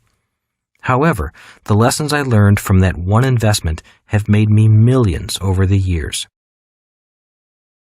Money is seen with your mind. "It's not what your eyes see," said Rich Dad. "A piece of real estate is a piece of real estate.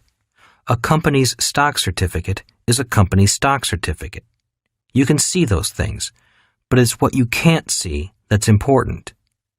It's the deal, the financial agreement, the market, the management, the risk factors, the cash flow, the corporate structuring, the tax laws, and 1,000 other things that make something a good investment or not." He then proceeded to tear the deal apart with questions. "Why would you pay such a high interest rate? What do you figure your return on investment to be? How does this investment fit into your long-term financial strategy? What vacancy factor are you using? What is your cap rate? Have you checked the association's history of assessments? Have you figured in management costs? What percentage rate did you use to compute repairs? Did you know that the city has just announced it will be tearing up the roads in that area and changing the traffic pattern? A major thoroughfare will run right in front of your building. Residents are moving to avoid the year-long project. Did you know that? I know the market trend is up today, but do you know what is driving that trend? Business economics or greed? How long do you think the trend will continue up? What happens if this place doesn't rent? And if it doesn't, how long can you keep this place and yourself afloat?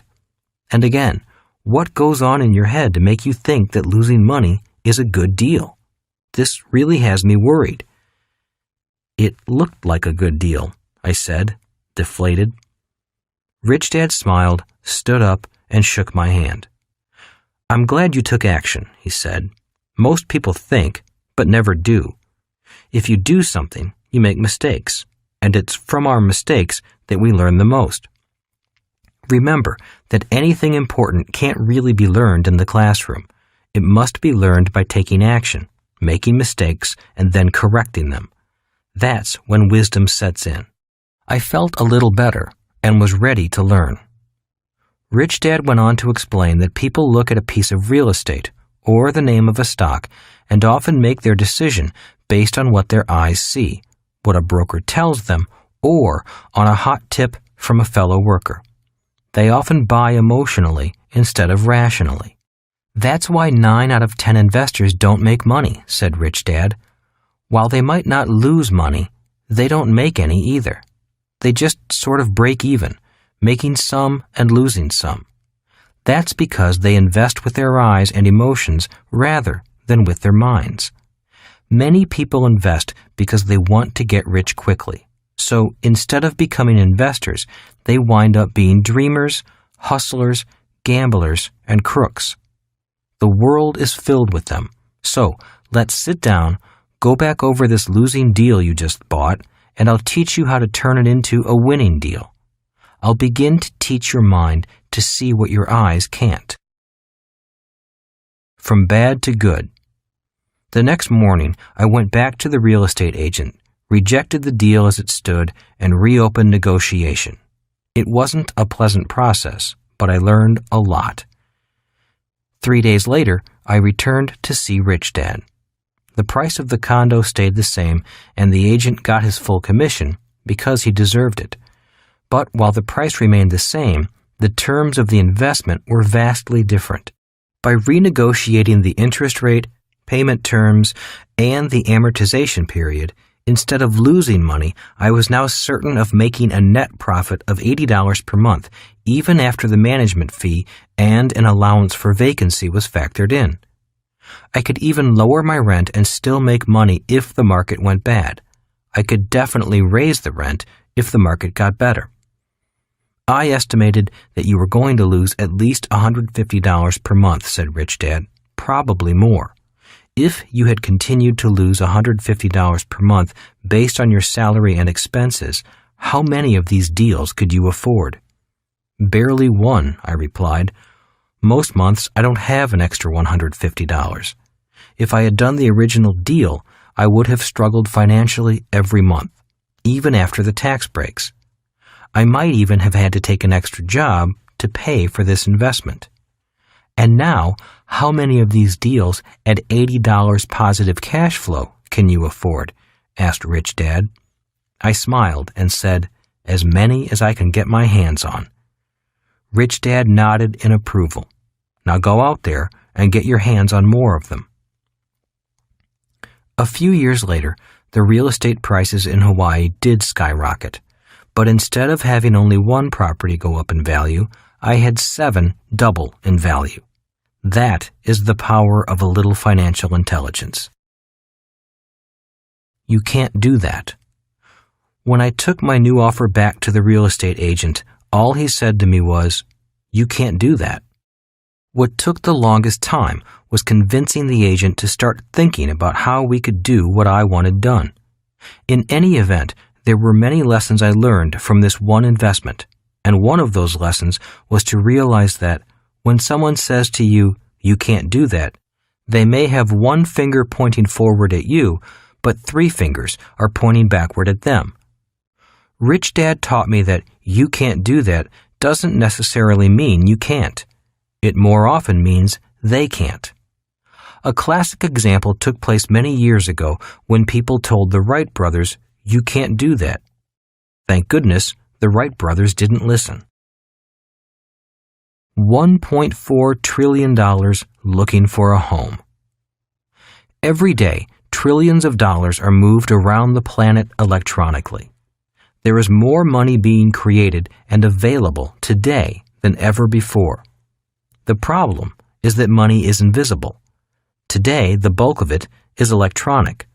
So when people look for money with their eyes, they fail to see anything. Most people struggle to live paycheck to paycheck, and yet $1.4 trillion flies around the world every day looking for someone who wants it. It's looking for someone who knows how to take care of it, nurture it, and grow it. If you know how to take care of money, money will flock to you and be thrown at you. People will beg you to take it. But if you don't know how to care for money, money will stay away from you. Remember Rich Dad's definition of financial intelligence. It's not how much money you make, but how much money you keep, how hard it works for you, and how many generations you keep it for. The blind leading the blind. The average person is 95% eyes and only 5% mind when they invest, said Rich Dad. If you want to become a professional in the B and I quadrants, you need to train your eyes to be only 5% and train your mind to see the other 95%. Rich Dad went on to explain that people who train their minds to see money have tremendous power over people who don't.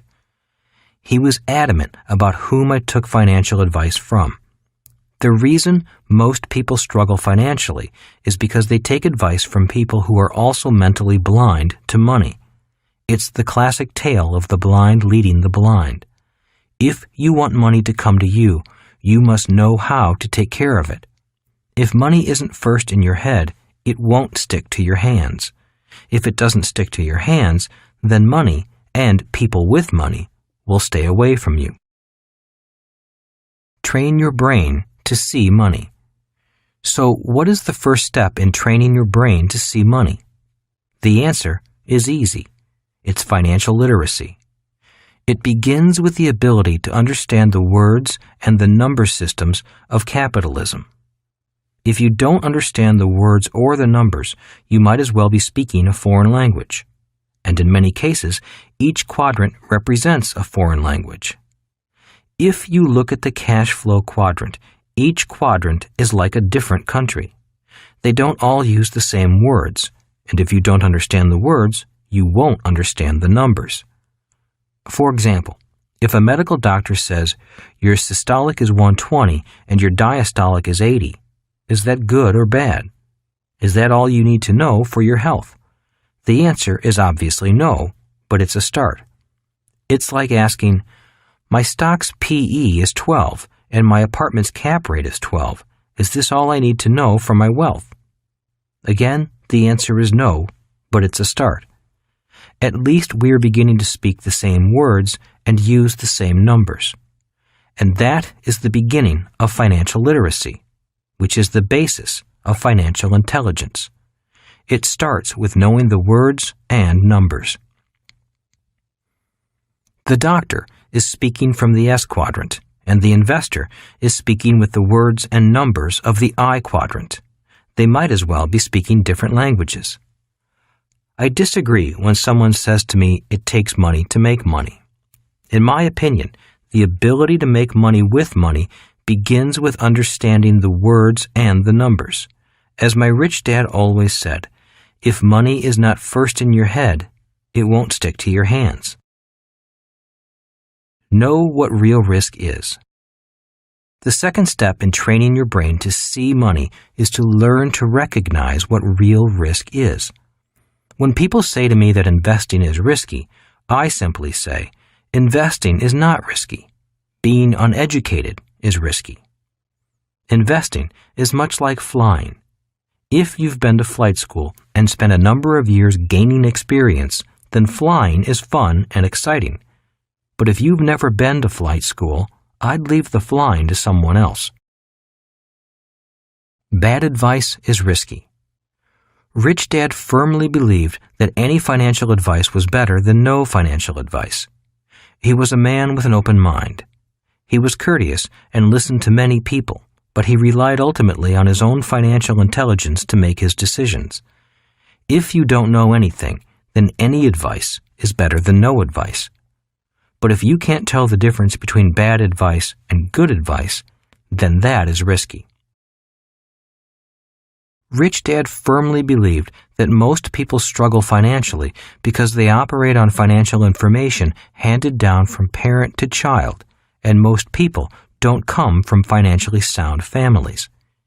He often said, bad financial advice is risky, and most of the bad advice is handed out at home, not from what is said, but from what is done. Children learn by example more than words. Your advisors are only as smart as you. Rich Dad said, your advisors can only be as smart as you are. If you are not smart, they can't tell you that much. If you are financially well educated, competent advisors can give you more sophisticated financial advice. If you are financially naive, they must by law offer you only safe and secure financial strategies. If you are an unsophisticated investor, they can only offer low-risk, low-yield investments. They often recommend diversification for unsophisticated investors. Few advisors choose to take the time to teach you because their time is money.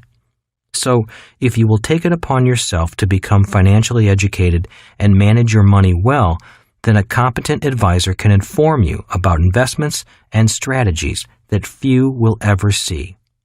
But first, you must do your part to get educated. Always remember, your advisor can only be as smart as you. Is your banker lying to you? Rich Dad had several bankers he dealt with. They were an important part of his financial team. While he was close friends with and respected his bankers, he always felt he had to watch out for his own best interests, just as he expected the bankers to look out for their own best interests. After my 1974 investment experience, he asked me this: when a banker says that your house is an asset, is he telling you the truth?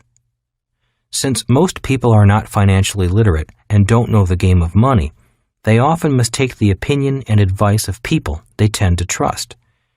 If you are not financially literate, then you need to trust someone you hope is.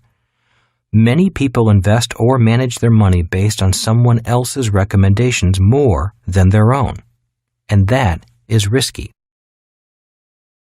They're not lying, they're just not telling you the whole truth. The fact is that when a banker says your house is an asset, they're not really lying to you. They're just not telling you the whole truth. While your house is an asset, they simply don't say whose asset it is. If you read financial statements, it's easy to see that your house is not your asset. It is the bank's asset. Remember my Rich Dad's definitions of an asset and a liability from Rich Dad, Poor Dad. An asset puts money in my pocket. A liability takes money out of my pocket. People on the left side don't really need to know the difference. Most of them are happy to feel secure in their jobs, have a nice house they think they own, are proud of, and think they're in control of. Nobody will take it away from them as long as they make those payments. But people on the right side need to know the difference. Being financially literate and financially intelligent means being able to understand the big picture of money. Financially astute people know that a mortgage doesn't show up as an asset, but as a liability on your balance sheet. Your mortgage actually shows up as an asset on a balance sheet across town. It shows up as an asset on the bank's balance sheet. Anyone who has taken accounting knows that a balance sheet must balance. But where does it balance? It doesn't really balance on your balance sheet. If you look at the bank's balance sheet, now it balances. Now it makes sense. That is B&I accounting. But this is not the way it's taught in basic accounting. In accounting, you'd show the value of your home as an asset and the mortgage as a liability. Also, an important point to note is that the value of your home is an opinion that fluctuates with the market, while your mortgage is a definite liability not affected by the market. For B&I, the value of your home is not considered an asset because it does not generate cash flow. What happens if you pay off your mortgage? Many people ask me, what happens if I pay off my mortgage? Is my house an asset then? And my reply is, in most cases, the answer is still no. It's still a liability. There are several reasons why this is true. One is maintenance and general upkeep. Property is like a car. Even if you own it free and clear, it still costs money to operate, and once things start to break, everything begins to break. In most cases, people pay for repairs on their house and their car with after-tax dollars. A person in the B and I quadrants only includes property as an asset if it generates income through positive cash flow. But the main reason a house, even without a mortgage, is still a liability is because you still don't own it. The government still taxes you even if you own it. Just stop paying your property taxes and you'll find out who really owns your property. That is where tax lien certificates come from, which I wrote about in Rich Dad, Poor Dad. Tax lien certificates are an excellent way to receive up to 16% interest on your money. If homeowners don't pay their property taxes, the government charges them interest on the taxes owed, at rates from 10% to 50%. Talk about being taken to the cleaners. If you don't pay the property taxes and someone like me pays them for you, then in many states you owe me the taxes plus the interest. If you don't pay me within a certain amount of time, I get to take your house just for the money I put up. In most states, property taxes take priority in repayment, even before the bank's mortgage. I've had the opportunity to buy houses I paid the taxes on for just a few $1,000s. The definition of real estate. Again, to be able to see money, you must see it with your mind, not your eyes. In order to train your mind, you must know the real definitions of words and the system of numbers. By now, you should know the difference between an asset and a liability, and you should know the definition of the word mortgage, which is an agreement until death, and the word finance, which means penalty. You will now learn the origin of the words real estate and a popular financial vehicle called derivatives. Many people think derivatives are new, but in reality, they're ages old. A simple definition of derivative is something that comes from something else. An example of a derivative is orange juice. Orange juice is a derivative of an orange. I used to think that real estate meant real, or something that was tangible. My rich dad explained to me that it really comes from the Spanish word real, which means royal. El Camino Real means the royal road. Real estate means the royal estate. Once the agrarian age came to an end and the industrial age began around 1500, power was no longer based on the land and agriculture.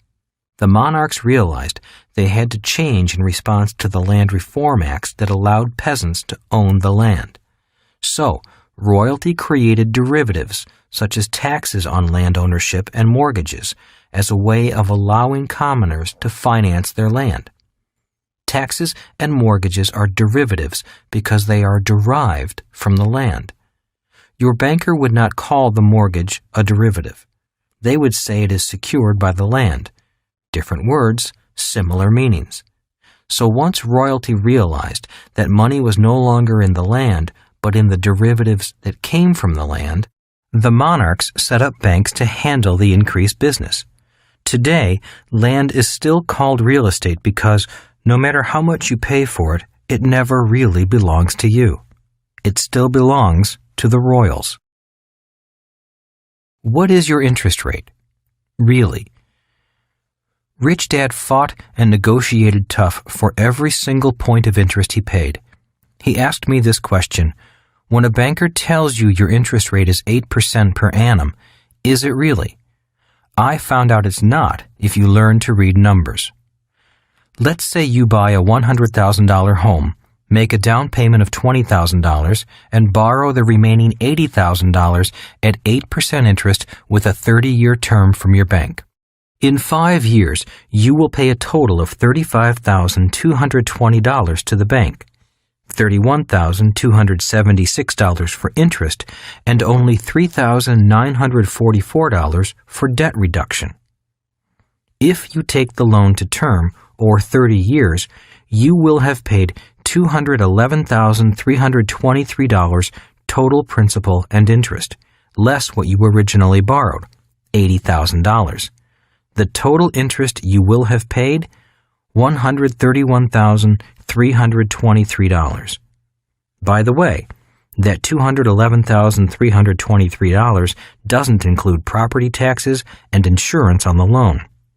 Funny, $131,323 seems to be a little bit more than 8% of $80,000. It's more like 160% in interest over 30 years. As I said, they're not lying. They're just not telling the whole truth. And if you can't read numbers, you'd really never know. And if you're happy with your house, you'll never really care. But of course, the industry knows that in a few years, you're going to want a new house, a bigger house, a smaller house, a vacation house, or a refinance on your mortgage. They know it, and, in fact, they count on it. Industry average. In the banking industry, a 7-year average is used as the life expectancy for a mortgage. That means banks expect the average person to buy a new house or refinance every 7 years. And that means, in this example, they expect to get their original $80,000 back every 7 years, plus $43,291 in interest. And that's why it is called a mortgage, which comes from the French word mortier, or agreement until death. The reality is that most people will continue to work hard, get pay raises, and buy new houses with new mortgages.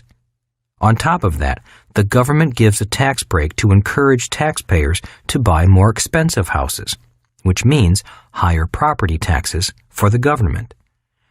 Every time I watch television, I see commercials where handsome athletes smile and tell you to take all your credit card debt and roll it into a bill consolidation loan.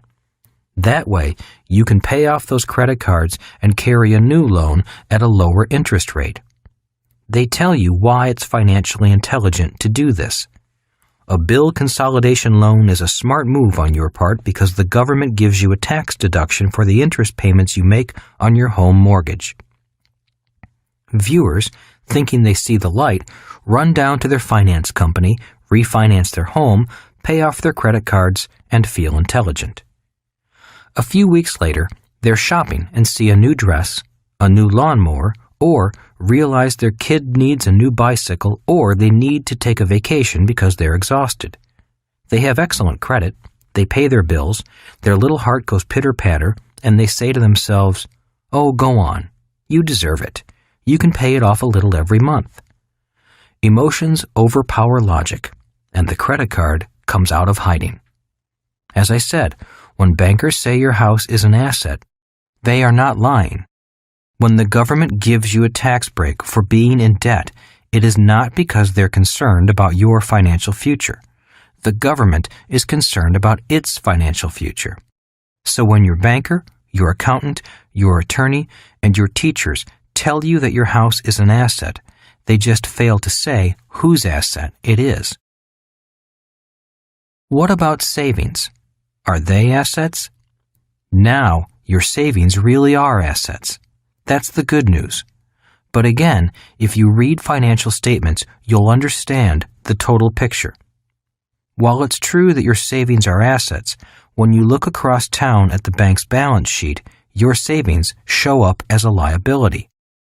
Why are your savings and checkbook balances a liability to banks? Because they have to pay you interest for your money, and it costs them money to safeguard it.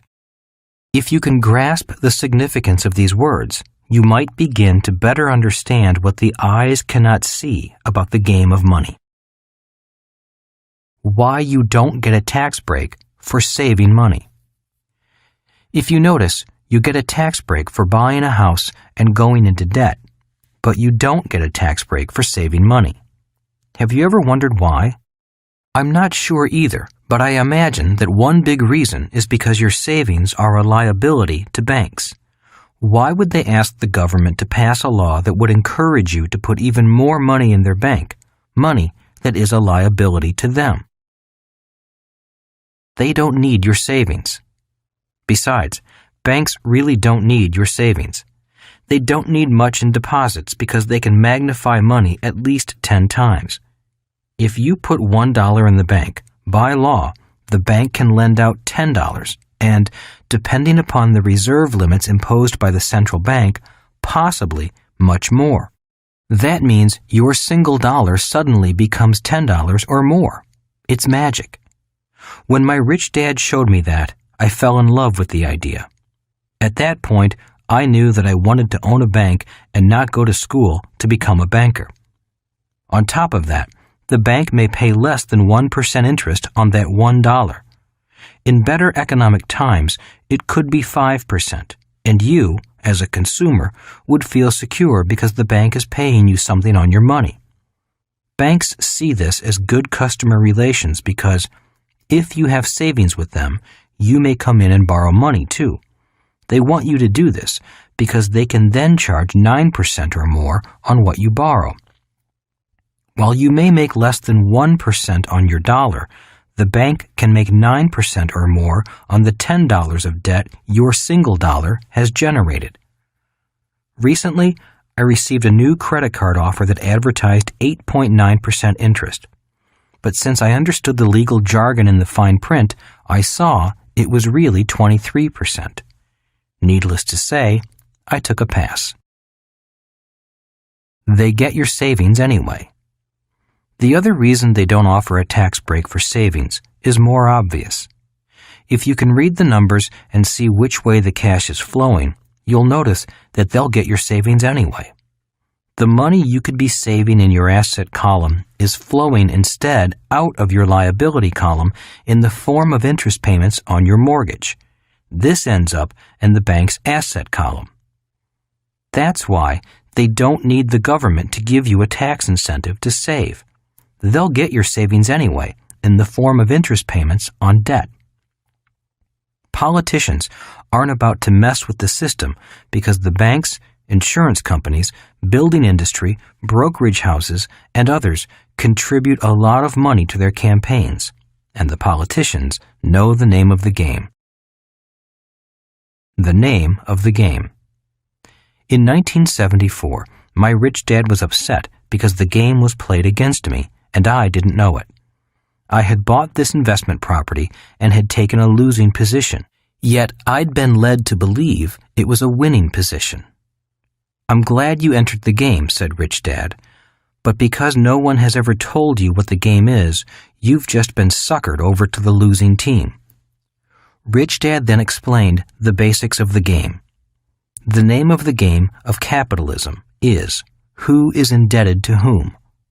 Once I knew the game, I could be a better player instead of someone who just had the game run all over them. The more people you are indebted to, the poorer you are. The more people you're indebted to, the poorer you are, said Rich Dad, and the more people you have indebted to you, the wealthier you are. That's the game. As I said, I struggled to keep my mind open, so I stayed silent and let him explain. We're all in debt to someone else. The problems occur when the debt gets out of balance. Unfortunately, the poor people of this world have been run over so hard by the game that they often can't get any deeper into debt. The same is true for poor countries. The world simply takes from the poor, the weak, and the financially uninformed. If you have too much debt, the world takes everything you have, including your time, your work, your home, your life, your confidence, even your dignity, if you let them. I don't make the rules, but I do know the game, and I play it well. I'll explain the game to you if you want to learn to play. Then, after you've mastered the game, you can decide what to do with what you know. Money is debt. Rich Dad went on to explain that even our currency isn't an instrument of equity, but an instrument of debt. Every dollar used to be backed by gold or silver, but is now an IOU guaranteed to be paid by the taxpayers of the issuing country. As long as the rest of the world has confidence in the American taxpayer to work and pay for this IOU called money, the world has confidence in our dollar. If that key element of money, confidence, suddenly disappears, the economy comes down like a house of cards. Take the example of the German Weimar government marks that became utterly worthless just before World War II. As one story goes, an elderly woman was pushing a wheelbarrow full of marks to buy a loaf of bread. When she turned her back, someone stole the wheelbarrow and left the pile of worthless money all over the street. That's why most money today is known as fiat money, money that cannot be converted to something tangible like gold or silver. The money is only good as long as people have confidence in the government backing it. Today, much of the global economy is based on debt and confidence. As long as we all keep holding hands and no one breaks ranks, everything will be fine. By the way, The word fine is my acronym for feeling insecure, neurotic, and emotional. Who is indebted to whom? Going back to 1974, when I was learning how to buy that $56,000 condo, my rich dad taught me an important lesson on how to structure deals. Who is indebted to whom is the name of the game, said Rich Dad, and somebody just stuck you with the debt. It's like going to dinner with 10 friends. You go to the restroom, and when you come back, the bill is there, but all 10 friends are gone. If you're going to play the game, then you had better understand it, know the rules, speak the same language, and know with whom you're playing. If you don't, instead of playing the game will be played on you. It's only a game. At first, I got angry at what Rich Dad was saying, but I listened and did my best to understand. Finally, he put it into a context that I could understand. You love playing football, don't you? He asked. I nodded my head. I love the game, I said. Well, money is my game, said Rich Dad. I love the money game. But for many people, money isn't a game, I said. That's correct, said Rich Dad. For most people, it's survival. For most people, money is a game they're forced to play, and they hate it. Unfortunately, the more civilized we get, the more money becomes a part of our lives. Rich Dad drew the cash flow quadrant. Just look at this as a tennis court, football field, or soccer field. If you're going to play the money game, which team do you want to be on? The E's, S's, B's, or I's? Or which side of the court do you want to be on? The right side or the left? I quickly pointed to the right side. If you take on debt and risk, you should be paid. Good, said Rich Dad. That's why you can't go out there to play the game and believe some sales agent when he tells you that to lose $150 a month for 30 years is a good deal because the government will give you a tax break for losing money and he expects the price of real estate to go up. You simply can't play the game with that mindset. While those opinions might come true, that's just not the way the game is played on the right side of the cash flow quadrant. Somebody is telling you to go into debt, take all the risks, and pay for it. People on the left side think that's a good idea, but not the people on the right. I was shaking a little. Look at it my way, said Rich Dad. You're willing to pay $56,000 for this condo in the sky. You're signing for the debt and taking all the risk. The tenant pays less in rent than what it costs to live there. So you're subsidizing that person's housing. Does that make sense to you? I shook my head. This is the way I play the game, said Rich Dad. From now on, if you take on debt and risk, then you should get paid. Got that? I nodded my head. Making money is common sense, said Rich Dad. It's not rocket science. But unfortunately, when it comes to money, common sense is uncommon. A banker tells you to take on debt so the government can give you a tax break.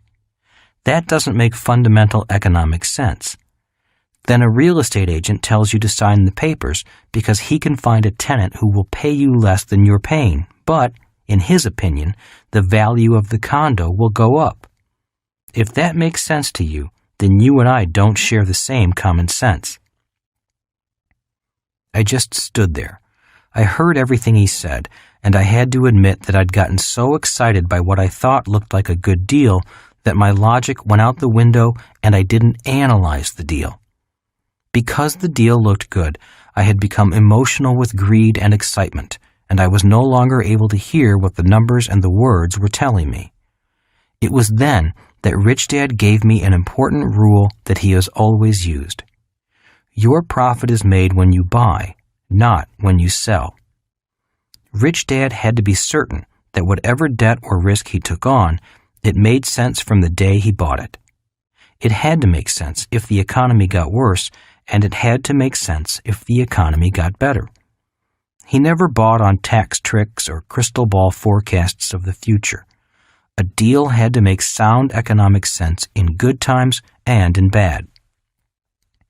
I was beginning to understand the game of money as he saw it. Clearly, the game was to see others become indebted to you, and to be careful to whom you became indebted. Today, I still hear his words. If you take on risk and debt, make sure you get paid for it. Rich Dad had debt, but he was careful when he took it on. If you take on debt personally, make sure it's small. If you take on large debt, make sure someone else is paying for it. He saw the game of money and debt as a game that is played on you, played on me, played on everyone.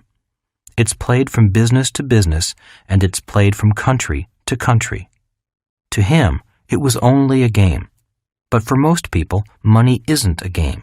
It's survival.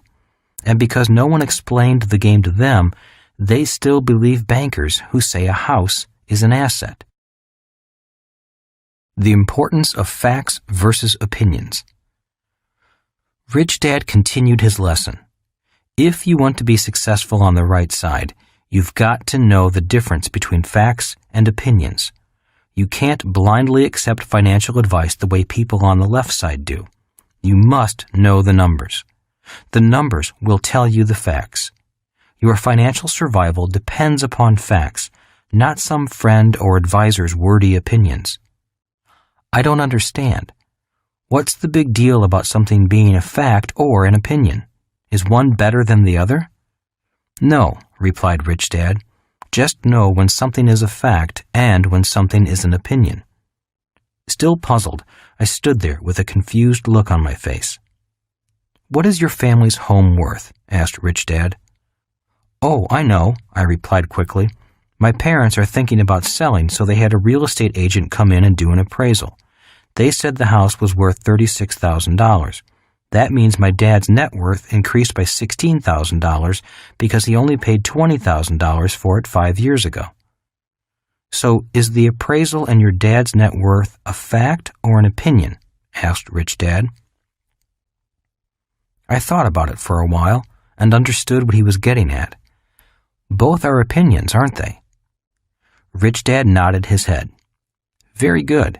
Most people struggle financially because they spend their lives using opinions rather than facts when making financial decisions.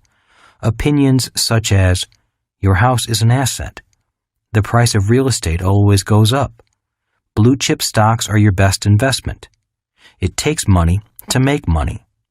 Stocks have always outperformed real estate. You should diversify your portfolio. You have to be dishonest to be rich. Investing is risky. Play it safe. I sat there deep in thought, realizing that most of what I heard about money at home was really people's opinions, not facts. Is gold an asset? Asked Rich Dad, snapping me out of my daydream. Yes, of course, I replied. It's the only real money that has withstood the test of time. See, there you go again, smiled Rich Dad. All you're doing is repeating someone else's opinion about what is an asset rather than checking out the facts.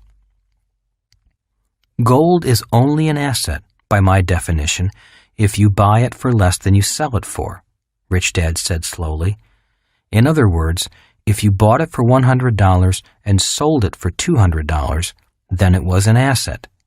But if you bought 1 ounce for $200 and you sold it for $100, then gold in this transaction was a liability. It is the actual financial numbers of the transaction that ultimately tell you the facts. In reality, the only thing that is an asset or liability is you, because only you can make decisions that make gold an asset or a liability. That is why financial education is so important. I've seen so many people take a perfectly good business or piece of real estate and turn it into a financial nightmare. Many people do the same in their personal lives. They take hard-earned money and create a lifetime of financial liabilities. I was even more confused, a little hurt inside, and wanted to argue.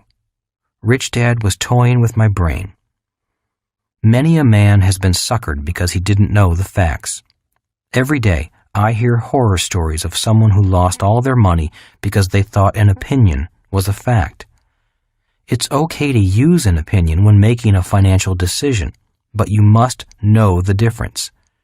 Millions of people have made life decisions based upon opinions handed down from generation to generation, and then they wonder why they struggle financially. "What kind of opinions?" I asked. Rich Dad chuckled to himself before he answered. "Well, let me give you a few common ones we have all heard. You should marry him. He'll make a good husband. Find a secure job and stay there all your life. Doctors make a lot of money. They have a big house. They must be rich. He has big muscles. He must be healthy. This is a nice car. It's only been driven by a little old lady. There is not enough money for everyone to be rich. The earth is flat. Humans will never fly. He's smarter than his sister. Bonds are safer than stocks. People who make mistakes are stupid. He will never sell for such a low price. She will never go out with me. Investing is risky. I'll never be rich. I didn't go to college, so I'll never get ahead. You should diversify your investments. You should not diversify your investments." Rich Dad went on and on until finally he could tell I was tired of hearing his examples of opinions. "Okay, I've heard enough. What's your point?" "Thought you'd never stop me," Rich Dad said, smiling. "The point is that most people's lives are determined by their opinions rather than the facts. For a person's life to change, they first need to change their opinions and then start looking at the facts. If you can read financial statements, you'll be able to see the facts of an individual's or a company's financial success rather than going by opinions, yours or somebody else's. As I said, one is not better than the other, but to be successful in life, especially financially, you must know the difference. If you can't verify something as a fact, then it's an opinion. Financial blindness occurs when a person can't read a financial statement, leaving them to rely on someone else's opinion. Financial insanity is caused when opinions are used as facts. If you want to be on the right side of the cash flow quadrant, you must know the difference between facts and opinions. Few lessons are more important than this one. I sat there listening quietly, doing my best to understand what he was saying. It was obviously a simple concept, yet it was larger than my brain could accept at that moment. "Do you know what due diligence is?" Rich Dad asked. I shook my head. Due diligence simply means doing your homework and finding out which statements are opinions and which are facts. When it comes to money, most people are either lazy or searching for shortcuts, so they don't do enough due diligence. And there are still others who are so afraid of making mistakes that all they do is due diligence and then do nothing. Too much due diligence is also called analysis paralysis. The point is that you must know how to sift through facts and opinions and then make your decision. As I said, most people are in financial trouble today simply because they've taken too many shortcuts and are making their life's financial decisions based upon opinions, often the opinions of an E or an S, and not the facts. If you want to be a B or an I, you must be keenly aware of this difference. I didn't fully appreciate Rich Dad's lesson that day, yet few lessons have served me better than that one. Years later, in the early 1990s, Rich Dad watched the stock market climb out of sight. His only comment was, "That's what happens when highly paid employees or self-employed people with big paychecks, paying excessive amounts in taxes, greatly in debt, and with only paper assets in their portfolio, begin handing out investment advice. Millions are about to get hurt following the opinions of people who think they know the facts." Warren Buffett, America's greatest investor, once said, "If you're in a poker game and after 20 minutes you don't know who the patsy is, then you're the patsy." Why people struggle financially. Would you believe that most people will be in debt from the day they leave school until the day they die? It's true. Anytime you hear these words, low down payment, easy monthly payments, or don't worry, the government will give you a tax break for those losses, then you know someone is luring you into the game. If you want to be financially free, you've got to be smarter than that. Most people don't have anyone who is indebted to them. They have no real assets, things that put money in their pocket, and they're often indebted to everyone else. That's why they cling to job security and struggle financially. If it weren't for their job, they'd be broke in a flash. In fact, the average American is less than 3 paychecks away from bankruptcy. They seek a better life and get run over by the game because the deck is stacked against them. They still think their house, car, golf clubs, clothes, vacation home, and other doodads are assets. They believe what someone else tells them because they can't read financial numbers to see the truth for themselves. Most people go to school and learn to be players in the game, but no one explains the rules to them. No one tells them that the name of the game is who is indebted to whom. And because no one tells them that, they are the ones who become indebted to everyone else. Money is an idea. I hope you now understand the basics of the cash flow quadrant and know that money really is an idea that is more clearly seen with your mind than with your eyes. Learning the game of money and how it is played is an important part of your journey to financial freedom. Even more important is who you need to become to move to the right side of the cash flow quadrant. Part 2 of this book focuses on bringing out the best in you and on analyzing the formula be, do, have.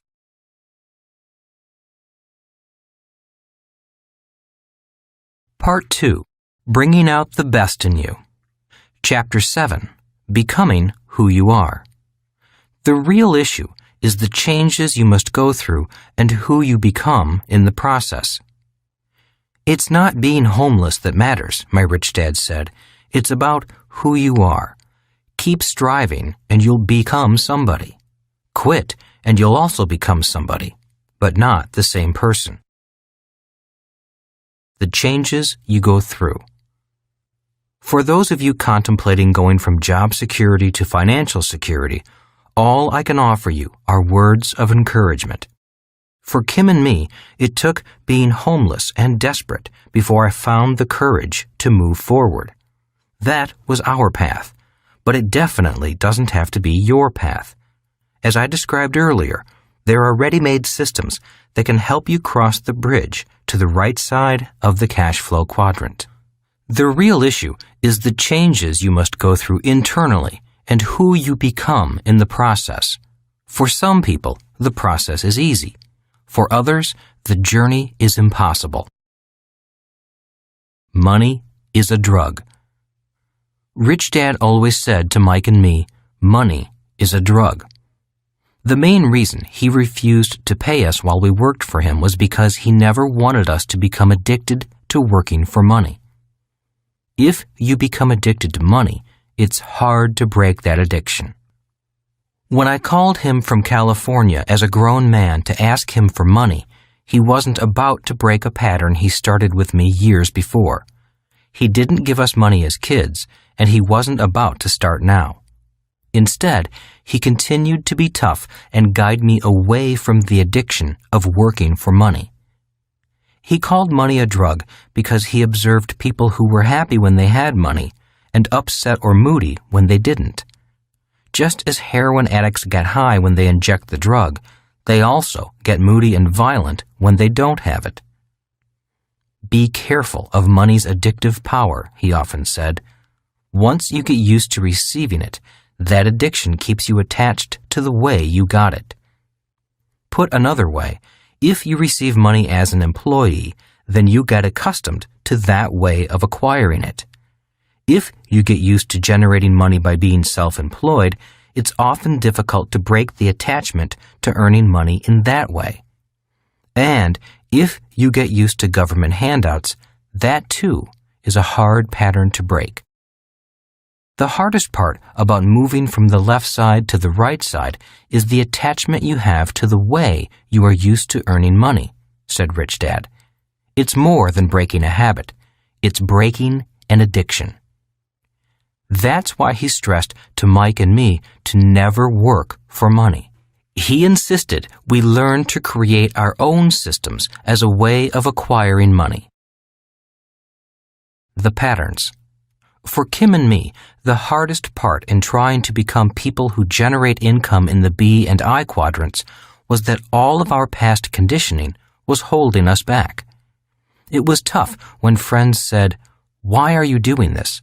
Why don't you just get a job?" It was even more difficult because there was a part of us that also wanted to go back to the security of a paycheck. Rich Dad explained to Mike and me that the world of money was one large system, and we as individuals learn to operate in certain patterns within that system. An E works for the system. An S is the system. A B creates, owns, and/or controls the system. An I invests money into the system. The pattern Rich Dad was talking about was the pattern we naturally gravitate to when it comes to money. When a person feels the need for money, Rich Dad explained, an E will automatically look for a job, an S often will do something alone, a B will create or buy a system that produces money, and an I will look for an opportunity to invest in an asset that produces more money. Why it's hard to change a pattern. The reason it's hard to change a pattern is because money today is essential for life. In the agrarian age, money wasn't that important because the land could provide food, shelter, warmth, and water without money. Once we moved into cities during the industrial age, money signified life itself. Today, even water costs money, said Rich Dad. He went on to explain that when you begin to move from, let's say, the E quadrant to the B quadrant, the part of you that is addicted to being an E or afraid that life will end begins to kick and fight back. It's like a drowning person beginning to fight for air, or a starving man who will eat anything to survive. It's this internal battle that makes it so hard. The struggle between who you no longer are and who you want to become is the problem, Rich Dad explained to me over the phone. The part of you that still seeks security is in a war with that part of you that wants freedom. Only you can decide which will win. You will either build that business or you'll go back to finding a job. Forever. Find your passion. Do you really want to move forward? Asked Rich Dad. Yes, I said hurriedly. Have you forgotten what you set out to do? Have you forgotten about your passion and what caused you to get into this predicament in the first place? Asked Rich Dad. Oh, I replied, a little startled. I had forgotten. I stood there at the payphone, clearing my head so I could remember what got me into this mess in the first place. I knew it, said Rich Dad, his voice booming over the phone. You're more worried about your own personal survival than keeping your dream alive. Your fear has pushed aside your passion. The best way to keep going is to keep the flame in your heart alive. Always remember what you set out to do, and the trip will be easy. Start worrying more about yourself, and your fear begins to eat away at your soul. Passion builds businesses, not fear. You've come this far. You're close, so don't turn back now. Remember what you set out to do. Keep that memory in your heart and keep the flame going. You can always quit, so why quit now? With that, Rich Dad wished me luck and hung up the phone. He was correct. I had forgotten why I set out on this journey. I had lost my dream and allowed my fears to fill my head as well as my heart. I had forgotten my passion. It was now time to make it happen or go back home and forget about it. I stood there for a while, and again I heard Rich Dad's last words. You can always quit, so why quit now? I decided to delay quitting until I made things happen. Becoming a teacher who owned the system. My fears and lack of success were beating me, and my dream had been pushed aside. My dream was to create a different kind of school system, an educational program for people who want to become entrepreneurs and investors. As I stood there, my mind drifted back to high school. When I was 15, my high school guidance counselor asked me, "What are you going to do when you grow up? Are you going to become a teacher like your dad?" Looking straight at my counselor, my answer was straightforward, strong, and filled with conviction. I'll never be a teacher. Becoming a teacher is the last thing I would ever do. I didn't just dislike school. I hated it. I absolutely hated being forced to sit and listen to someone I didn't particularly like or respect speak for months on a subject I had no interest in. I fidgeted, squirmed, caused problems in the back of the room, or simply skipped class. So when my guidance counselor asked me if I was planning to seek a career as a teacher following in my father's footsteps, I nearly jumped out of my skin. Little did I know at the time that passion is a combination of love and hate. I loved learning, but I hated school. I absolutely detested sitting there and being programmed into becoming something I did not want to be. I was not alone. Notable quotes on education. Winston Churchill once said, "Personally, I am always ready to learn, although I do not always like being taught." John Updike said, "The Founding Fathers, in their wisdom, decided that children were an unnatural strain on their parents, so they provided jails called school, equipped with tortures called education." Norman Douglas said, "Education is the state-controlled manufacture of echoes." H.L. Mencken said, "School days, I believe, are the unhappiest in the whole span of human existence. They are full of dull, unintelligible tasks, new and unpleasant ordinances, and brutal violations of common sense and common decency." Galileo said, "You cannot teach a person anything.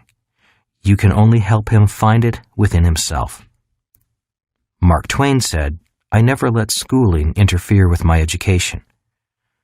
Albert Einstein said, "There is too much education altogether, especially in American schools." A gift from my educated dad. The person who shared these quotes with me was my highly educated but poor dad. He also despised the school system, although he thrived in it. He became a teacher because he also dreamed of changing the system, but instead, the system crushed him. He took his passion, tried to change the system, and ran into a brick wall. It was a system that too many people were making money in, and no one wanted it changed, although there was a lot of talk about the need for change. Maybe my guidance counselor was psychic, because years later I did indeed follow in my father's footsteps. I just didn't follow him into the same system. I was taking that same passion and creating my own system. When my educated dad learned that Kim and I were struggling financially, doing our best to set up our own educational system, he sent us those quotes. Scribbled across the top of the page of the quotes were these words: "Keep going. Love, Dad." Up until that moment, I never knew how much my educated dad hated the system and what it did to young people. But after this gesture of encouragement, things began to make sense. The passion that was driving me then was the same passion that had driven him years earlier. I was just like my real dad, and I'd unwittingly picked up the torch from him. I was a teacher at the core. Maybe that's why I hated the system so much. In hindsight, I had become both dads. From my rich dad, I learned the secrets of being a capitalist. From my highly educated dad, I inherited the passion for teaching. With this combination, I could now do something about the educational system. I didn't have the desire or ability to change the current system, but I did have the knowledge to create my own system. The years of training begin to pay off. For years, my rich dad groomed me to become a person who created businesses and business systems. The business I set up in 1977 was a manufacturing company. We were one of the first companies to produce the nylon and Velcro surfer wallets that came in bright colors. We followed that product with the shoe pocket, a miniature wallet also made of nylon and Velcro that attached to the shoelaces of running shoes.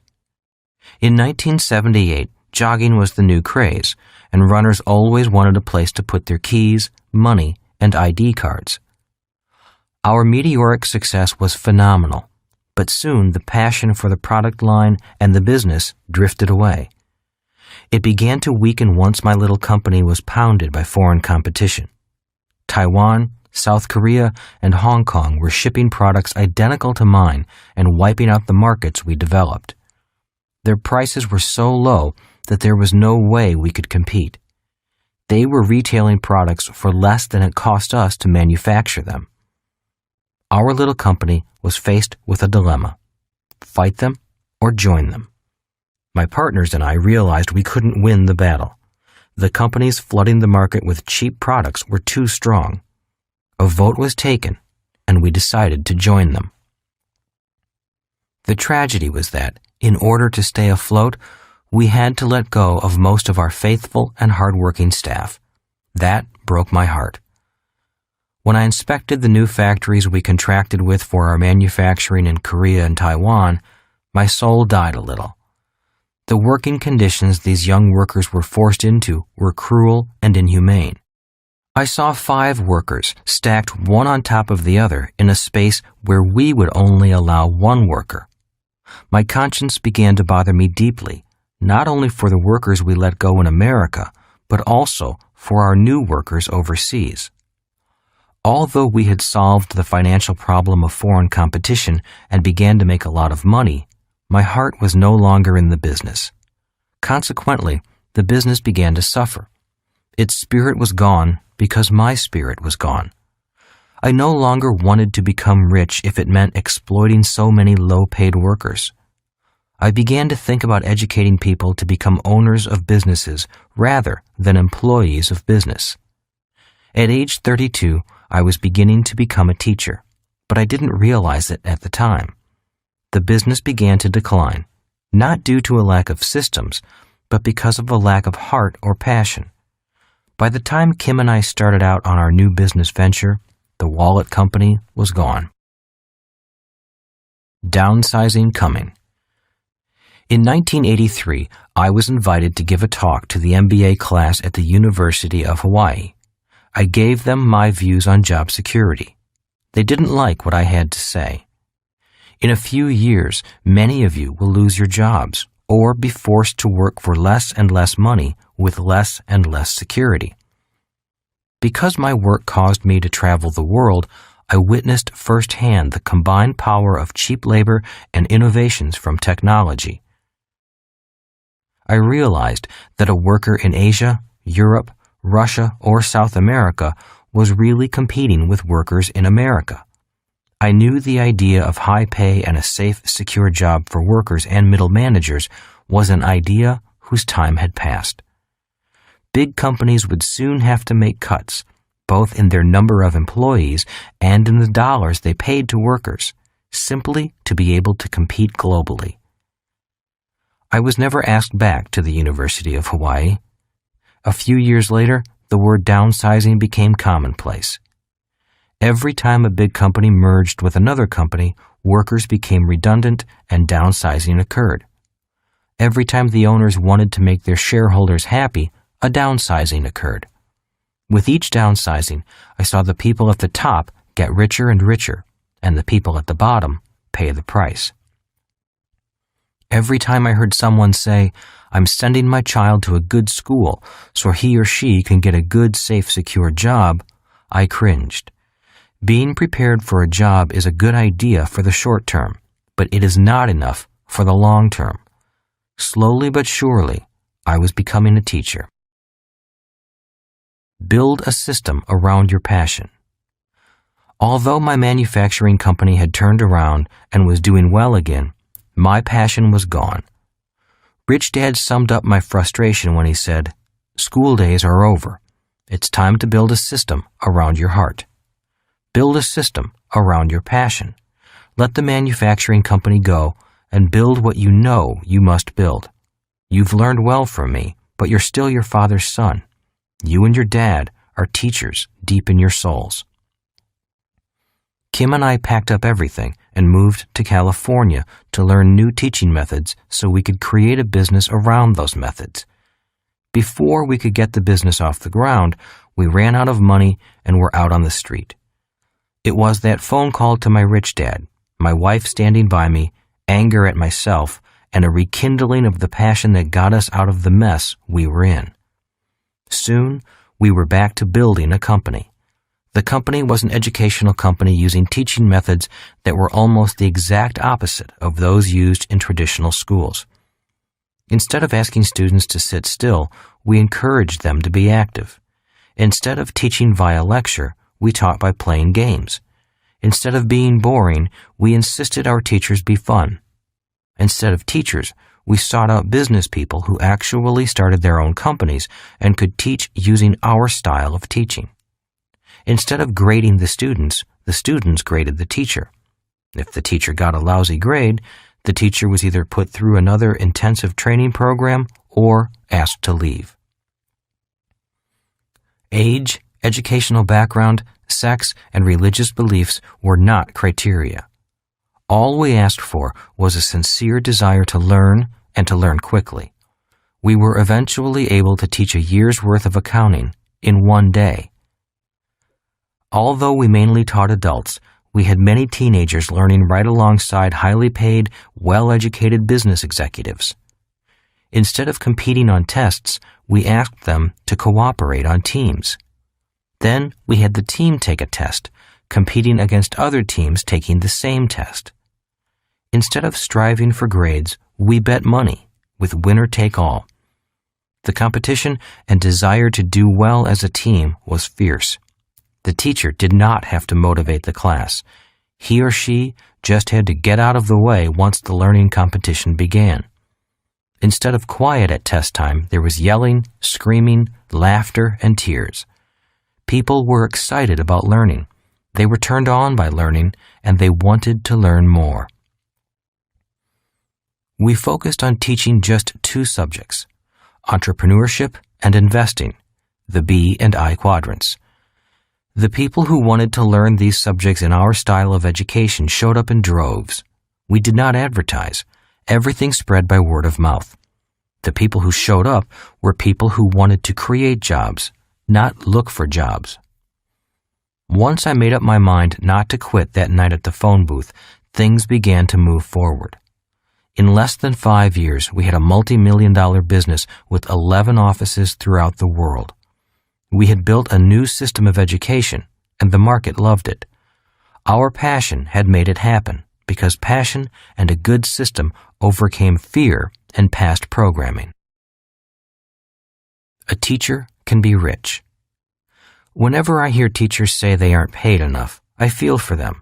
The irony is that they are a product of their own system's programming. They look at being a teacher from the point of view of the E quadrant rather than the B or I quadrant. Remember, you can be anything you want to be in any of the quadrants, even a teacher.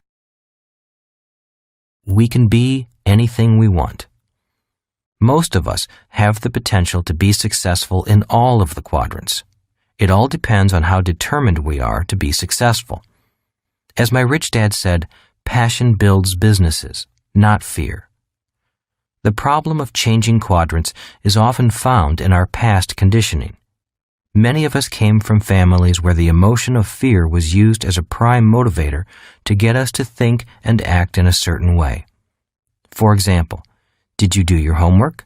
If you don't do your homework, you'll flunk out of school and all your friends will laugh at you.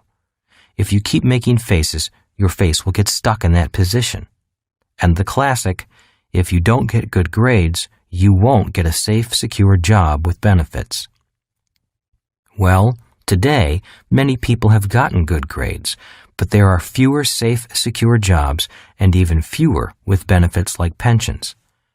Many people, even those with good grades, need to mind their own business and not just look for a job where they will mind someone else's business. It's risky on the left side. I have many friends who still seek security through a job.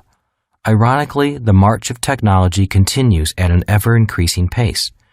To keep up in the job market, each person will need to constantly be trained in the latest technology.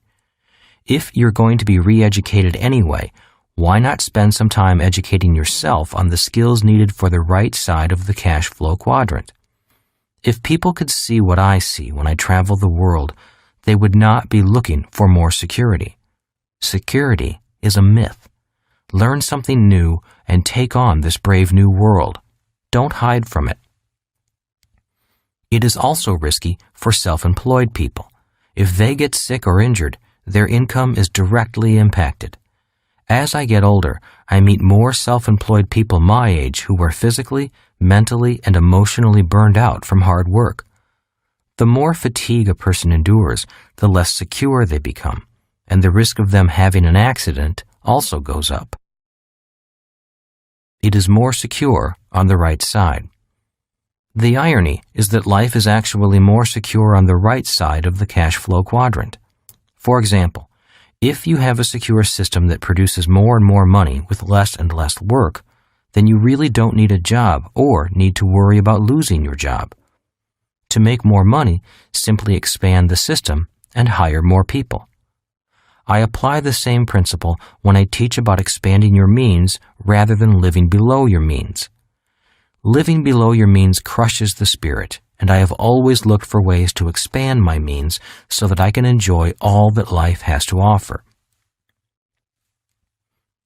People who are high-level investors aren't concerned about the market going up or down because their knowledge allows them to make money either way. If there is a market crash and/or a depression in the next 30 years, many baby boomers will panic and lose much of the money they had set aside for retirement. If that happens in their old age, instead of retiring, they'll have to work for as long as they can. Professional investors are people who risk little of their own money and yet still make the highest returns. The people who know little about investing take the risks and earn the least return. From my point of view, all the risk is on the left side of the cash flow quadrant. Why the left side is riskier?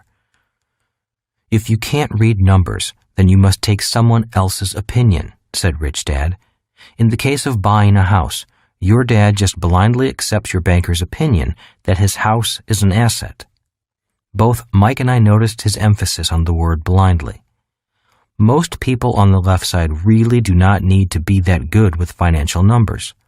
But if you want to be successful on the right side, then numbers become your eyes. Numbers allow you to see what most people don't see, Rich Dad went on. You mean like Superman's X-ray vision? Asked Mike. Rich Dad chuckled and nodded. Exactly, he said. The ability to read numbers, financial systems, and business systems gives you vision that mere mortals don't have. Even he laughed at that silliness. Having financial vision lowers your risk. Being financially blind increases risk. But you only need that vision if you want to operate on the right side. People on the left side think in words. To be successful on the right side, especially the I quadrant, you must think in numbers. It's very risky trying to be an investor while still thinking predominantly in words. Are you saying that people on the left side don't need to know anything about financial numbers? I asked. For most of them, that's correct, said Rich Dad, as long as they're content to operate strictly within the confines of being an E or an S, then the numbers they learn in school are adequate. But if they want to survive on the right side, understanding financial numbers and systems becomes crucial. If you want to build a small business, you don't need to master numbers. But if you want to build a large worldwide business, numbers become everything, not words. That is why so many large companies are often run by bean counters. Rich Dad continued his lesson. If you want to be successful on the right side, when it comes to money, you must know the difference between facts and opinions. You cannot blindly accept financial advice the way people on the left side do. You must know your numbers. You must know the facts. And numbers tell you the facts. Who pays to take the risk? Besides the left side being risky, people on that side pay to take that risk, said Rich Dad. What do you mean? I asked. Doesn't everyone pay to take risks? No, said Rich Dad, not on the right side. Are you trying to say that people on the left side pay to take risks and people on the right side get paid to take risks? That's exactly what I mean, said Rich Dad, smiling. That is the biggest difference between the left side and the right side. That is why the left side is riskier than the right. Can you give me an example? I asked. Sure, said Rich Dad. If you buy shares of stock in a company, who takes the financial risk? You or the company? I guess I do, I said, still puzzled. And if I'm a medical insurance company and I insure your health and take on your health risk, do I pay you? No, I said. If they insure my health and they take that risk, I pay for it. That's right, said Rich Dad. I have yet to find an insurance company that will insure your health or accident risk and pay you for that privilege. But that's what people on the left side do. It's kind of confusing, said Mike. It still doesn't make sense. Rich Dad smiled. Once you better understand the right side, you'll begin to see the differences more clearly. Most people don't even know there is a difference. They just assume that everything is risky, and they pay for it. But as the years go on and you become more comfortable with your experience and education on the right side, your vision will improve, and you will begin to see what people on the left side cannot see. And you will understand why seeking security to avoid risk is the riskiest thing you can do. You'll develop your own financial vision and not have to accept other people's opinions. You'll be able to see for yourself and know the difference between financial facts and financial opinions. It was a good day. In fact, it was one of the better lessons I could remember. It was great because it began to open my mind to see things my eyes could not see. Numbers reduce risk. Without those simple lessons from my rich dad, I doubt if I could have taken my passion and built the educational system of my dreams. Without his insistence on financial literacy and accuracy, I know I could not have invested as wisely with so little of my own money and earned such high returns. I always remember that the bigger the project and the faster you want to succeed, the more you need to be accurate.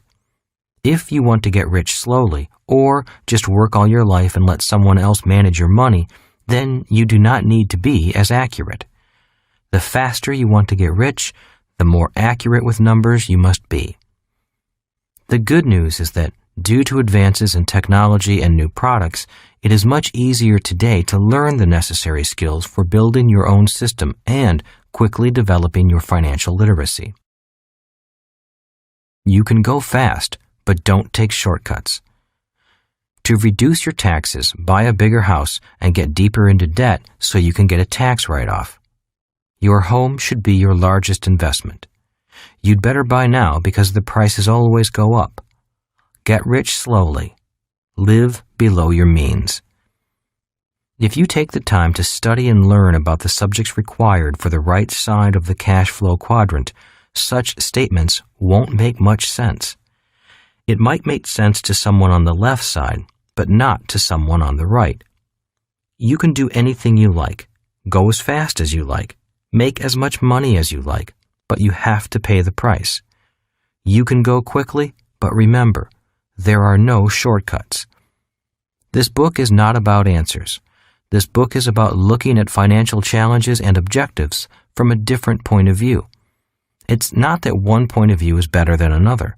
It's simply smarter to have more than one point of view. In listening to the following chapters, you may begin looking at finances, business, and life from a different point of view. Chapter 8. How do I get rich? If you do what everyone else does, you'll wind up having what everyone else has. When I'm asked, "Where did you learn your formula for getting rich?" I reply, "Playing Monopoly as a kid." Some people think I'm kidding and wait for the punchline. But it is no joke. The formula for getting rich in Monopoly is simple, and it works in real life as well as in the game. 4 greenhouses, 1 red hotel. You may recall that the secret to wealth when playing Monopoly is simply to buy 4 greenhouses and then trade up for a large red hotel. That is all it takes. Kim and I took that same investment formula, applied it to real life, and grew wealthy and financially free. When the real estate market was really bad, we bought as many small houses as we could with the limited money we had. When the market improved, we traded in the 4 greenhouses and bought a large red hotel. We never have to work again because the cash flow from our large red hotel, apartment houses, and mini storage units pays for our lifestyle. It works for hamburgers also. Or if you don't like real estate, all you have to do is make hamburgers. Build a business around that hamburger and franchise it. Within a few years, the increasing cash flow will provide you with more money than you can spend. In reality, that is how simple the path to extraordinary wealth is. In other words, in this high-tech world, the principles of great wealth remain simple and low-tech. I would say that it's merely common sense, but too often, when it comes to the subject of money, common sense is uncommon. For example, it makes no sense to me to give people a tax break to lose money and spend all their lives in debt, or to call your home an asset when it really is a liability that drains cash from you every day, or to have a national government that spends more money than it collects in taxes, or to send a child to school to study so they can get a good job, but not to teach that child anything about money. It is easy to do what rich people do. Doing what rich people do is easy. One of the reasons there are so many wealthy people who didn't do well in school is because the to-do part of becoming wealthy is simple. You don't have to go to school to become rich. The to-do part of becoming rich is definitely not rocket science. There is a classic book I recommend that you read, Think and Grow Rich by Napoleon Hill. I read this book as a youngster, and it greatly influenced the direction of my life. There's a good reason why it's titled Think and Grow Rich and not Work Hard and Grow Rich or Get a Job and Grow Rich. The fact is that people who work the hardest do not wind up rich.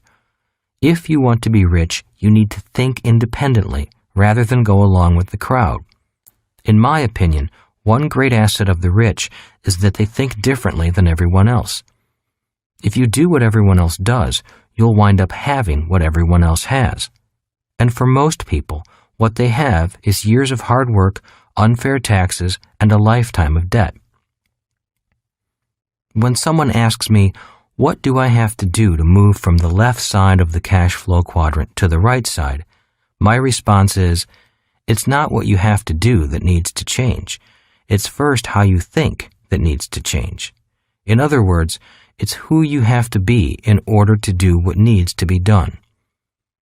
Do you want to be the kind of person who thinks buying 4 greenhouses and turning them in for 1 red hotel is easy? Or do you want to be the kind of person who thinks buying 4 greenhouses and turning them in for 1 red hotel is hard? Years ago, I took a class on goal setting. It was the mid-1970s, and I really could not believe I was spending $150 and a beautiful Saturday and Sunday to learn how to set goals. I would rather have gone surfing. Instead, I was paying someone to teach me how to set goals. I nearly backed out several times, but what I learned from that class has helped me achieve what I want in life. the instructor put up on the board these 3 words: be, do, have. She explained goals are the have part of these 3 words. Goals such as to have a nice body, or to have the perfect relationship, or to have millions of dollars. Once most people figure out their goal and what they want to have, they begin listing what they have to do in order to achieve the goal. That's why most people have to-do lists. They set their goal and then begin doing. Using the goal of a perfect body, the instructor talked about the approach most people take. What most people do when they want a perfect body is go on a diet and then go to the gym. This lasts for a few weeks, and then most are back to their old diet of French fries and pizza. Instead of going to the gym, they watch baseball on TV. This is an example of doing instead of being. It's not the diet that counts. It's who you have to be to follow the diet that counts. Yet, every year millions of people seek the perfect diet in order to become thin. They focus on what they have to do rather than who they have to be. A diet won't help if your thoughts do not change. She used golf as another example. Many people buy a new set of golf clubs hoping that they can improve their game, instead of first adopting the attitude, mindset, and beliefs of a good golfer. A lousy golfer with a new set of golf clubs is still a lousy golfer. Then she discussed investments. Many people think that buying stocks or mutual funds will make them rich. But simply buying stocks, mutual funds, real estate, and bonds won't make you rich. Just doing what professional investors do does not guarantee financial success. A person who has a loser mentality will always lose no matter what stock, bond, real estate, or mutual fund they buy. A common goal people have is to find the perfect romantic partner, but according to the instructor, most people go about it all wrong. So many people look everywhere for the perfect person, the person of their dreams. They look for the right person instead of working to become the right person. And when they finally find this perfect person, they then try to change them. The instructor suggested that the answer lies within. To improve your marriage, you don't need to change your partner. It is better to change yourself first. Don't work on the other person. Work on your thoughts about that other person. As she talked about relationships, my mind drifted to the many people I've met over the years who were out to change the world, but weren't getting anywhere. They wanted to change everyone else, but not change themselves. I snapped out of my daydream when she started talking about money. When it comes to money, many people try to do what the rich do and to have what the rich have. So they buy a house that looks rich, a car that looks rich, and send their kids to the schools where the rich send their kids. All this does is force these people to work even harder, which is not what the truly rich do. I was nodding my head in agreement in the back of the room. My rich dad did not use those same words, but he often said, "People think that working hard for money and then buying things that make them look rich will make them rich. In most cases, it doesn't. It only makes them more tired. They call it keeping up with the Joneses. And if you notice, the Joneses are exhausted." During that weekend class, much of what my rich dad told me began to make more sense. For years, he lived modestly, and instead of working hard to pay bills, he worked hard to acquire assets. If you saw him on the street, he looked like everyone else. He drove a pickup truck, not an expensive car. Then one day, when he was in his late 30s, he emerged as a financial powerhouse. People took notice when he suddenly bought one of the prime pieces of real estate in Hawaii. It was only after his name hit the paper that people realized that this quiet, unpretentious man owned many other businesses and lots of prime real estate, and that when he spoke, his bankers listened. Few people ever saw the modest house he lived in. After he was flush with cash and cash flow from his assets, he bought a new large house for his family. He didn't take out a loan. He paid cash. After that weekend class on goal setting, I realized that many people tried doing what they thought the rich did and tried having what the rich had. They would buy big houses and invest in the stock market because that's what they thought the rich did. Yet, what my rich dad was trying to tell me was that if they still had the thoughts, beliefs, and ideas of a poor or middle-class person and did what the rich did, they would still wind up having what the poor and the middle class have. Be, do, have began to make sense. The cash flow quadrant is about being, not doing. Moving from the left side of the cash flow quadrant to the right side is not so much about doing, but about being. It is not so much what the be or I does that makes the difference. It is how they think and who they are at their core being. The good news is that it does not cost much money to change your thinking. In fact, it can be done for free. The bad news is that sometimes it's hard to change your deep core beliefs about money that are handed down from generation to generation or learned from friends, work, and school. But it can be done, and that's what this book is primarily about. It's not so much a how-to book on what to do to become financially free, and it's not about which stocks to buy or which mutual fund is safest. This book is about strengthening your thoughts, being, so that you can take the action, doing, that will enable you to become financially free, having. Security is the issue for ease. Generally, people who seek out the E quadrant greatly value security. For them, it is often true that money is not as important as security. They may take great risks in other areas of their lives, but not when it comes to money. Perfectionism is the issue for S's. This is a generalization, but what I have observed among people who are currently in the S quadrant but are trying to switch to the right side is the do-it-yourself mentality. They like to do it themselves because they have a great need to make sure things are done correctly. In their minds, the only way to ensure that things are done right is to do everything themselves. For many S's, the real issue is their need to be in control. They hate making mistakes, but what they hate even more is someone else making mistakes and making them look bad. This makes them excellent S's and is why you hire them to do certain tasks. You want your dentist to be a perfectionist. You want your attorney to be a perfectionist. You want your brain surgeon to be a perfectionist. That is what you pay them for. That is their strength, but it's also their weakness. Emotional intelligence. A big part of being a human being is being human. And being human means having emotions. We all feel fear, sadness, anger, love, hate, disappointment, joy, happiness, and other emotions. What makes us individuals is how we handle those emotions.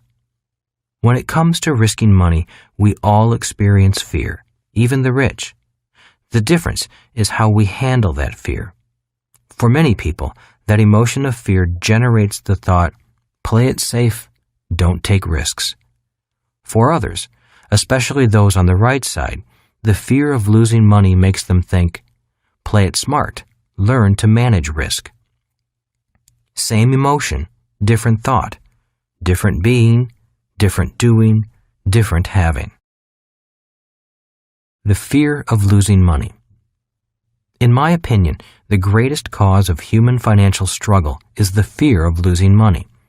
Because of this fear, people often operate too safely or with too much personal control, or they just give their money to someone they think is an expert and hope and pray that the money will be there when they need it.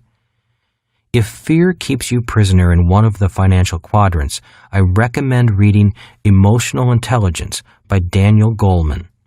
In his book, Goleman explains the age-old puzzle of why people who do well in school do not always do well in the real world. His answer is that your emotional IQ is more powerful than your academic IQ. That is why people who take risks, make mistakes, and recover often do better than people who learned not to make mistakes and are afraid of risk. Too many people leave school with passing grades, yet are not emotionally prepared to take risks, especially financial ones. The reason so many teachers are not rich is because they operate in an environment that punishes people who make mistakes. Instead, to be financially free, we need to learn how to make mistakes and manage risk. If people spend their lives terrified of losing money, afraid of doing things differently from what the crowd does, then getting rich is almost impossible, even if it is as simple as buying 4 greenhouses and trading them in for 1 large red hotel. Emotional IQ is stronger. After reading Goleman's book, I came to realize that financial IQ is 90% emotional IQ and only 10% technical information about finance or money. Goleman quotes 16th century humanist Erasmus of Rotterdam, who wrote in a satirical vein of the perennial tension between reason and emotion. In his writing, he uses the ratio of 24:1 in comparing the power of the emotional brain to the rational brain. In other words, when emotions are in high gear, they are 24 times stronger than the rational mind. Now, I don't know if the ratio is scientifically valid, but it does have some usefulness to show the power of emotional thinking over rational thinking.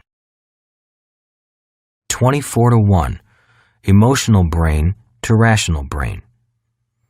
All of us have experienced events in our lives when our emotions overtook our rational thoughts. I am certain most of us have said something out of anger that we later wished we had not said, been attracted to someone we knew was not good for us, but still went out with them, or worse, married them, have cried or seen someone cry uncontrollably because of the loss of a loved one, done something intentionally to hurt someone we love because we were hurt, had our heart broken and not gotten over it for a long time. There are times when emotions are more than 24:1. This can be seen in addictions, such as compulsive eating, smoking, sex, shopping, drugs. Phobias, such as fear of snakes, heights, tight places, the dark, strangers. These and other behaviors are often 100% emotionally driven. Rational thought has little power over the emotions when something as strong as addictions and phobias are involved. Snakes phobia. When I was in flight school, I had a friend with a snake phobia. During a class on how to survive in the wild after being shot down, the teacher brought out a harmless garden snake to show us how to eat it. My friend, a grown man, jumped up, screamed, and ran out of the room. He couldn't control himself. Not only was his phobia of snakes strong, but the idea of eating a snake was just too much for his emotions to bear. Money phobia. When it comes to risking money, I've seen people do the same thing. Instead of finding out about the investment, they also jump up, scream, and run out of the room. Money manages to provoke many deep emotional phobias. I have them. You have them. We all have them. Why? Because, like it or not, money is an emotional subject. And because it is an emotional subject, most people cannot think logically about money. If you don't think money is emotional, just watch the stock market. In most markets, there is no logic, only the emotions of greed and fear. Watch a person climb into a new car and smell the leather interior. All the salesperson has to do is whisper these magic words in their ear.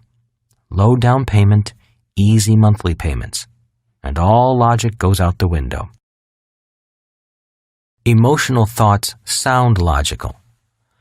The problem with core emotional thoughts is that they sound logical. When someone in the E quadrant becomes fearful, their logical thought is, play it safe, don't take risks. To someone in the I quadrant, however, that is not logical at all. For people in the S quadrant, when the issue of trusting others to do a good job comes up, their logical thought may go like this: I'll just do it myself. That is why so many S-type businesses are often family businesses. There is a greater sense of trust. For them, blood is definitely thicker than water. Different quadrants, different logic, different thoughts, different actions, different halves, same emotions. What determines what we do is how we individually respond to emotions. I don't feel like it. One way to know if you're thinking emotionally instead of rationally is when you use the word feel in conversation. For example, many people who are run by their emotions say things like, "I don't feel like exercising today." Logically, they know they should exercise. Many people who struggle financially are not able to control how they feel, or they let their feelings dictate their thoughts. I hear them say, "I don't feel like learning about investing. It's too much trouble. Investing doesn't feel right for me. I don't feel like telling my friends about my business. I hate the feeling of being rejected." Parent or child. Those are thoughts generated from emotions, not logic. In pop psychology, it's the battle between the parent and child. The parent usually speaks in shoulds. The parent says something like, "You should be doing your homework." The child speaks about feeling and responds to the parent by saying, "But I don't feel like doing it."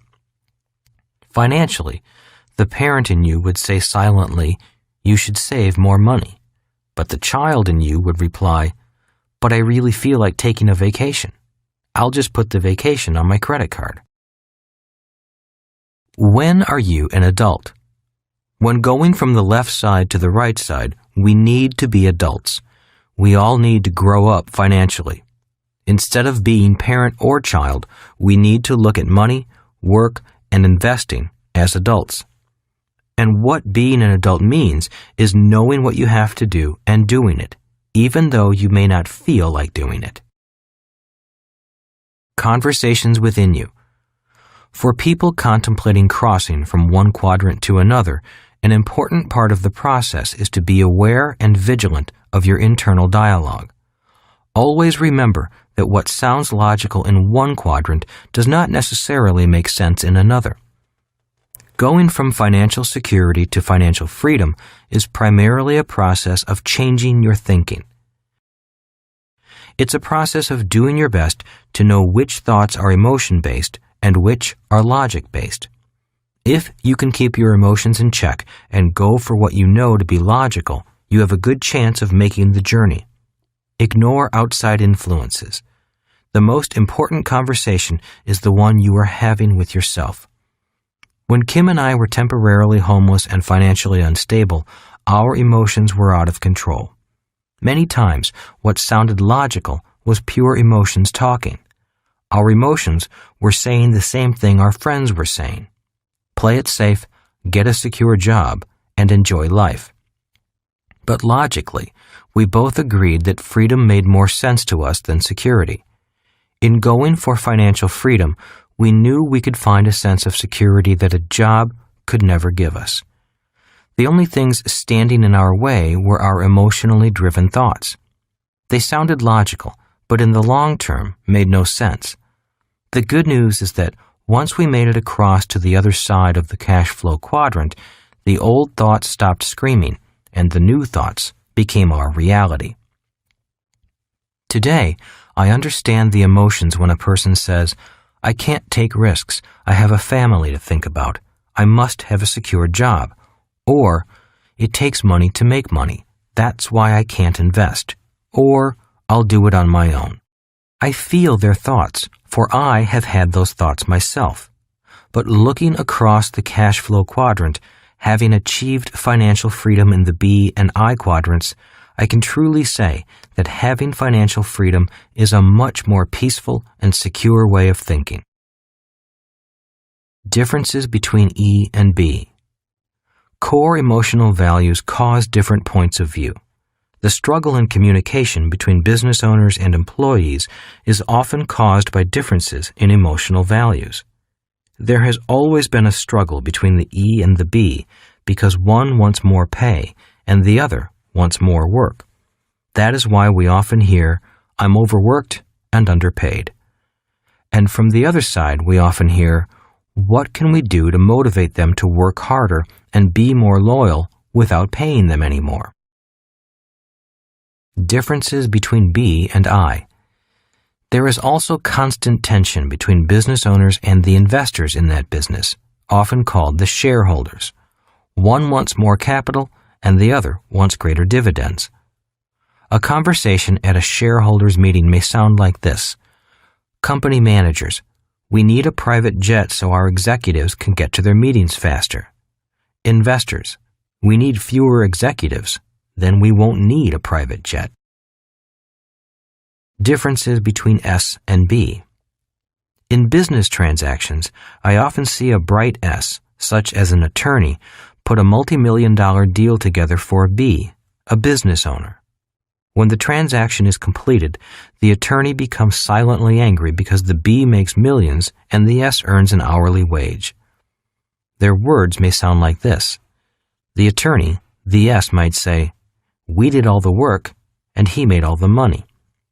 The business owner, the B, might say, "How many hours did those guys bill us for? We could have bought the whole law firm for what they charged." Differences between E and I. Another example is a bank manager who gives an investor a loan to buy some real estate.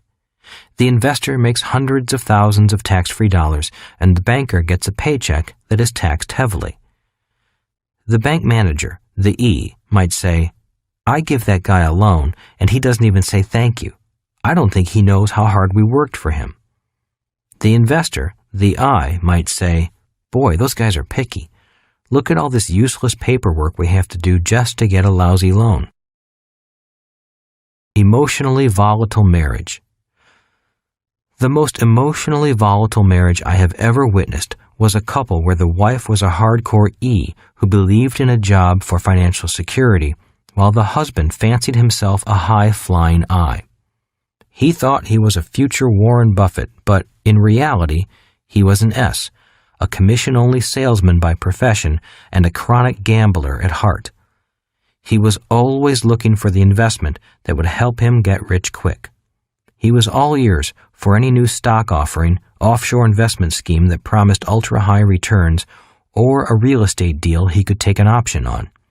This couple is still together, but I really don't know why. Each drives the other nuts. One person thrives on risk, the other hates risk. Different quadrants, different core values. If you are married or in a primary relationship. If you are married or in a primary relationship, circle the quadrant you generate the majority of your income from. Then circle the quadrant your spouse or partner generates income from.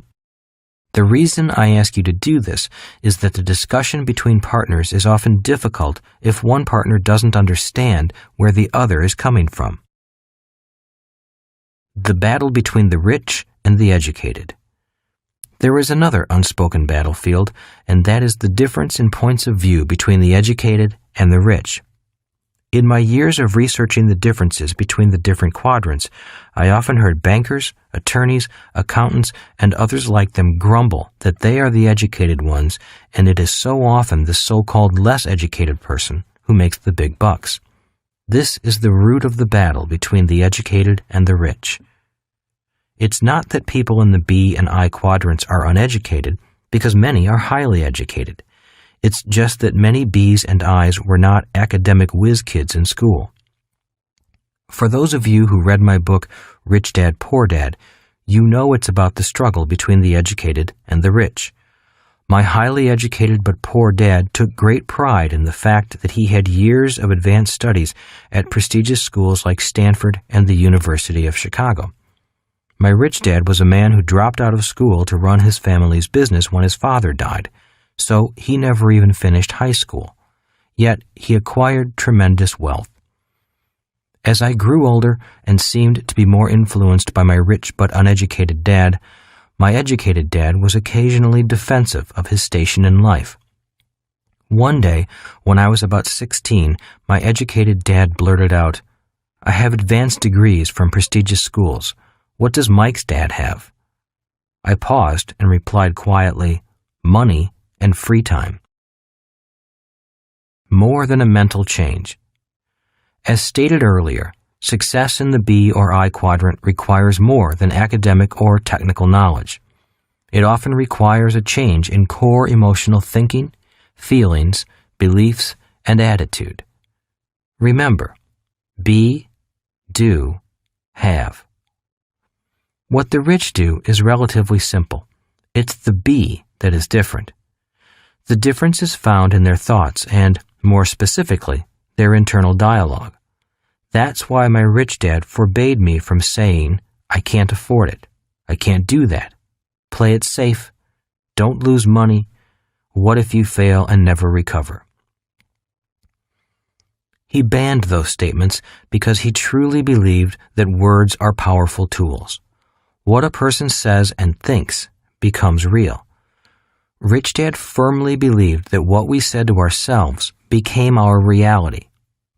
That's why I suspect that, for people who struggle financially, their emotions often do the talking and control their lives. Until a person learns to overcome those emotionally driven thoughts, their words do become reality. Words such as, "I'll never be rich," "That idea will never work," "It's too expensive for me." If they are emotionally based thoughts, they are powerful. The good news is that they can be changed with the support of new friends, new ideas, and a little time. People who are not able to control their fear of losing should never invest on their own. They really are best served by turning that job over to a professional and not interfering with them. I've met many professional people who are fearless when investing other people's money and able to make lots of money. But when it comes to investing or risking their own money, their fear of losing becomes too strong and they ultimately lose. Their emotions do the thinking rather than their logic. I've also met people who can invest their money and win constantly, but lose their calm when someone asks them to invest money for them. The making and losing of money is an emotional subject, so my rich dad gave me the secret to handling these emotions. Rich Dad always said, to be successful as an investor or a business owner, you have to be emotionally neutral to winning and losing. Winning and losing are just part of the game. Quitting my secure job. My friend Mike had a system that belonged to him. His father built it. I did not have that good fortune. I knew that someday I was going to have to leave the comfort and security of the nest and begin to build my own system. In 1978, I resigned from my full-time secure job with Xerox and took the hard step forward with no safety net. The noise in my head from my fear and doubt was loud. I was nearly paralyzed with fear as I signed my letter of resignation, collected my last paycheck, and walked out the door. I had an orchestra of self-damaging thoughts and feelings playing inside me. I was bad-mouthing myself so loudly and with such conviction that I couldn't hear anything else. It's a good thing, because so many of the people I worked with were saying, "He'll be back. He'll never make it." The problem was that I was saying the same thing to myself. Those emotional thoughts of self-doubt haunted me for years, until Kim and I were successful in both the B and I quadrants. Today, I still hear those words. They just have less authority. In the process of putting up with my own self-doubt, I learned to create other thoughts and statements of personal encouragement. Statements such as, keep calm, think clearly, keep an open mind, keep going, ask someone who has gone before you for some guidance, trust and keep the faith in a higher power wanting the best for you. I learned to create these thoughts of encouragement internally, even though there was a part of me that was frightened and afraid. I knew that I had little chance of success my first time out, but the positive emotions of trust, faith, and courage, along with good friends, moved me forward. I knew that I had to take risks. I knew that risk led to mistakes, and mistakes led to wisdom and knowledge, both of which I lacked. For me, failure would have been to let my fear win, so I was willing to move forward with few guarantees. My rich dad had instilled in me the idea that failure is part of the process of success. Internal journey. The path from one quadrant to the next is an internal journey. It is a journey from one set of core beliefs and technical skills to a new set of core beliefs and skills. The process is much like learning to ride a bicycle. At first, you fall down a lot. Oftentimes, it is frustrating and embarrassing, especially if your friends are watching. But after a while, the falling stops and riding becomes automatic. If you fall down again, it's not that big of a deal because you now know that you can get up and ride again. The process is the same when going from an emotional mindset of job security to the emotional mindset of financial freedom. Once Kim and I made the crossing, we were less afraid of failing because we were confident in our ability to stand back up again. There are two statements that kept me going personally. One was my rich dad's words of advice when I was on the brink of quitting and turning back. You can always quit, so why quit now? That statement kept my spirits higher and my emotions calm. It reminded me that I was halfway there, so why turn back? The distance going back was the same as going forward. It would be like Columbus quitting and turning back halfway across the Atlantic. Sometimes quitting is the best move, and having the intelligence to know when to walk away is important. Too often I meet people who are so stubborn that they keep going forward on a project that has no chance of success. The problem of knowing when to quit or when to keep going is a common problem with anyone who takes risks. One way to manage this problem is to find mentors who have already successfully made the crossing before. A person who is already on the other side can best guide you. But be careful of advice from someone who has only read books about the crossing and gets paid to lecture on the subject. The other statement that often kept me going was, giants often trip and fall, but worms don't because all they do is dig and crawl. The main reason so many people struggle financially isn't because they lack a good education or are not hardworking. It is because they are afraid of losing. If the fear of losing stops them, they've already lost. Losers cut their winners and ride their losers. Fear of being a loser affects what people do in strange ways. I have seen people who bought stock at $20 sell their shares when they reached $30 because they were so afraid of losing what they had gained. And then they watched the stock go up to $100, split, and go up to $100 again. Ironically, that same person who bought a stock at $20 will watch it go down to $3 and still hang on, hoping the price will come back up. This is an example of a person being so afraid of losing or admitting that they lost that they wind up losing. Winners cut their losers and ride their winners. Winners do things almost exactly the opposite. Often, the moment they know they took a losing position, i.e., their stock price starts to go down instead of up, they will sell and take their losses. Most are not ashamed to say they took a loss, because a winner knows that losing is part of the process of winning. When they find a winner, they will ride it up as far as it can go. The moment they know the free ride is over and the price has peaked, they cut and sell. The key to being a great investor is to be neutral to winning and losing. Then you don't have emotionally driven thoughts, such as fear and greed, doing your thinking for you. Losers do the same things in life. People who are afraid of losing do the same things in real life. We all know of people who stay in marriages where there is no longer any love. People who stay at dead-end jobs. People who hang on to old clothes and things they never use. People who stay in towns where they have no future. People who stay friends with people who hold them back.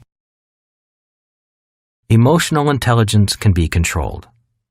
Financial intelligence is closely linked to emotional intelligence. In my opinion, most people suffer financially because their emotions are in control of their thoughts. We as human beings all have the same emotions. What determines the differences between what we do and what we have in life is primarily how we handle those emotions.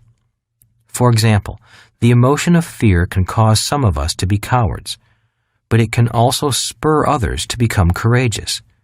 Unfortunately, when it comes to the subject of money, most people in our society are conditioned to be financial cowards. When the fear of losing money comes up, most people's minds automatically start chanting, security rather than freedom. Avoid risk rather than learn to manage risk. Play it safe rather than play it smart. I can't afford it rather than how can I afford it? It's too expensive rather than what is it worth long term? Diversify rather than focus. What will my friends think rather than what do I think? The wisdom of risk. There is a science to taking risks, especially financial risks. One of the best books I have read on the subject of money and risk management is Trading for a Living by Dr. Alexander Elder. Although it was written for people who professionally trade stocks and options, the wisdom of risk and risk management applies to all areas of money, money management, personal psychology, and investing. One of the reasons many successful Bs are not always as successful as Is is because they do not fully understand the psychology behind purely risking money.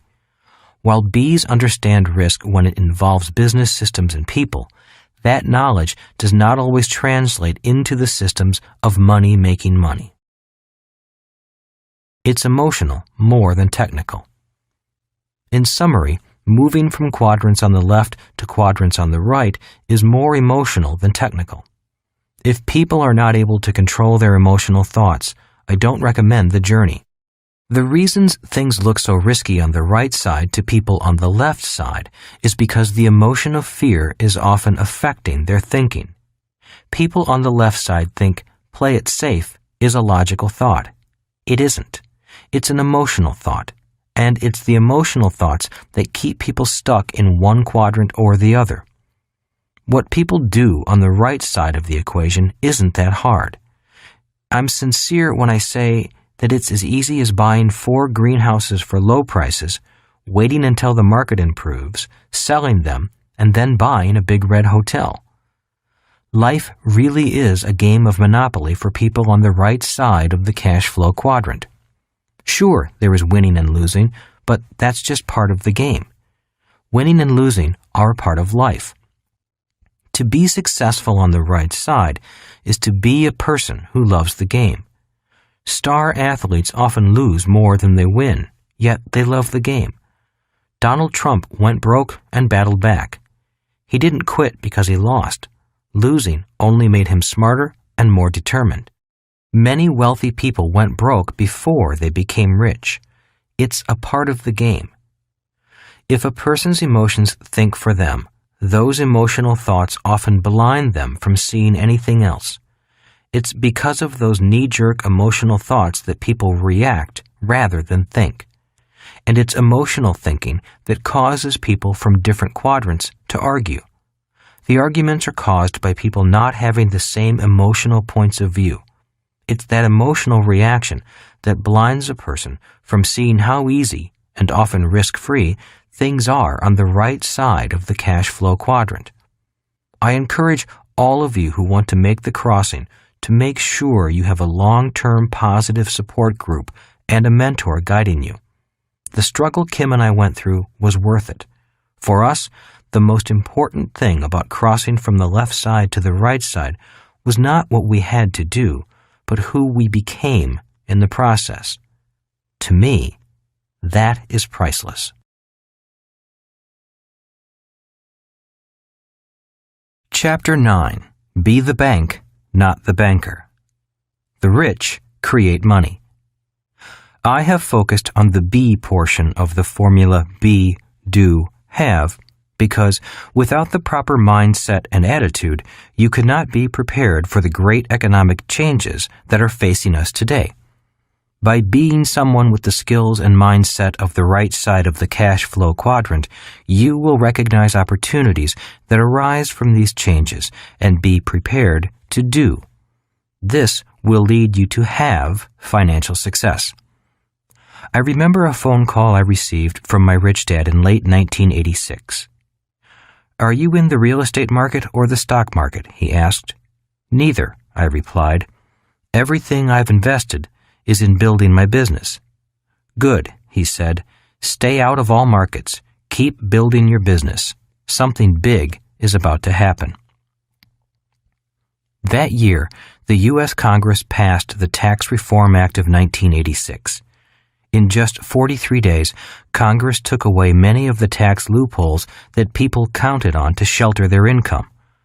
For people who were using those passive losses from their income property as tax deductions, they suddenly still had their losses, but the government had taken away the tax deduction. All across America, real estate prices began to plunge, in some cases as much as 70%. Suddenly, property was worth far less than the amount of their mortgages. Panic swept the real estate market. Banks and savings and loans began to shake, and many failed. People could not get their money out of the banks, and then Wall Street crashed in October 1987. The world went into financial crisis. Fundamentally, the Tax Reform Act of 1986 eliminated many of the tax loopholes that the high-income E's and S's depended upon. Many of them had invested in real estate properties or limited partnerships in order to utilize any losses to offset their earnings from the E or S quadrants. And while the crash and recession did affect people in the B and I quadrants, many of their tax avoidance mechanisms were left intact. During this period, E's learned a new word: downsizing. They soon realized that when a major layoff was announced, the share price of the stock of the company announcing the layoff went up. Sadly, most did not understand why.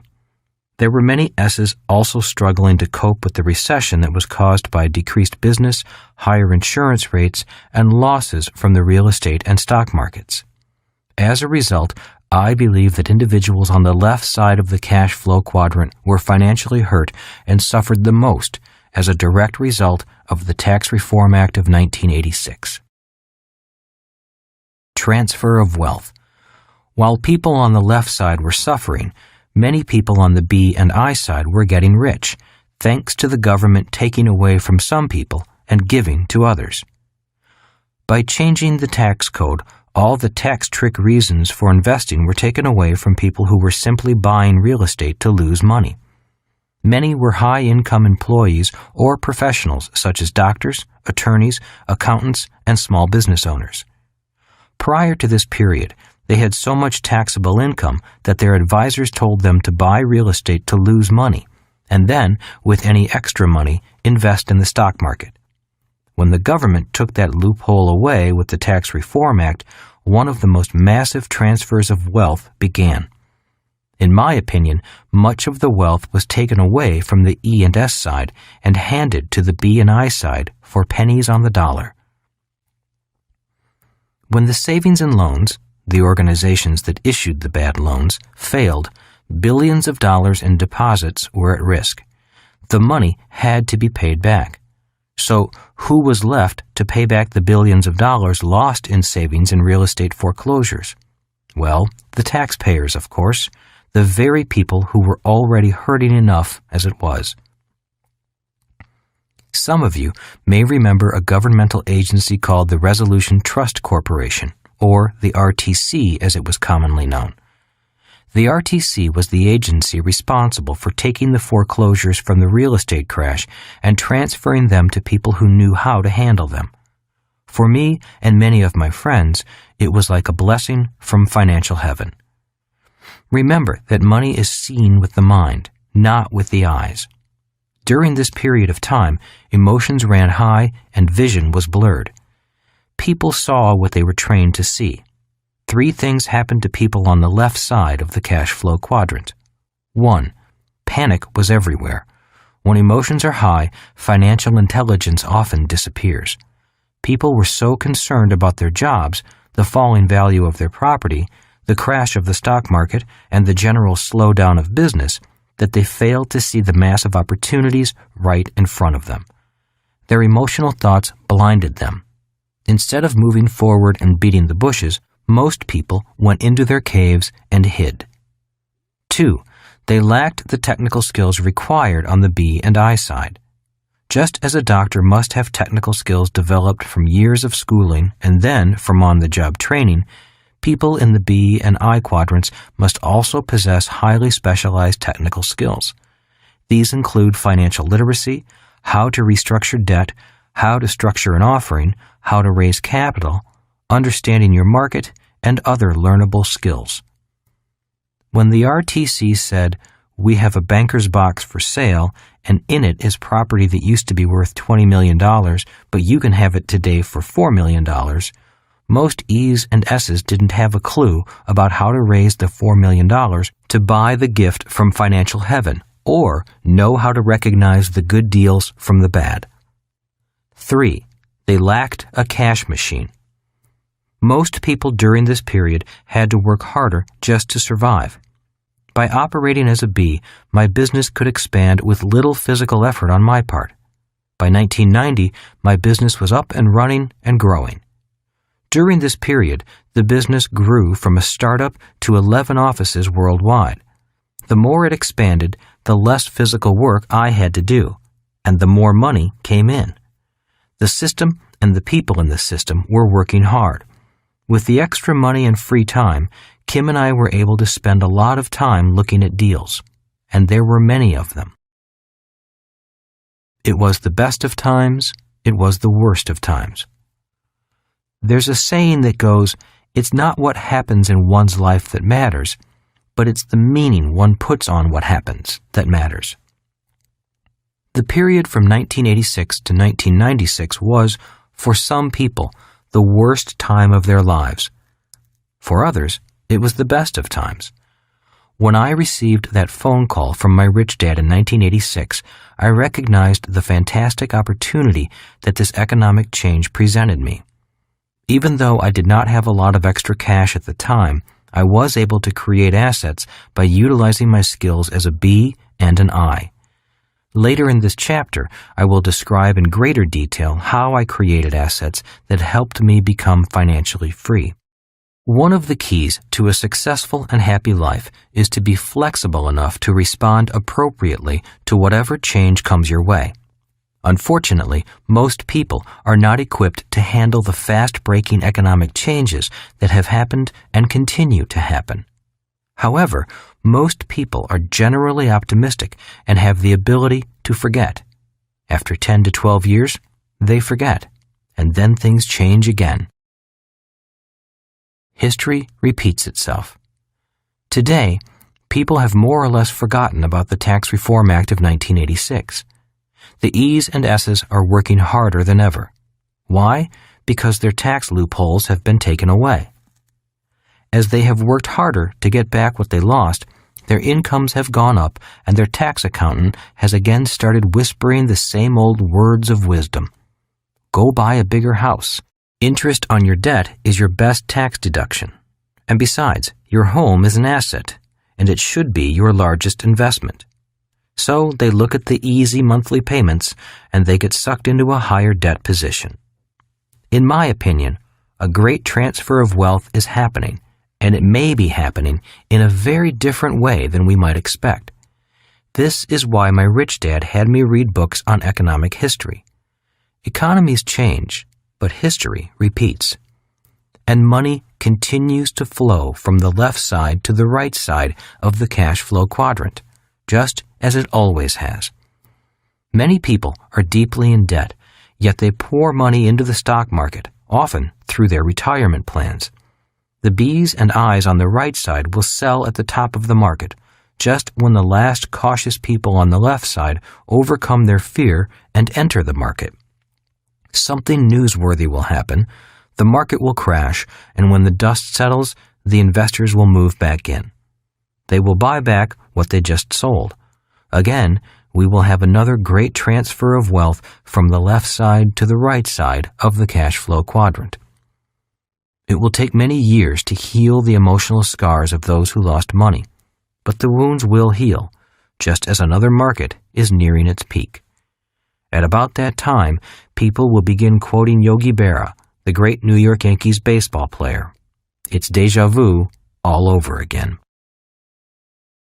Is it a conspiracy?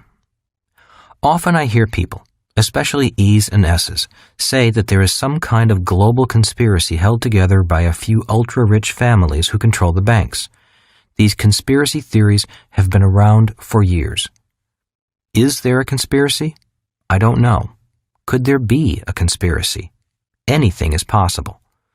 I know there are powerful families who control massive sums of money. But does one group control the world? I see it as one group of people on one side with one mindset and another group of people on the other side with a different mindset. They are all playing this one big game of money, but each quadrant is playing from a different point of view and with a different set of rules. The big problem is that the people on the left side are unable to see what the people on the right side are doing. But the people on the right side know exactly what the people on the left side are doing. Witch hunts. Instead of finding out what the people on the right side know, E's and S's often go on witch hunts. Only a few centuries ago, when there was a plague or something bad happened to a community, townspeople would go on a witch hunt. They needed someone to blame for their plight.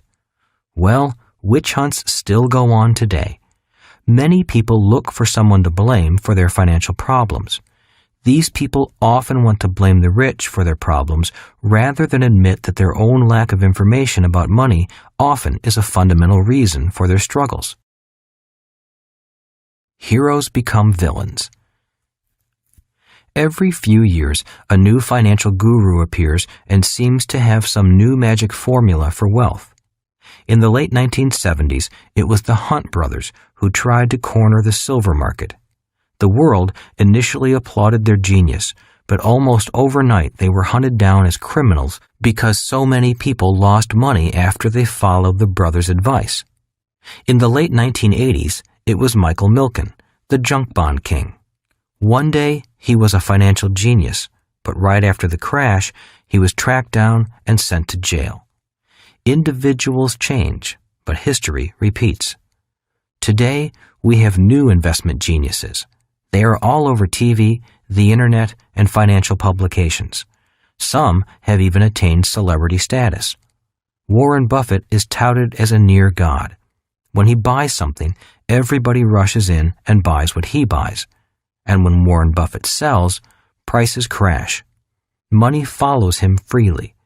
If there is a major market correction in the near future, will today's financial heroes be tomorrow's hated villains? Time will tell. In every upcycle of the economy, there are heroes, and in every down period, there are villains. Often, they end up being the same people. People will always need witches to burn or conspiracies to blame for their own financial blindness. History will repeat itself, and again, a great transfer of wealth will take place. When it does, which side of the transfer will you be on? The left side or the right side? In my opinion, people simply fail to realize that they are in this large global game, a virtual casino in the sky, but no one ever told them that they are important players in the game. The game is called Who is Indebted to Whom? Be the bank, not the banker. When I was in my mid-20s, it dawned on me that the name of the game was to be the bank, but that didn't mean to get a job as a banker. My advanced education was about to begin. It was during this period that my rich dad had me look up words like mortgage, real estate, and finance. I was beginning to train my mind to see what my eyes could not. He encouraged me to understand the game, and when I learned the game, I could do what I wanted with what I found. I decided to share my knowledge with anyone who was interested. He also had me read books on the great leaders of capitalism, people such as John D. Rockefeller, J.P. Morgan, and Henry Ford. One of the most important books I read was The Worldly Philosophers by Robert Heilbronner. For people who want to operate on the B and I side, his book is a must-read, for it traces the greatest economists of all time, starting with Adam Smith, who wrote The Wealth of Nations. It is fascinating to look into the minds of some of our most important philosophers, the economists. These people interpreted the evolution of modern capitalism over its brief history. In my opinion, if you want to be a leader on the B and I side, a historical view of economic history is important to understanding both our history and our future. After the worldly philosophers, I recommend reading The Creature from Jekyll Island by G. Edward Griffin, Paul Zane Pilzer's Unlimited Wealth, James Dale Davidson's The Sovereign Individual, Robert Preacher's The Crest of the Wave, and Harry Dent's The Great Depression Ahead. While Heilbronner's book gives you insight into where we have come from economically, the other authors give their views on where we are headed. Their contrasting viewpoints have been important. They allowed me to see what my eyes could not. By reading books like these, I have been able to gain insights into the ups and downs, the cycles and trends of the economy. A common theme in all of these books is that one of the biggest changes of all is right around the corner. How to play the bank.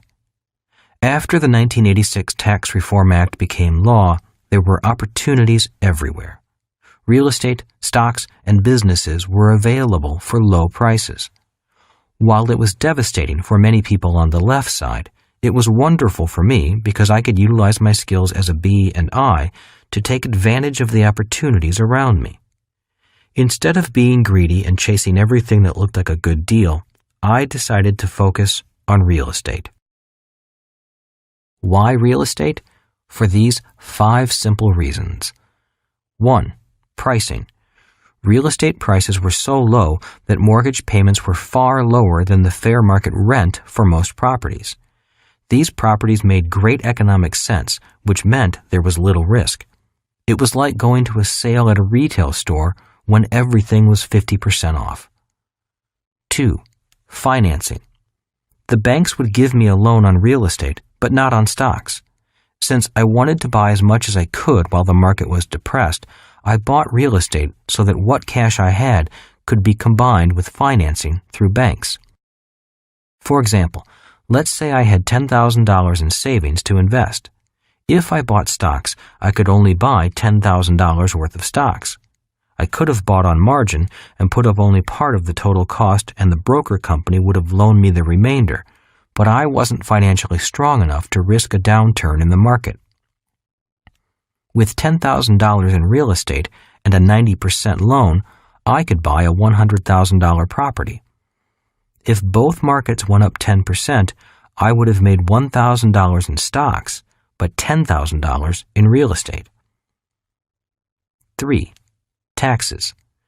If I made $1 million in profit from stocks, I'd have to pay nearly 30% in capital gains tax on my profit.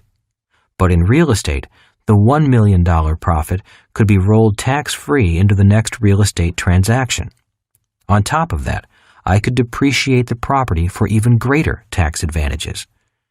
Important note, an investment must make economic sense outside of the tax benefit for me to invest in it. Any tax benefit only makes the investment more attractive. 4. Cash flow. Rents had not declined even though real estate prices had declined. This put a lot of money in my pocket, paid for the mortgages, and, most importantly, bought me time to wait until real estate prices went up again. When they did, I was able to sell. Although I carried large debt, it never hurt me because the rents were far greater than the cost of carrying the loan. 5. An opportunity to become a bank. Real estate allowed me to become a bank, something I had wanted to do since 1974. The rich create money. In Rich Dad, Poor Dad, I wrote about how the rich create money and often play the role of banker. The following is a simple example that almost anyone can follow. Let's say I find a house worth $100,000 and I get a heck of a deal and only pay $80,000 for it.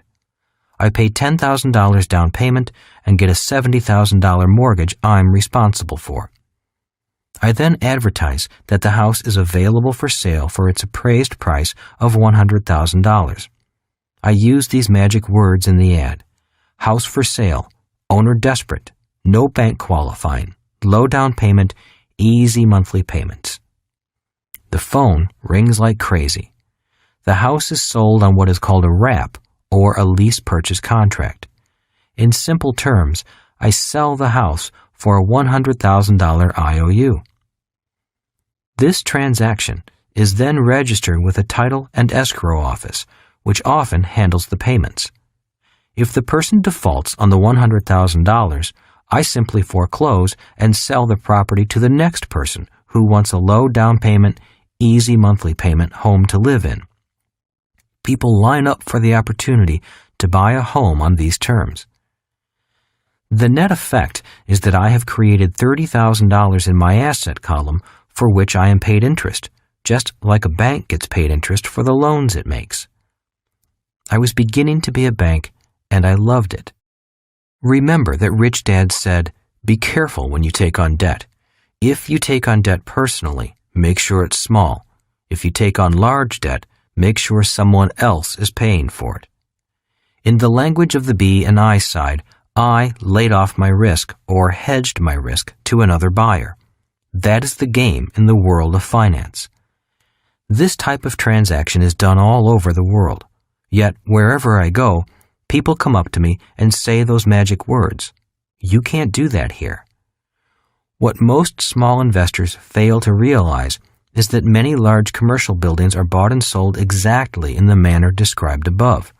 Sometimes they go through a bank, but many times they do not. It's like saving $30,000 without saving. I previously talked about why the government does not give people a tax advantage for saving money. Well, I doubt if the banks will ever ask the government to do so because your savings are their liability. The United States has a low savings rate simply because banks do not want your money or need your savings to do well. So this example is a way of playing bank and increasing your savings without a great deal of effort. 1. I determine the interest rate for my $30,000. Often, it's 10% interest. Most banks pay you less than 5% on your savings today. So, even if I did use my own $10,000 as a down payment, which I try not to do, the interest on it is often better than the bank would pay me. 2. It's like creating $20,000, $30,000 less the $10,000 down payment, that didn't exist before, just like the bank creates an asset and then charges interest on it. 3. This $20,000 was created tax-free. For the average person in the E Quadrant, it would take nearly $40,000 of wages to be able to set aside $20,000. Income earned as an employee is a 50-50 proposition, with the government taking its 50% through withholding tax before you ever see it. 4. All property taxes, maintenance, and management fees are now the responsibility of the buyer because I sold the property. And there is more. Many creative things can be done on the B and I side to create money from nothing, just by playing the role of the bank. A transaction like this may take a week to a month to put together. The question is, how long would it take for most people to earn an additional $40,000 so they can save $20,000 after taxes and other expenses? The income stream is sheltered. In Rich Dad, Poor Dad, I briefly covered why the rich use corporations. 1. Asset protection. If you are rich, people tend to want to take what you have through litigation. But the rich often don't own anything in their own names. Their assets are held in trusts and corporations to protect them. 2. Income protection.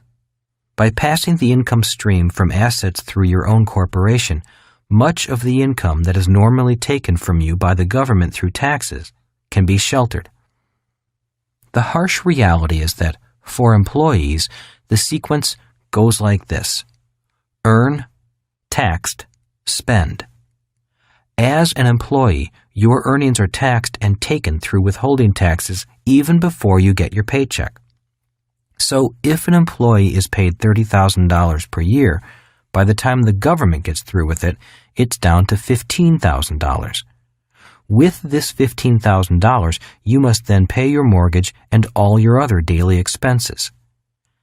If you pass your income stream through a corporate entity first, this is what the pattern would look like: earn, spend, taxed. By passing the income stream from the $30,000 through a corporation, you can expense much of the earnings before the government gets their hands on it. If you own the corporation, you make the rules, as long as it conforms to the tax code. For example, if you make the rules, you can write into the bylaws of your company that child care is part of your employment package. The company may pay $400 per month for child care out of pre-tax dollars. If you pay for it with after-tax dollars, you have to effectively earn almost $800 to pay for that same child care. The list is long, and the requirements are specific as to what an owner of a corporation can write off that an employee cannot.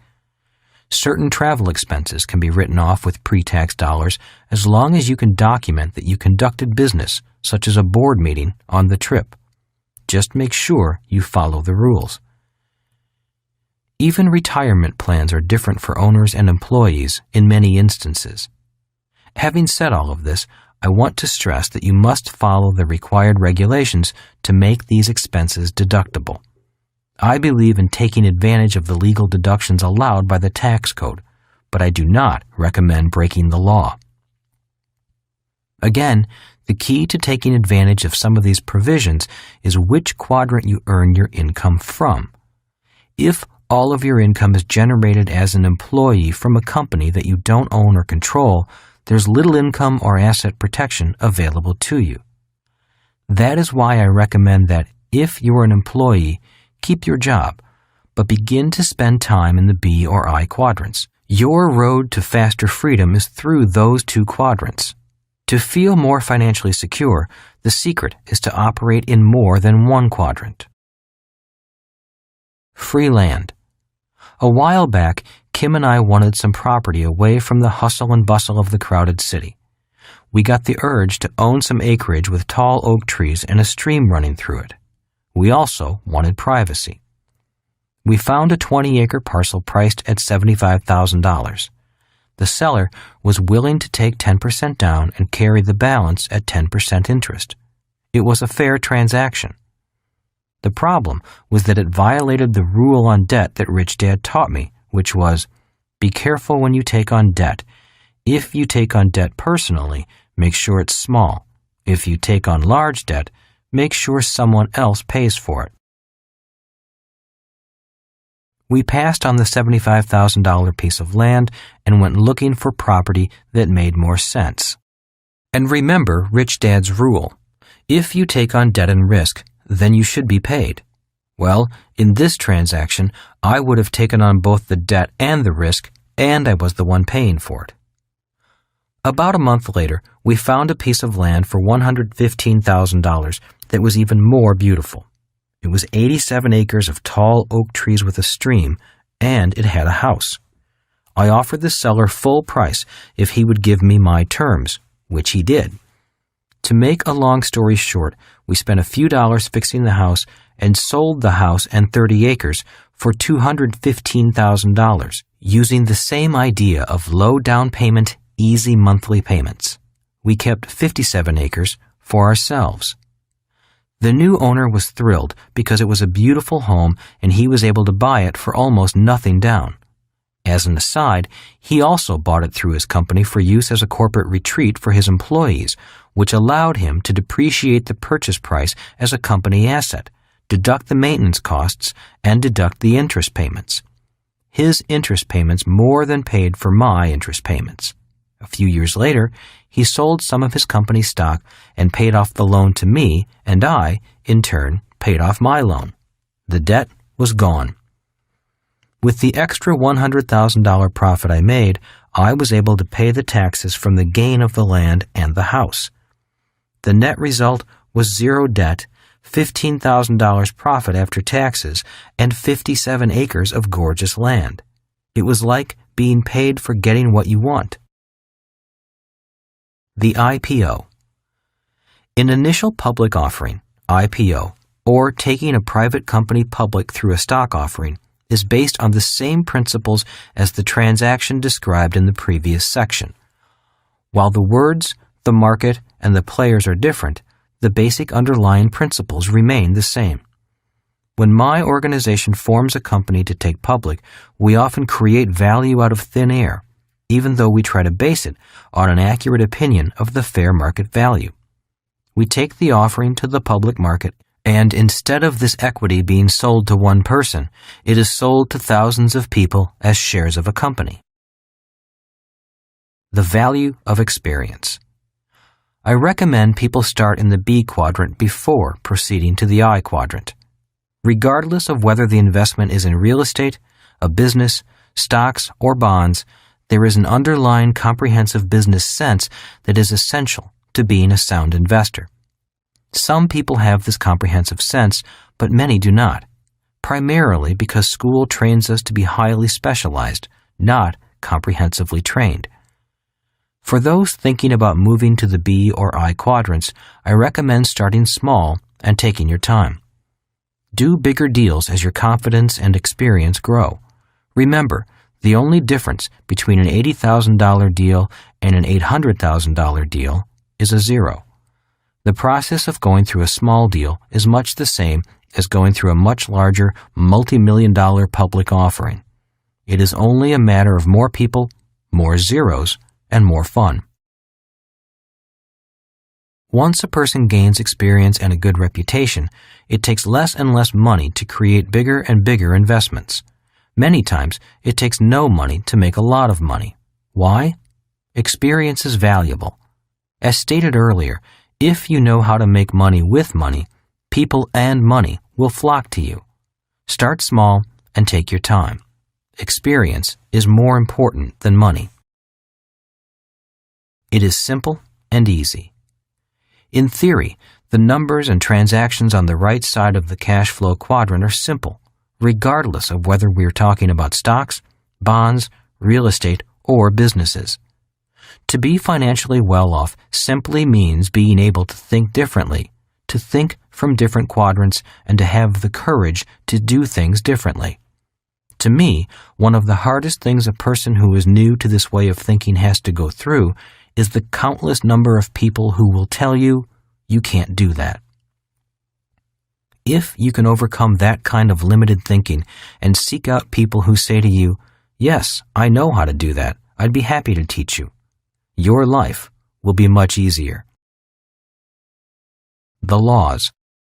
I started this chapter with the Tax Reform Act of 1986. While that was a significant rule change, it won't be the last. I only use the Tax Reform Act as an example of how powerful some rules and laws can be. If a person is to be successful in the B or I quadrant, he or she needs to be aware of market forces and any changes in the law that affect those market forces. Today in America, there are thousands upon thousands of pages of tax law. That's just for the IRS alone. The federal law comes to more than 1.2 million pages of laws. It could take the average reader 23,000 years to read the entire U.S. IRS code. Every year, more laws are created, repealed, or amended. It would be more than a full-time job just to keep up with the amendments. Every time someone tells me that's against the law, I reply by asking them if they have read every line of code in America. If they say yes, I leave slowly, backing up toward the door. Never turn your back on someone who thinks they know every law. To be successful on the right side requires seeing 5% with your eyes and 95% with your mind. Understanding the laws and market forces is vital for financial success. Great transfers of wealth often occur when laws and markets change. So it is important to pay attention if you want to have those changes work in your favor and not against you. The government needs your money. I believe in paying taxes. I know the government provides many important and vital services essential for a well-run civilization. Unfortunately, in my opinion, government is too big, mismanaged, and has made too many promises it cannot keep. But it's not only the fault of the politicians and lawmakers in office today. Most of the financial problems we face today were created by their predecessors. Unfortunately, if lawmakers want to keep their jobs, they can't tell the public the truth. If they did, they'd be thrown out of office because the masses still depend on the government to solve their financial and medical problems. Government cannot. In the meantime, government will have to continue to increase taxes, even if the politicians promise not to. That's why Congress passed the Tax Reform Act of 1986. It needed to plug a tax loophole in order to collect more in taxes.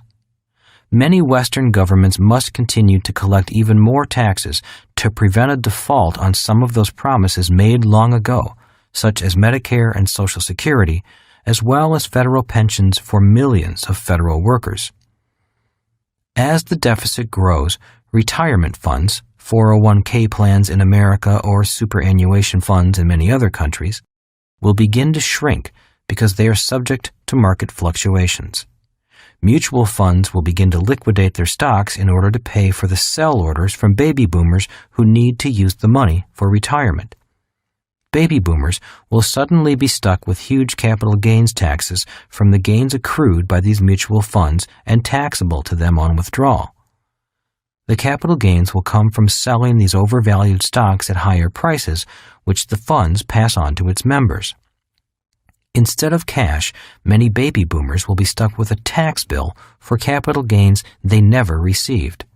Remember, the tax man always gets the money first.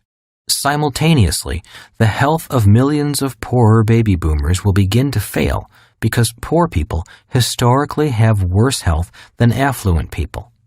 Medicare will be bankrupt, and the cry for more government support will go up in cities all across America. Add to this the eclipsing of America by China as the nation with the largest GDP and the trend toward pushing services, such as accounting, information, technology, and telesales, to nations such as India, and it becomes clear that wages will have to come down or productivity must skyrocket in order to meet the challenges of our rapidly changing global marketplace. The next great transfer of wealth is taking place by ignorance. The industrial age's entitlement mentality of big government and big business should be on its way out. But here we are, in the midst of the information age, and we are grasping at old solutions to new world problems. In 1989, the Berlin Wall came down. As stated earlier, in my opinion, that event was as significant as the year 1492 when Columbus bumped into the Americas in his search for Asia. In some circles, 1492 was the official beginning of the almost 500-year industrial age. The end was marked in 1989. The rules have changed. History is a guide. My rich dad encouraged me to learn the game well. After I learned it well, I could do what I wanted with what I knew. I write and teach out of concern that more people need to know how to take care of themselves financially and not become dependent upon the government or a company for life support. I hope I'm wrong about what I see coming down the road economically. Maybe governments can keep making promises to take care of people, keep on raising taxes, and keep on going into greater debt.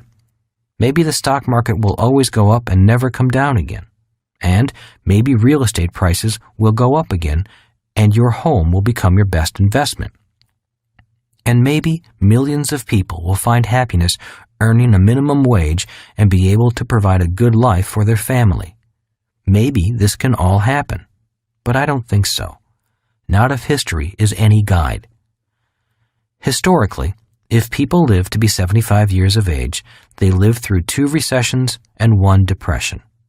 As baby boomers, we have gone through 3 recessions, and some question whether we are entering another depression. Maybe there will never be one, but history says there will. As the saying goes, if your neighbor loses his job, it's a recession. If you lose your job, it's a depression. The reason my rich dad had me read books on the great capitalists and economists was so I could gain a longer view and a better perspective on where we have come from and where we are going. Just as there are waves on the ocean, there are great waves in markets. Instead of the wind and sun driving the waves of the ocean, the waves of the financial markets are driven by 2 human emotions, greed and fear. I don't think that depressions are things of the past because we will always have those emotions of greed and fear. And when greed and fear collide and a person loses badly, the next human emotion is depression.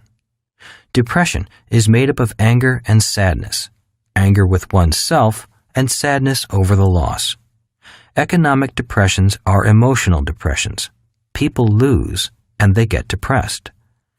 Even when the economy appears to be in great shape, there are millions of people who are in various stages of depression. They may have a job, but deep down they know they are not getting ahead financially.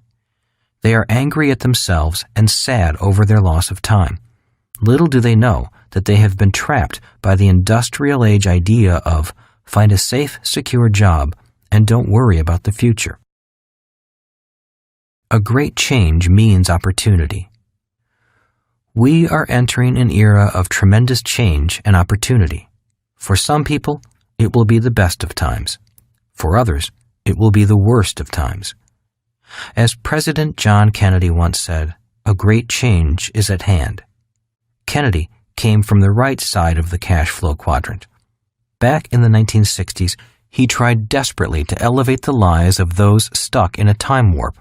Unfortunately, decades later, millions of people are still trapped in those time warps, following ideas that were handed down from past generations. Ideas such as, go to school so you can find a secure job.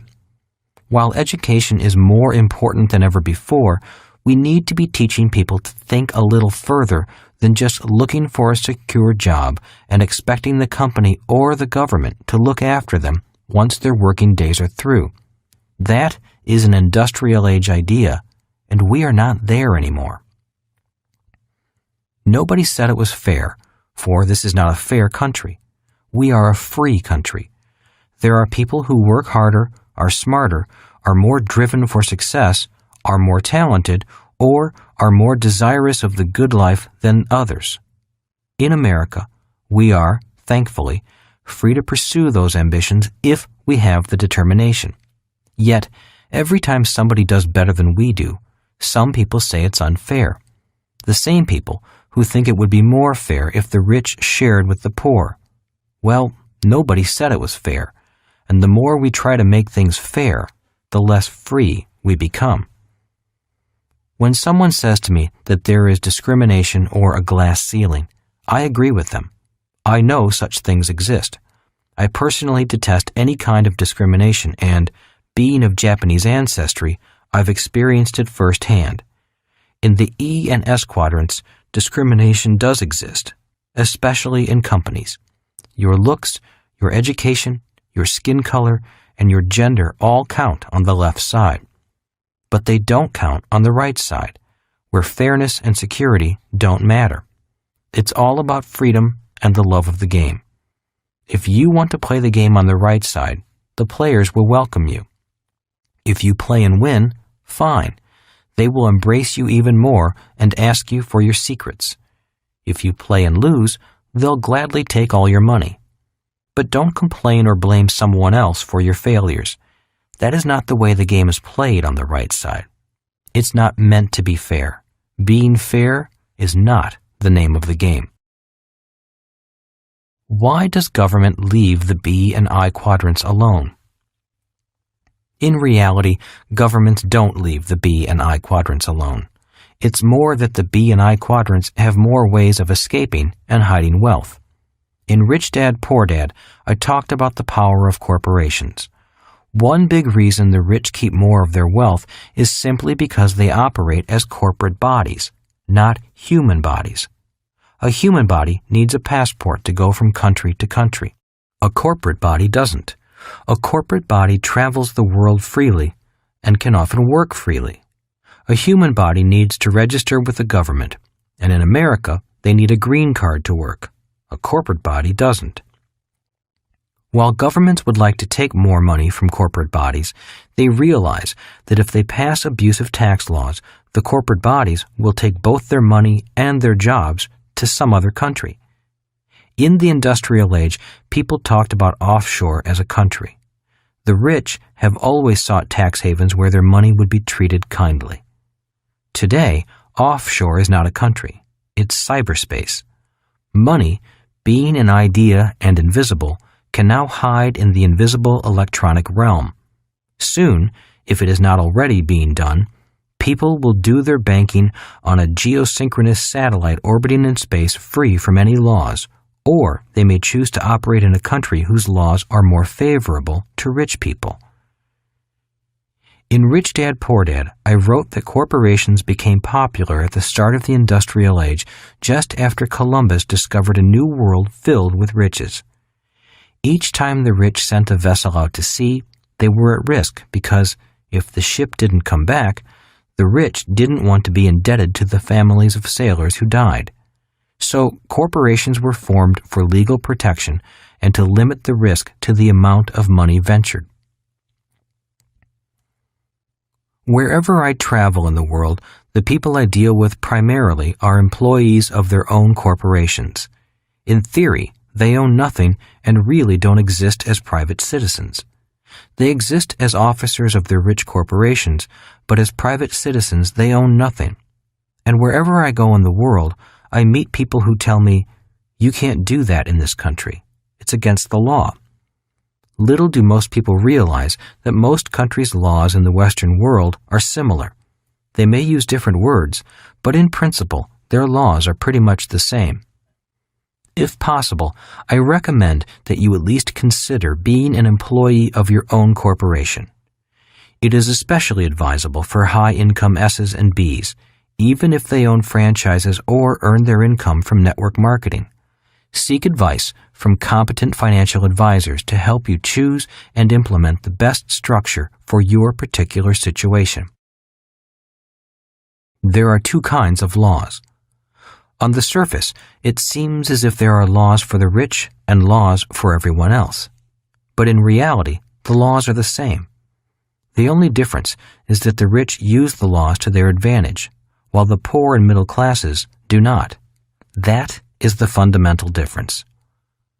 I strongly suggest hiring smart advisors, obeying the law, and making lots of money legally. Your legal advisors will serve as your early warning system for upcoming changes in the law. And when laws change, wealth changes hands. Two choices. One advantage of living in a free society is the freedom to make choices. In my opinion, there are two big choices: the choice of security and the choice of freedom. If you choose security, you will pay a huge price for that security in the form of excessive taxes and punishing interest payments.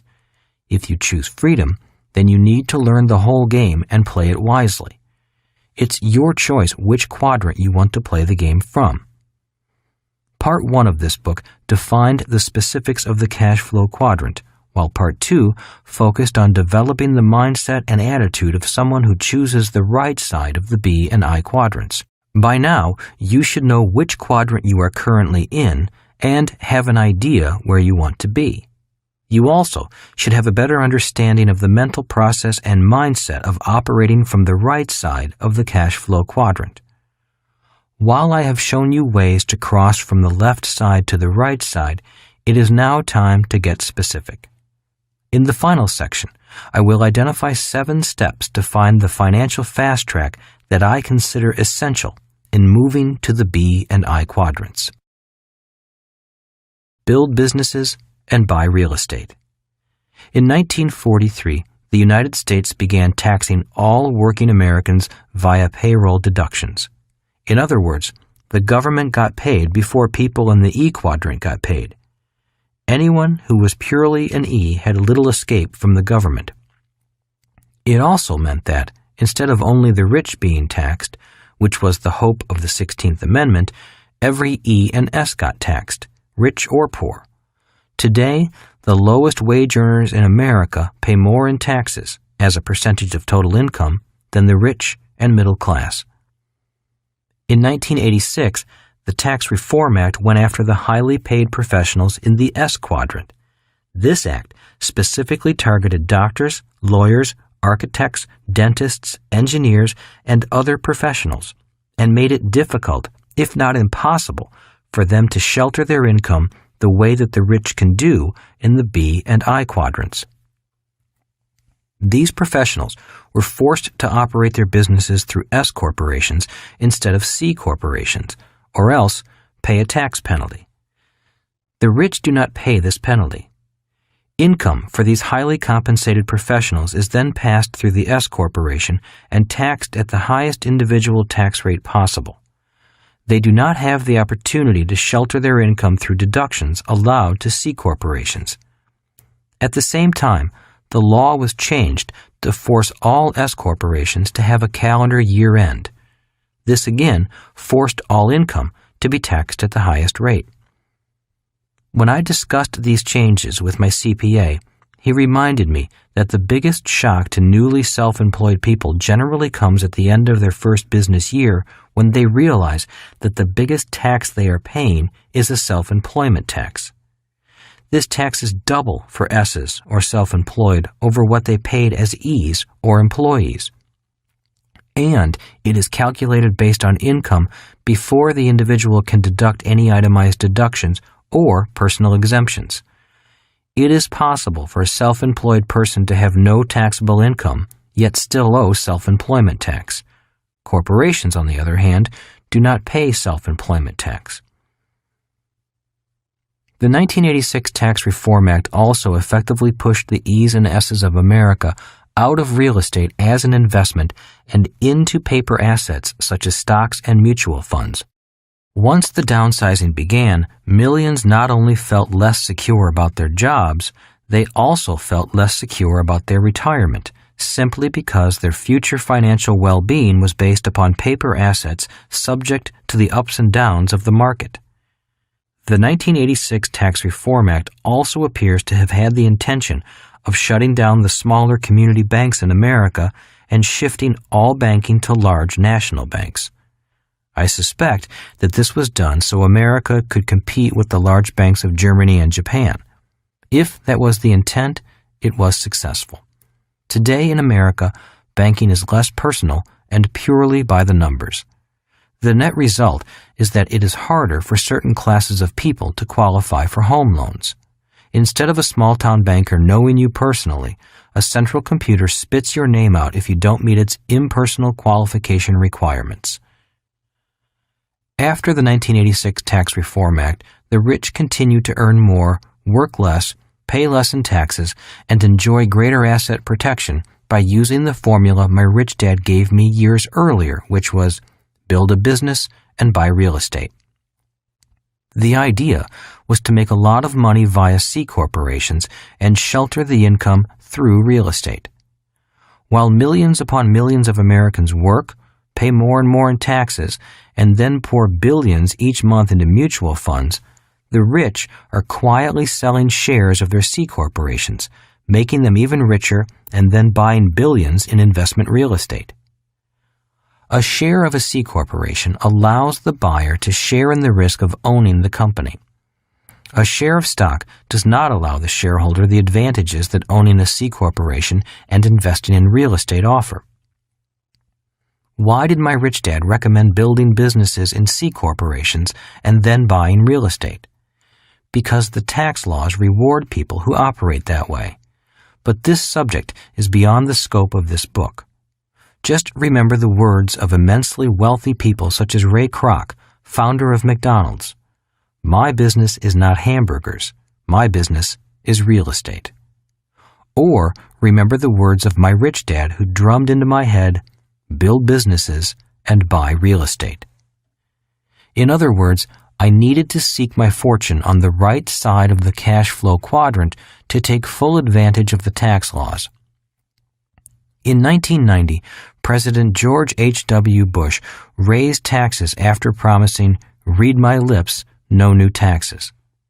In 1992, President Bill Clinton signed into law one of the largest tax increases in recent history.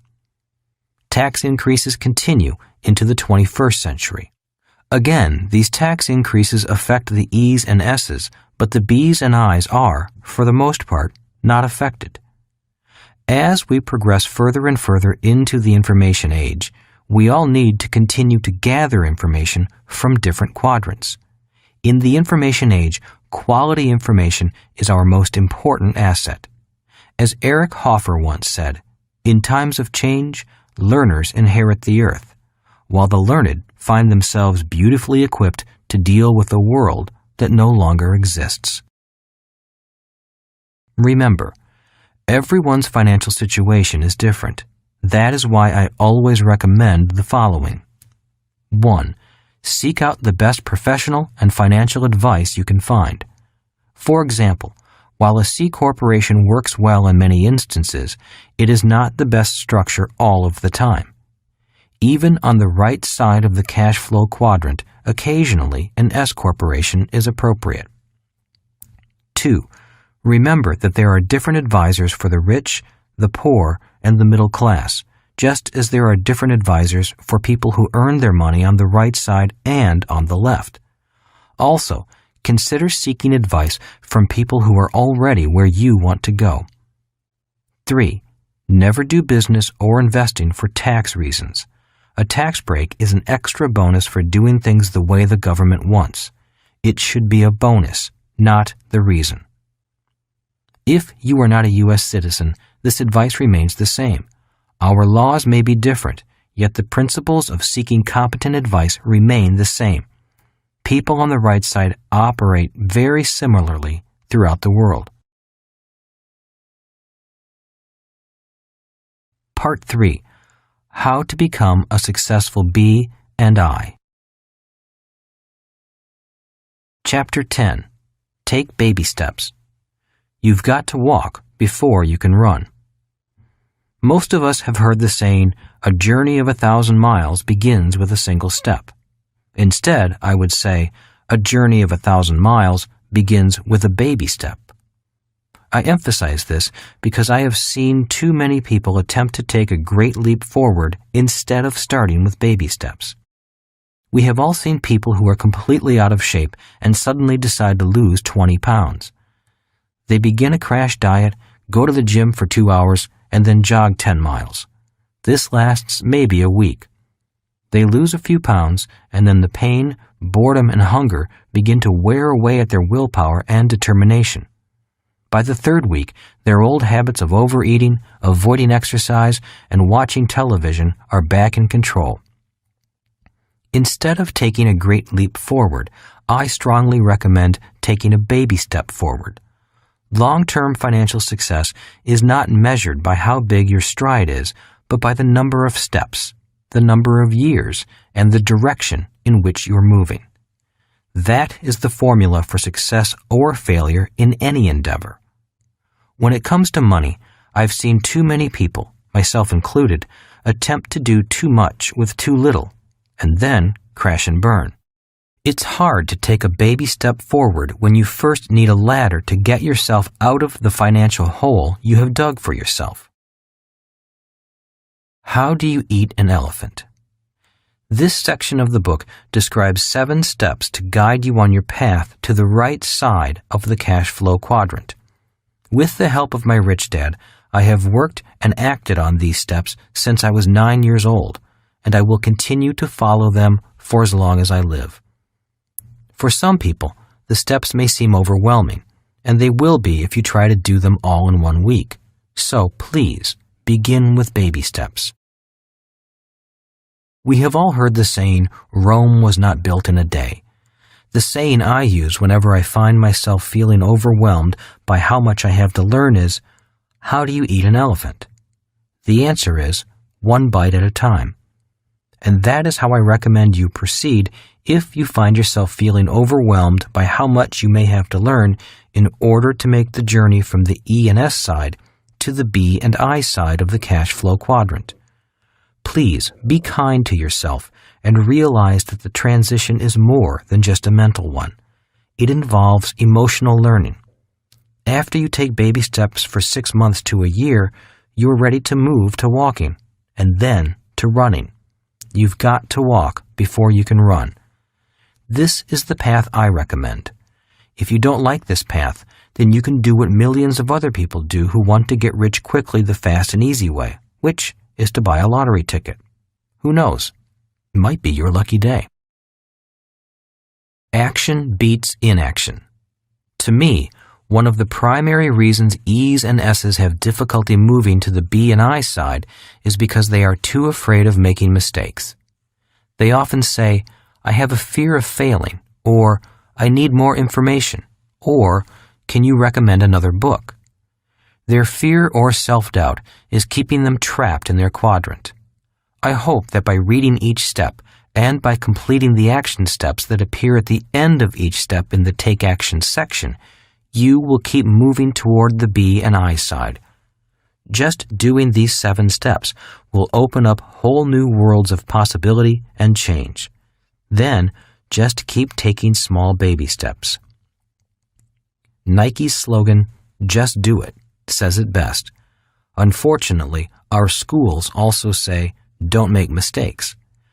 Millions of highly educated people who want to take action are paralyzed by the emotional fear of making mistakes.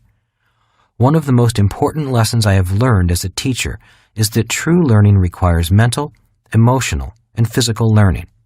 That is why action always beats inaction. If you take action and make a mistake, at least you have learned something, be it mentally, emotionally, or physically. A person who continually searches for the right answer is often afflicted with a disease known as analysis paralysis, which seems to affect many well-educated people. Ultimately, the way we learn is by making mistakes. We learned to walk and ride a bicycle by falling down and then getting back up. People who are afraid of taking action out of fear of making mistakes may be mentally smart, but they are also emotionally and physically handicapped.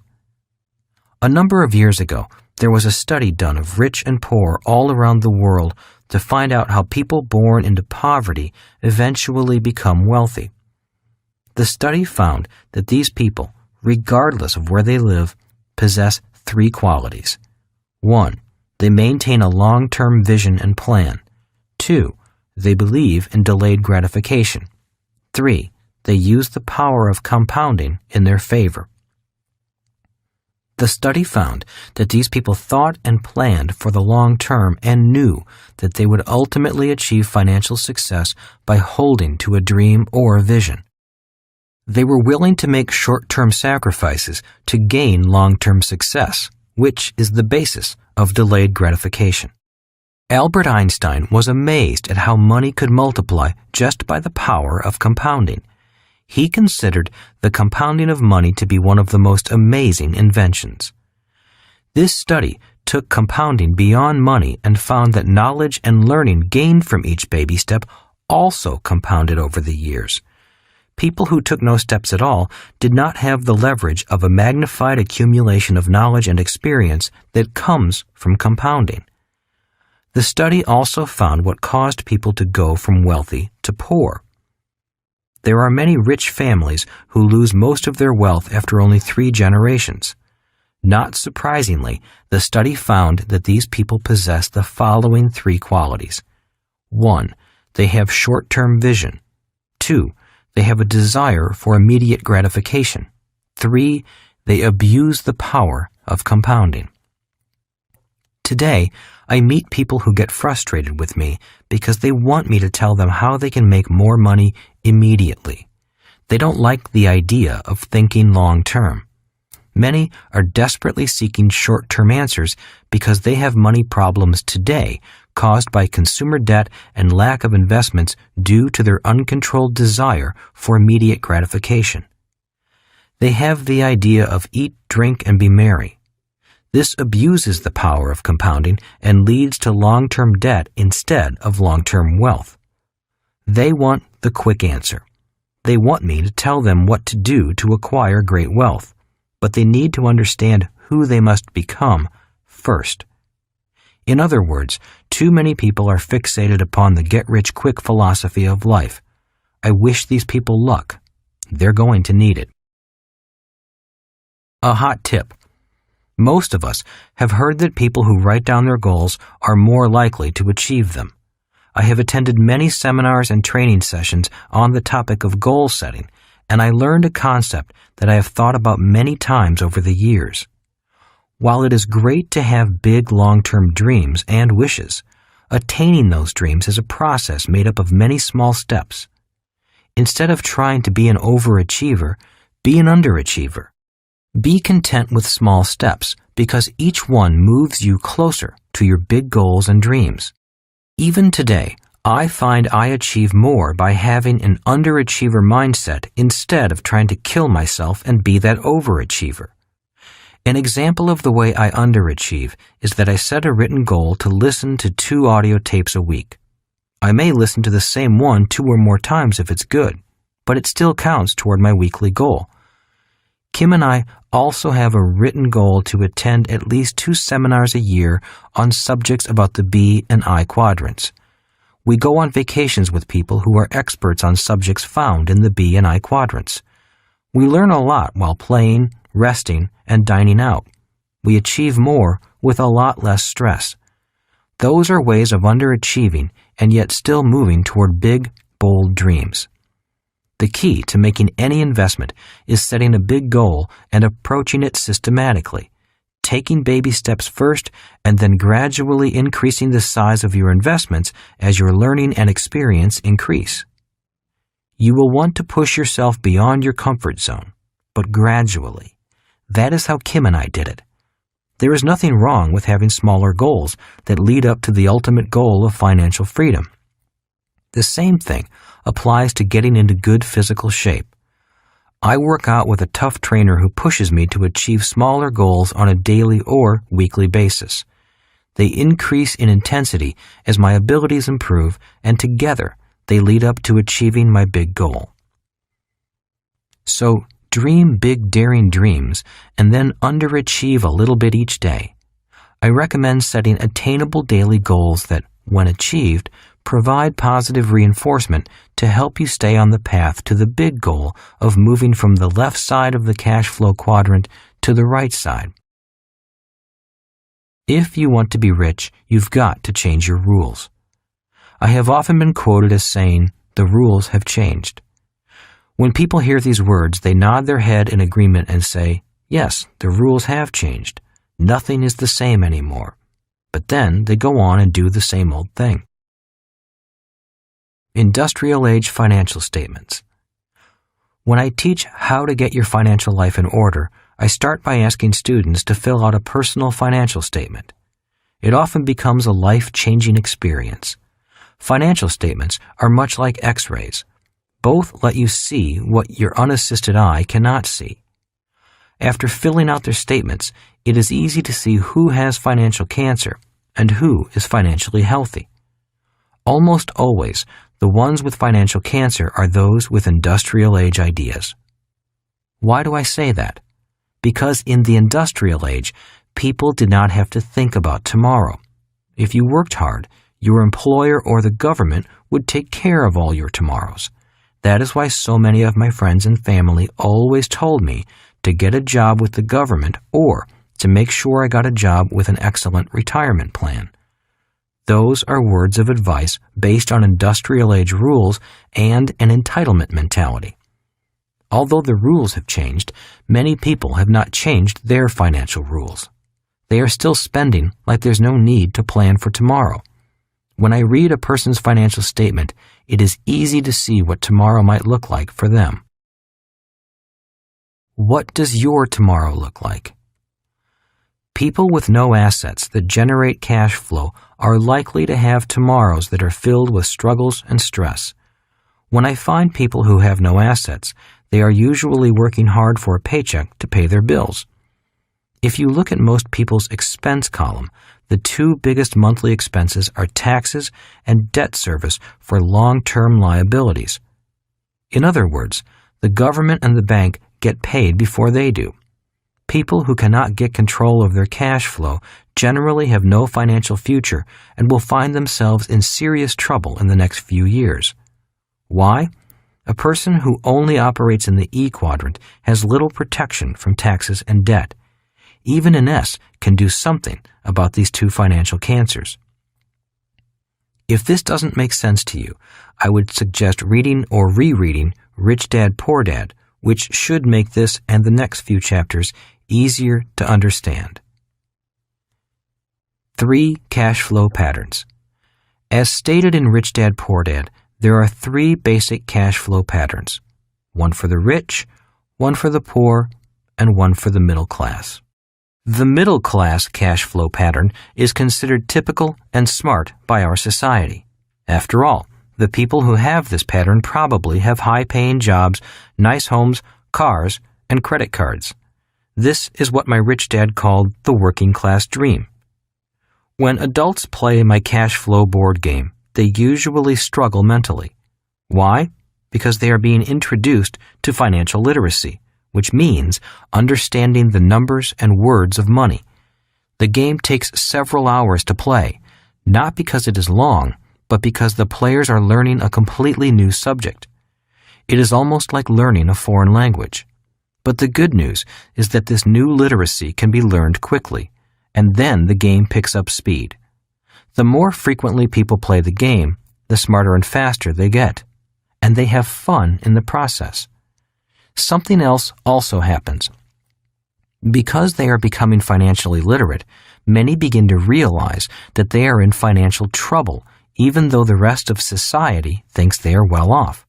A middle-class cash flow pattern used to work in the industrial age, but it could be disastrous in the information age. Many people, once they successfully learn and understand the cash flow game, begin to seek new answers.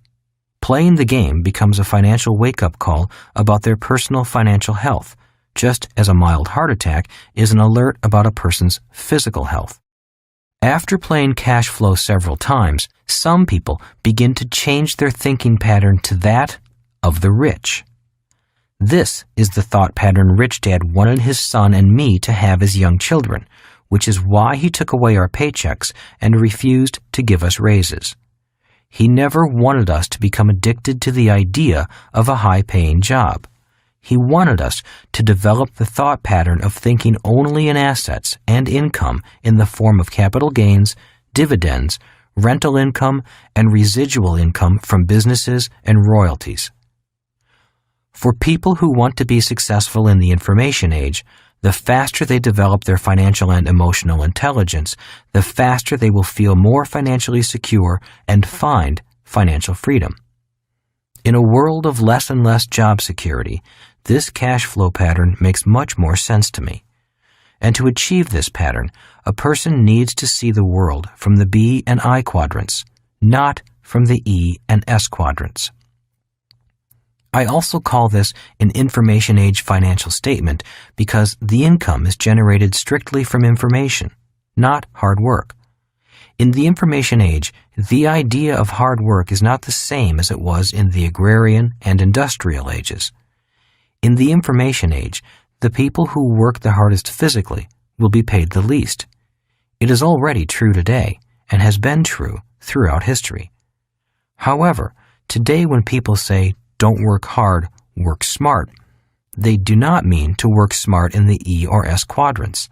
They actually mean to work smart in the B or I quadrants.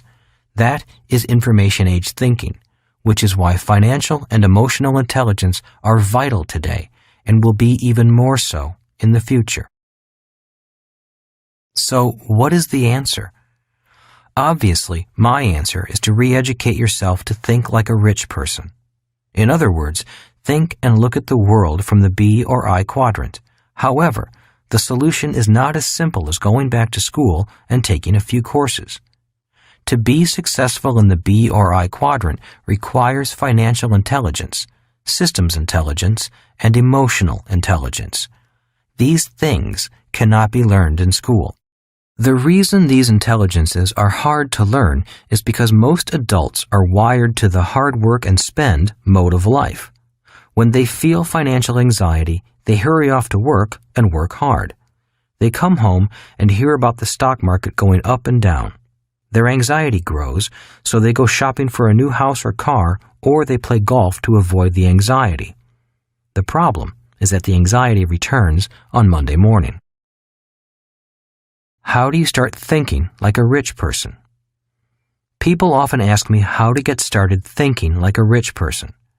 I always recommend starting small and seeking education, rather than running out and jumping into investing. If they are serious about learning and retraining themselves to think like a rich person, I recommend my Cashflow board game. I created the game to help teach financial intelligence. It gives people the mental, physical, and emotional training that is required to make the gradual change from thinking like a poor or middle-class person to thinking like a rich person. It teaches people to think about what my rich dad said was important, which is not a large paycheck or a big house, but the accumulation of cash-producing assets. Cash flow, not money, relieves anxiety. Financial struggle and poverty are really financial anxiety problems. There are mental and emotional loops that keep people stuck in what I call the rat race. Unless the mental and emotional hooks are broken, the pattern remains intact. I worked with a banker to break his pattern of financial struggle. While I'm certainly not a therapist, I have had experience breaking my own financial habits instilled by my family. The banker made a good living, but was always in some sort of financial trouble. He had a beautiful family, 3 cars, a big house, and a vacation home. To the world, he looked like a prosperous banker. But when I looked at his financial statement, I discovered he had a financial cancer that would be terminal in a few years if he did not change his ways. The first time he and his wife played Cashflow, he struggled and fidgeted almost uncontrollably. His mind wandered, and he could not seem to grasp the game. After 4 hours of play, he was still stuck. Everyone else had completed the game, but he was still in the rat race. As we put the game away, I asked him what was going on. His only answer was that the game was too hard, too slow, and too boring. I reminded him about what I had told him before the game started. Games reflect behavior. In other words, a game is like a mirror that allows you to look at yourself. That statement angered him, so I backed off and asked if he was still committed to getting his financial life in order. He said he was, so I invited him and his wife, who loved the game, to come play again with an investment group I was coaching. A week later, he reluctantly showed up. This time, a few lights began to go on inside his head. For him, the accounting part was easy, so he was naturally neat and tidy with his numbers, which is important for the game to be valuable. But now he was beginning to understand the world of business and investing. He could finally see with his mind his own life's patterns and what he was doing to cause his own financial struggle. After 4 hours, he still did not finish the game, but he was beginning to learn. As he left this time, he invited himself back. By the 3rd meeting, he was a new man. He was now in control of the game, his accounting, and his investments. His confidence soared, and this time he successfully exited the rat race and was on the fast track. When he left, he purchased a game and said, "I'm going to teach my kids." By the 4th meeting, he told me his personal expenses were down. He had changed his spending habits and was being more careful with his credit cards, and he was taking an active interest in learning to invest and build his asset column. His thinking was now on track to make him an information-age thinker. At the 5th meeting, he played Cashflow 202, the advanced game for people who have mastered Cashflow 101. He was now ready and eager to play the fast and risky game that true B's and I's play. The best news was that he took control of his financial future. This man was completely different from the one who had asked me to make cash flow easier the first time he played. A few weeks later, instead of wanting things to be easier, he was actively seeking bigger challenges and was optimistic about his financial future. He had re-educated himself, not only mentally, but also emotionally, through the power of the repetitive learning process that comes from a game. In my opinion, games are a superior teaching tool because they require the player to become fully engaged in the learning process while having fun. Playing a game involves a person mentally, emotionally, and physically. The 7 steps to finding your financial fast track. Chapter 11. Step 1. It's time to mind your own business. We are programmed to mind everyone else's business and ignore our own. Have you been working hard and making everyone else rich? Starting early in life, most people are programmed to mind other people's businesses and make other people rich. It begins innocently enough with words of advice like these. Go to school and get good grades so you can find a safe, secure job with good pay and excellent benefits. Work hard so you can buy the home of your dreams. After all, your home is an asset and your most important investment. Having a large mortgage is good because the government gives you a tax deduction for your interest payments. Buy now, pay later, or low down payment, easy monthly payments, or come in and save money. People who blindly follow these words of advice often become 1. Employees, making their bosses and owners rich. 2. Debtors, making banks and money lenders rich. 3. Taxpayers, making the government rich. 4. Consumers, making many other businesses rich. Instead of finding their own financial fast track, they help everyone else find theirs. Instead of minding their own business, they work all their lives minding everyone else's. Take action. For many people, their financial statements are not a pretty picture, simply because they've been misled into minding everyone else's business instead of minding their own business. To change all that, I suggest following these action steps. 1. Fill out your own personal financial statement. In order to get where you want to go, you need to know where you are. This is your first step to take control of your life and spend more time minding your own business. 2. Set financial goals.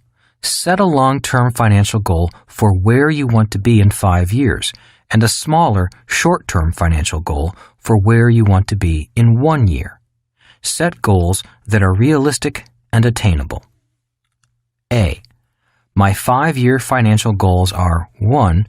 I want to increase cash flow, i.e. passive income you earn without you having to work for it, from my assets to blank dollars per month.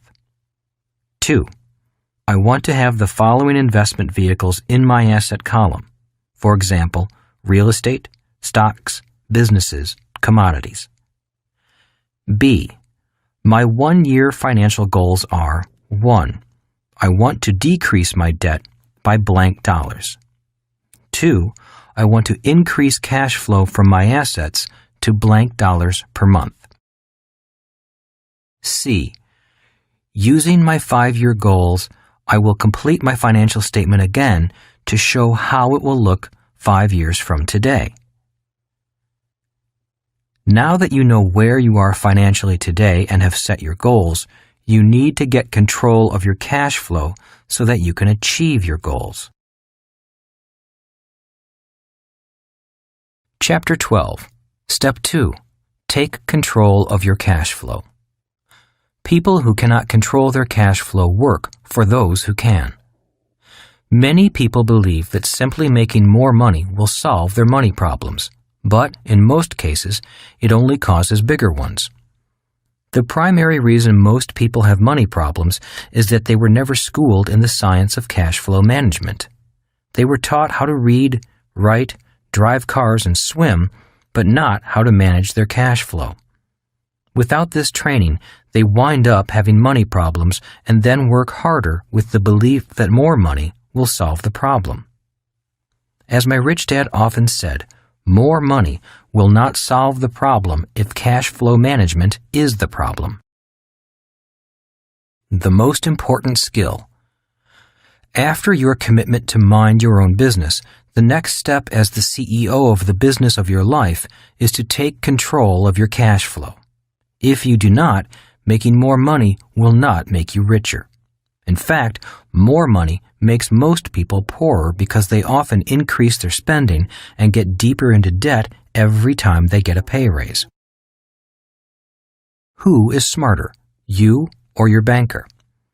The majority of people do not prepare personal financial statements. At most, they try to balance their checkbooks each month.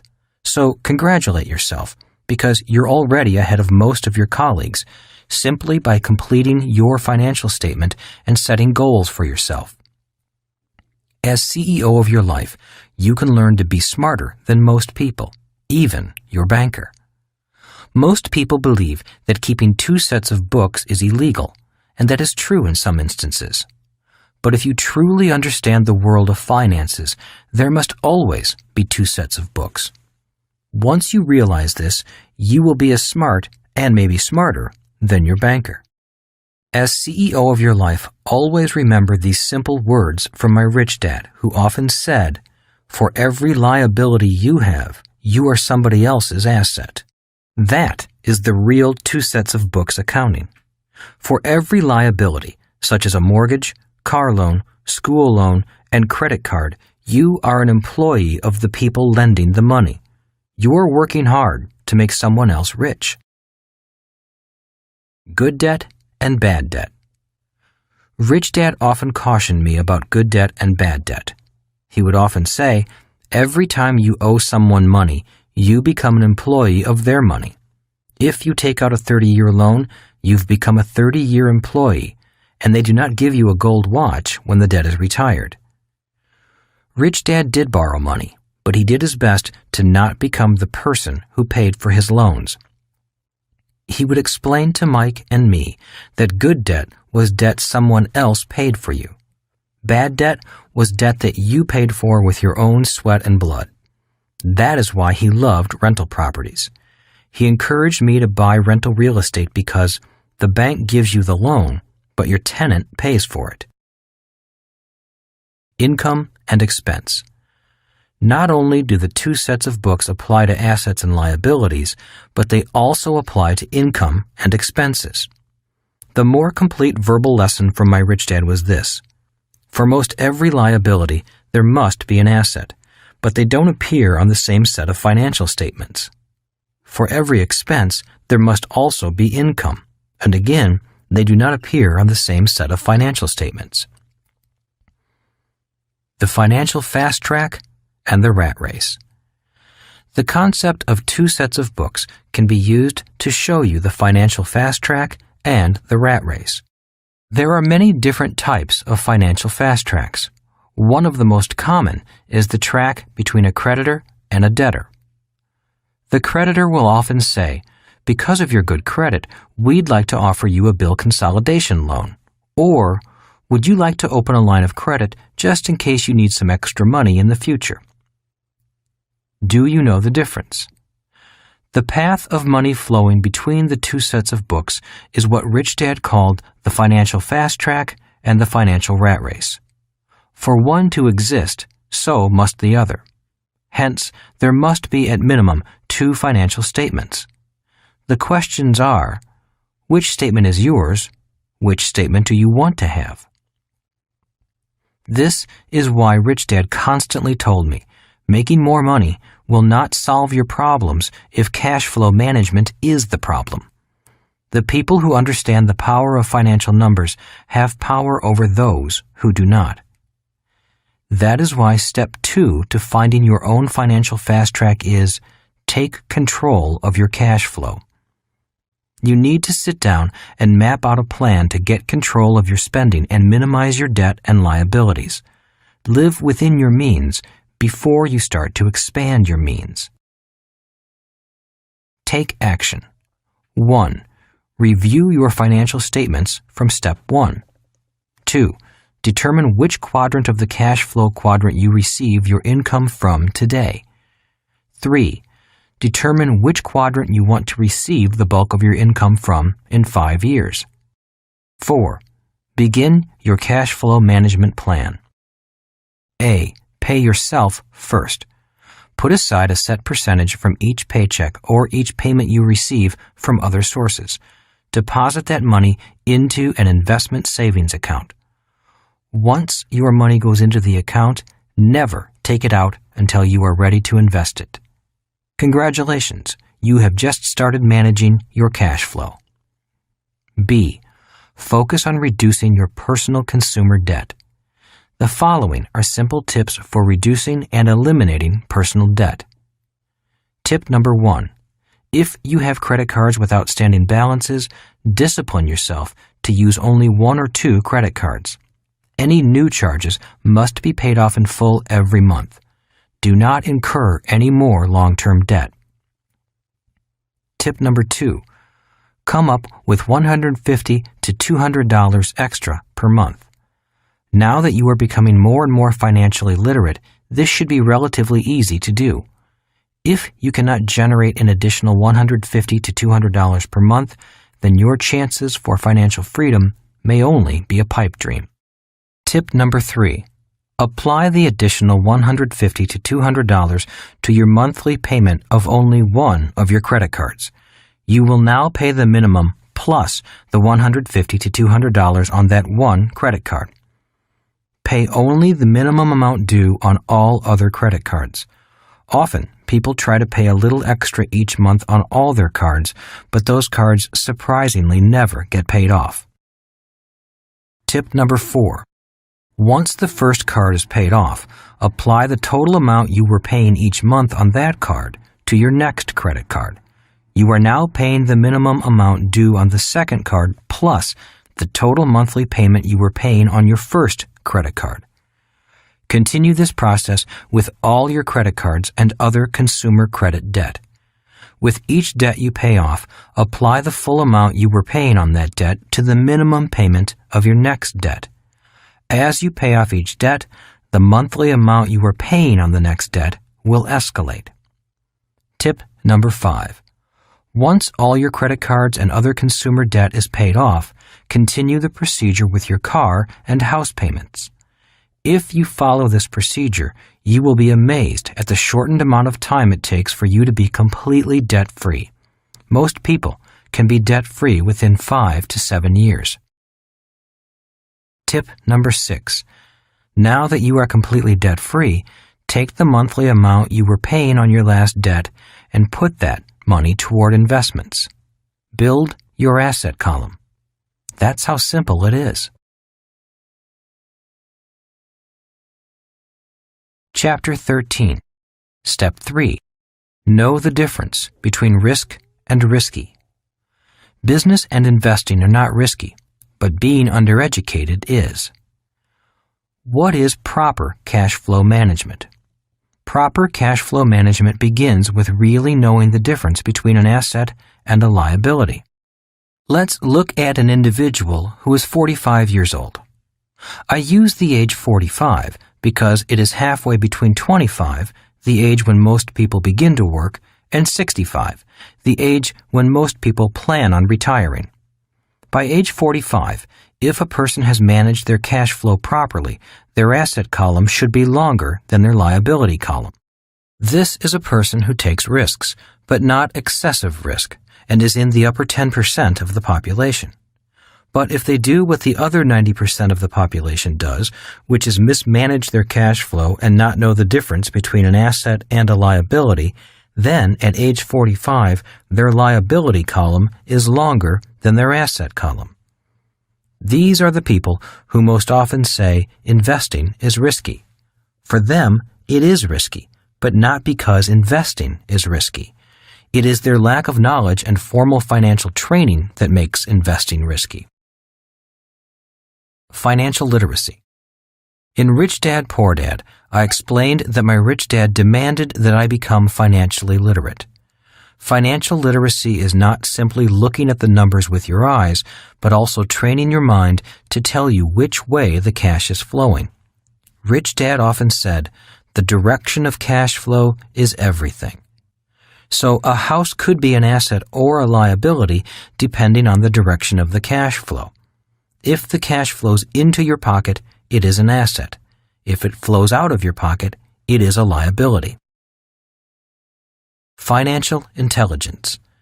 Rich Dad had many definitions for financial intelligence, such as the ability to convert cash or labor into assets that provide cash flow. But one of his favorite sayings was, "Who is smarter, you or your money?" For Rich Dad, spending your life working hard for money only to have it go out as fast as it comes in is not a sign of high intelligence. You may want to review the cash flow patterns of a poor person, a middle-class person, and a rich person presented in Chapter 10. Remember that a rich person focuses his or her efforts on acquiring assets, not working harder. Due to their lack of financial intelligence, many educated people put themselves into positions of high financial risk. My rich dad called it the financial red line, meaning income and expenses are nearly the same every month. These are the people who cling desperately to job security, are unable to change when the economy changes, and often destroy their health with stress and worry. And these are often the same people who say business and investing are risky. In my opinion, business and investing are not risky, but being undereducated is. Similarly, being misinformed is risky, and relying on a safe, secure job is the highest risk anyone can take. Buying an asset is not risky. Buying liabilities you have been told are assets is risky. Minding your own business is not risky. Minding everyone else's business and paying them first is risky. So, step 3 is to know the difference between risk and risky. Take action. 1. Define risk in your own words. A. Is relying on a paycheck risky to you? B. Is having debt to pay each month risky to you? C. Is owning an asset that generates cash flow each month risky to you? D. Is spending time to obtain financial education risky to you? E. Is spending time learning about different types of investments risky to you? 2. Commit 5 hours of your time each week to do one or more of the following. A. Read the business section of your newspaper and the Wall Street Journal. B. Listen to the financial news on television or radio. C. Read financial websites, magazines, and newsletters. D. Play the cash flow game and visit a local cash flow club. E. Attend educational seminars on investing and financial education. F. Consider hiring a coach to help you work through the process of becoming financially free. Chapter 14. Step 4. Decide what kind of investor you want to be. Start small and learn to solve problems. Have you ever wondered why some investors make more money with a lot less risk than others? Most people struggle financially because they avoid financial problems. One of the biggest secrets my rich dad taught me was this: if you want to acquire great wealth quickly, take on great financial problems. In part 1 of this book, I discussed the 5 levels of investors. I would like to add one more distinction that defines 3 different types of investors. Type A, investors who seek problems. Type B, investors who seek answers. Type C, investors who seek an expert to tell them what to do. Type C investors. Type C investors are financially uneducated and look for people to tell them what to invest in. People in the E and S quadrants have been forced into the investing game because of changes in retirement plans. They have little interest in investing in their education so they can become better investors. They know nothing, which means they have to rely on the advice of other so-called experts. What's the chance of the Type C investor getting rich? About as much chance as winning the lottery. Type B investors. Type B investors seek answers. They often ask questions like, "What do you recommend I invest in? Do you think I should buy real estate? What stocks are good for me? I talked to my broker and he recommended I diversify. My parents gave me a few shares of stock. Should I sell them?" Type B investors should interview several tax advisors, attorneys, stockbrokers, and real estate agents. Choose carefully and start implementing their advice. They should find advisors who practice what they preach and run fast from anyone who is selling investment advice and getting rich on commissions and fees alone. Type B investors should look for investment advisors who make money investing in the same investments they are selling. I often find that many high-income E's and S's fall into the Type B investor category because they are busy and have little time to look for investment opportunities or learn about the right side of the cash flow quadrant. Hence, they want somebody to give them the answers instead of gaining knowledge for themselves. This group often buys what the Type A investor calls retail investments, which are investments that have been packaged for sale to the masses. Type A investors. Type A investors look for problems. In particular, they look for problems caused by those who get into financial trouble. Investors who are good at solving problems expect to make returns of 25% to infinity on their money. They are typically level 5 investors with strong financial foundations. They possess the skills necessary to succeed as business owners and investors, and they use those skills to solve problems caused by people who lack such skills. For example, when I first started investing with only $18,000, I focused on small condominiums and houses that were in foreclosure because of problems created by investors who did not manage their cash flow well and ran out of money. After a few years, I was still looking for problems, but this time the numbers were bigger. Several years ago, I was working on acquiring a $30 million mining company in Peru. While the problem and numbers were bigger, the process was the same. How to get on the fast track faster. If you start small and learn to solve problems, you will gain immense wealth as you become better and better at solving problems. For those who wish to acquire assets faster, I again emphasize the need to first learn the skills of the B and I quadrants. I recommend learning how to build a business first because it provides vital educational experience, improves personal skills, provides cash flow to soften the ups and downs of the marketplace, and provides free time. It is the cash flow from my business that bought me the free time to begin looking for financial problems to solve. Can you be all three types of investors? In reality, I operate as all three types of investors. I am a Type C investor when it comes to mutual funds. When I am asked, "What mutual funds do you recommend?" I tell the person, "I have no idea." As a Type B investor, I seek professional answers to my financial problems. I seek answers from my advisors, including tax and wealth strategists, stockbrokers, bankers, and real estate brokers. When you find good ones, these professionals provide a wealth of information many people do not personally have the time to acquire. The advice from my financial advisors is valuable because they know trusts, wills, and insurance far better than I ever will. They are also closer to the market and more up to date with any changes in the laws and how that might affect the markets. There is much more to investing than simply buying and selling. I also give my money to other investors to invest for me. In other words, I partner with other Level 4 and Level 5 investors in their investments. These are individuals I personally know and trust.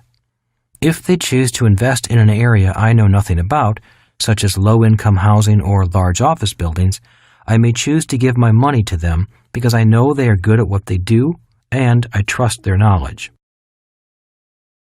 Why you should get started quickly. One of the main reasons I recommend that people find their own financial fast track quickly and take getting rich seriously is because in America and most of the world, there are two sets of rules, one for the rich and one for everyone else. Many laws are written against people stuck in the financial rat race. In the world of business and investing, I find it shocking how little the middle class knows when it comes to where its tax dollars are going. Although tax dollars are going to many worthwhile causes, many of the larger tax breaks, incentives, and payments are going to the rich, and the middle class pays for them. For example, insufficient low-income housing in America is a huge problem and a political hot potato. To help solve this problem, cities, states, and the federal government offer substantial tax credits, tax breaks, and subsidized rents to people who finance and build low-income housing. Just by knowing the laws, financiers and builders become wealthier by having taxpayers subsidize their investments in low-income housing. Why it's unfair.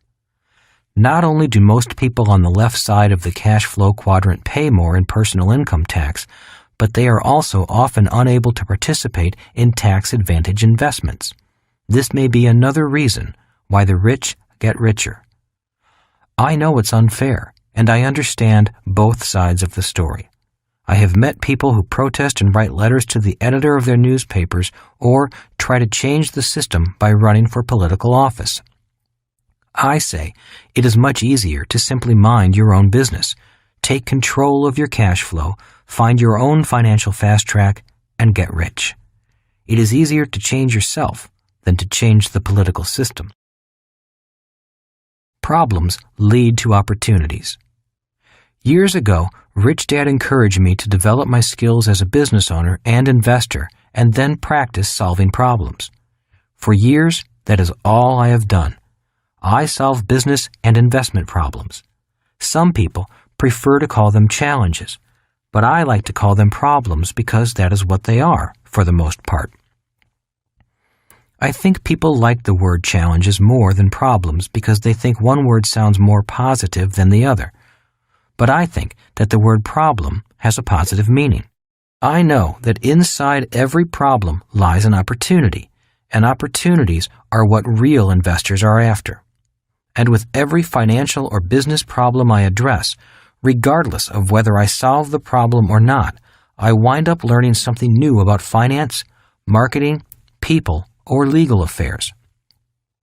I often meet new people who become invaluable assets on other projects. Many have become lifelong friends, which is a priceless bonus. Find your fast track. So, for those of you who want to find your financial fast track, start by 1. Minding your own business. 2. Taking control of your cash flow. 3. Knowing the difference between risk and risky. 4. Knowing the difference between a type A, B, and C investor. To get on the financial fast track, become an expert at solving a certain type of problem. Do not diversify like type B investors are advised to do. Become an expert at solving one type of problem, and people will come to you with money to invest. Then, if you're good and trustworthy, you will reach your financial fast track more quickly. Here are a few examples. Bill Gates is an expert at solving software marketing problems. Donald Trump is an expert at solving problems in real estate. And Warren Buffett is an expert at solving problems in business and the stock market, which in turn allows him to buy valuable stocks and manage a successful portfolio. George Soros is an expert at solving problems resulting from market volatility, which makes him an excellent hedge fund manager. Rupert Murdoch is an expert at solving the business problems of global television networks. Kim and I are type A investors and solve problems in apartment housing. That has paid off with a generous and steady flow of passive income.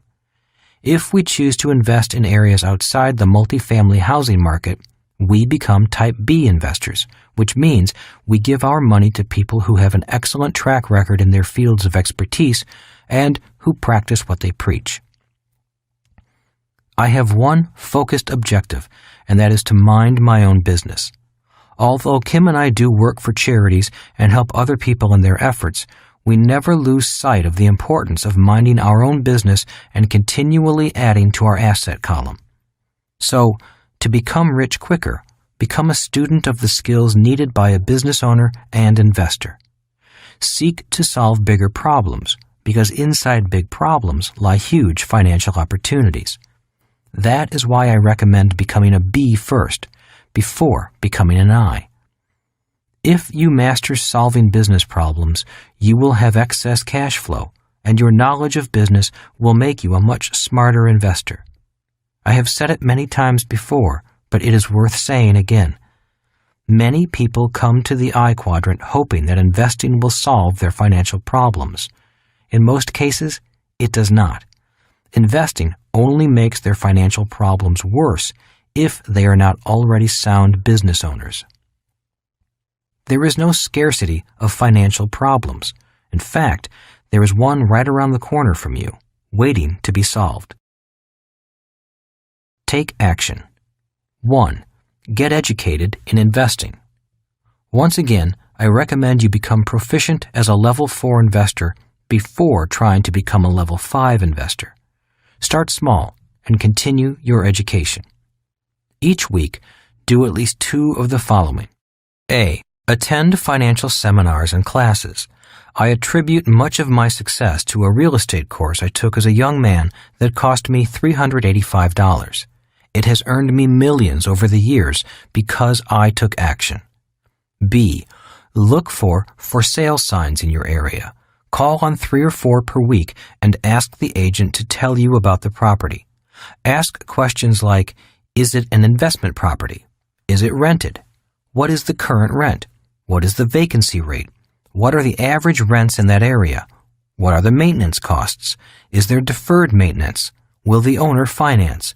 What types of financing terms are available? Practice calculating the monthly cash flow statement for each property and then go over it with the real estate agent to see what you forgot. Each property is a unique business system and should be viewed as an individual business system. C. Meet with several stockbrokers and listen to the companies they recommend for stock buys.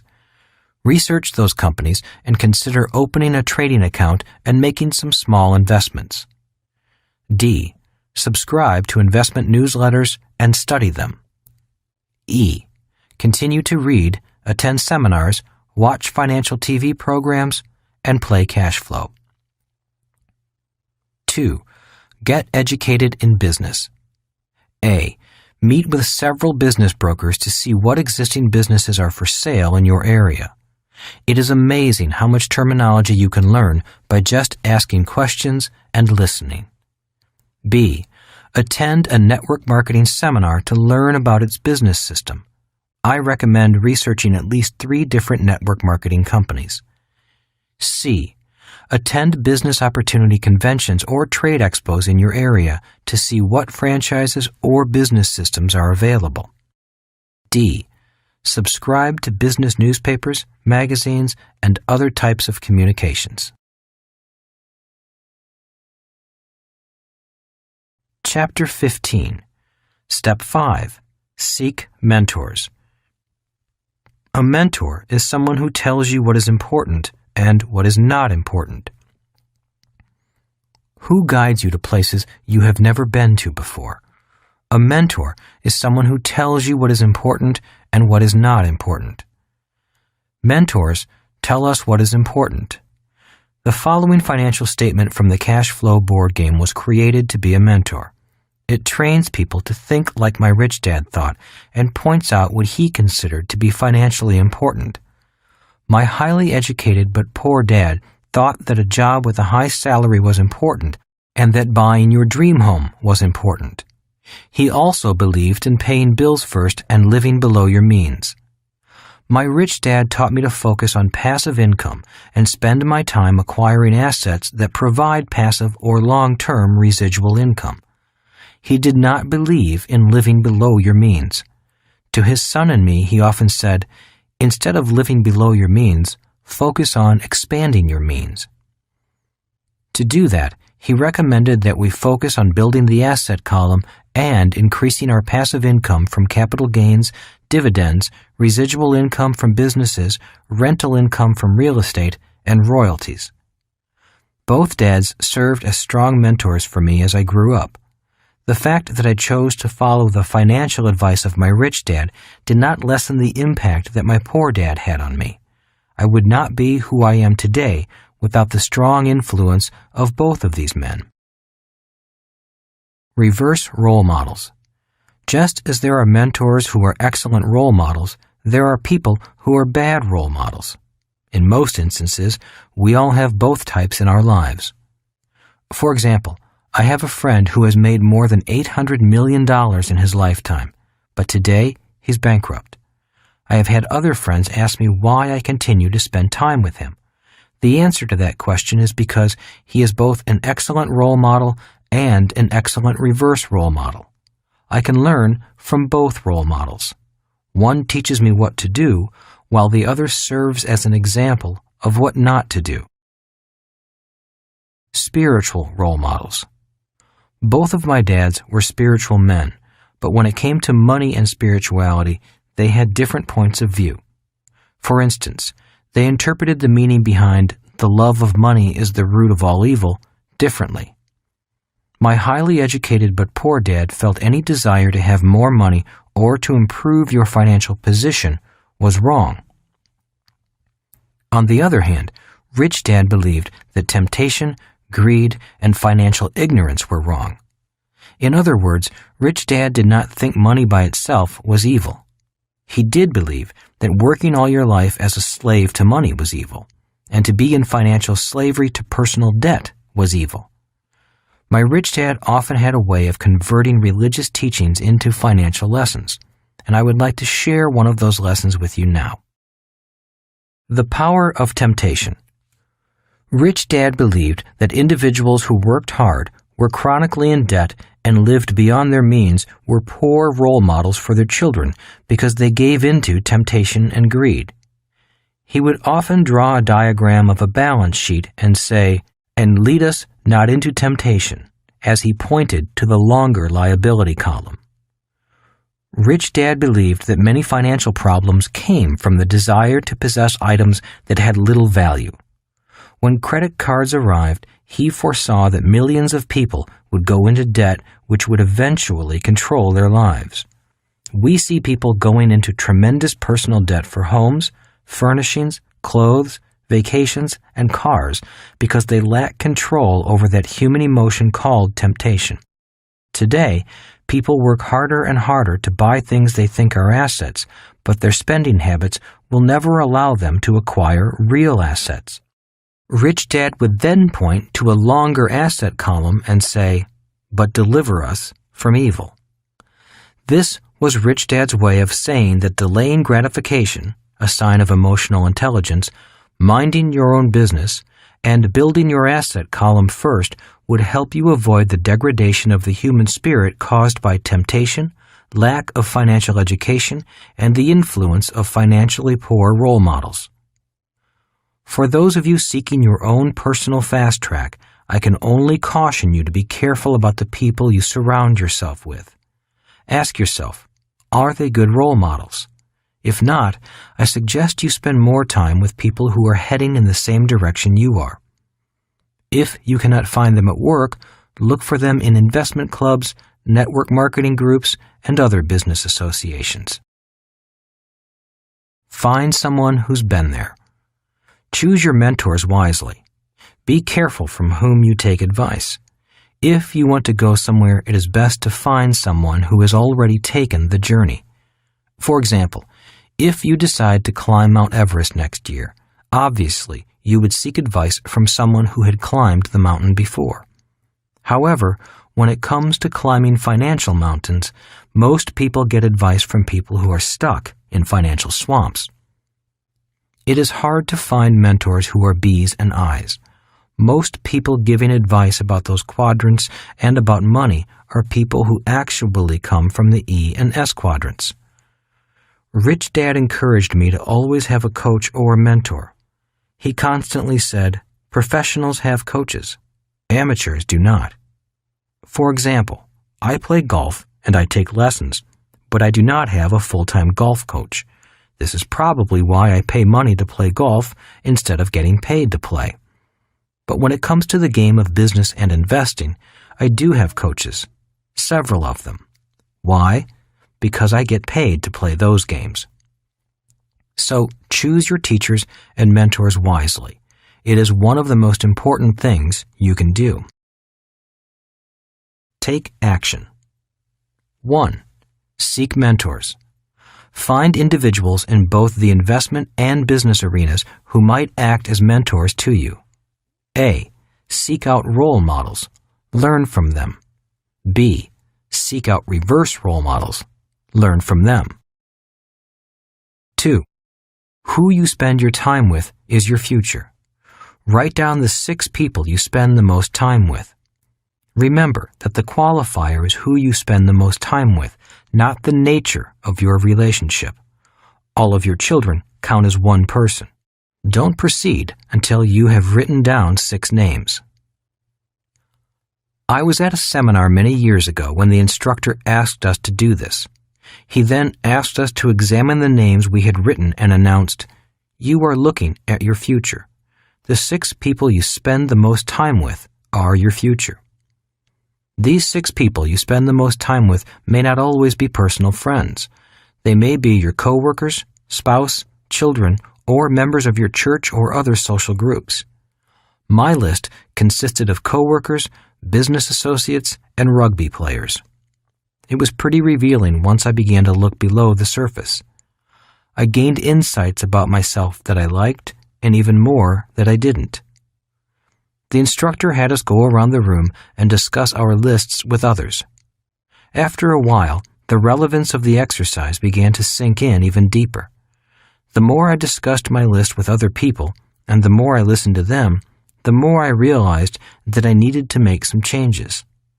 This exercise had little to do with the people I was spending my time with, and everything to do with where I was going and what I was doing with my life.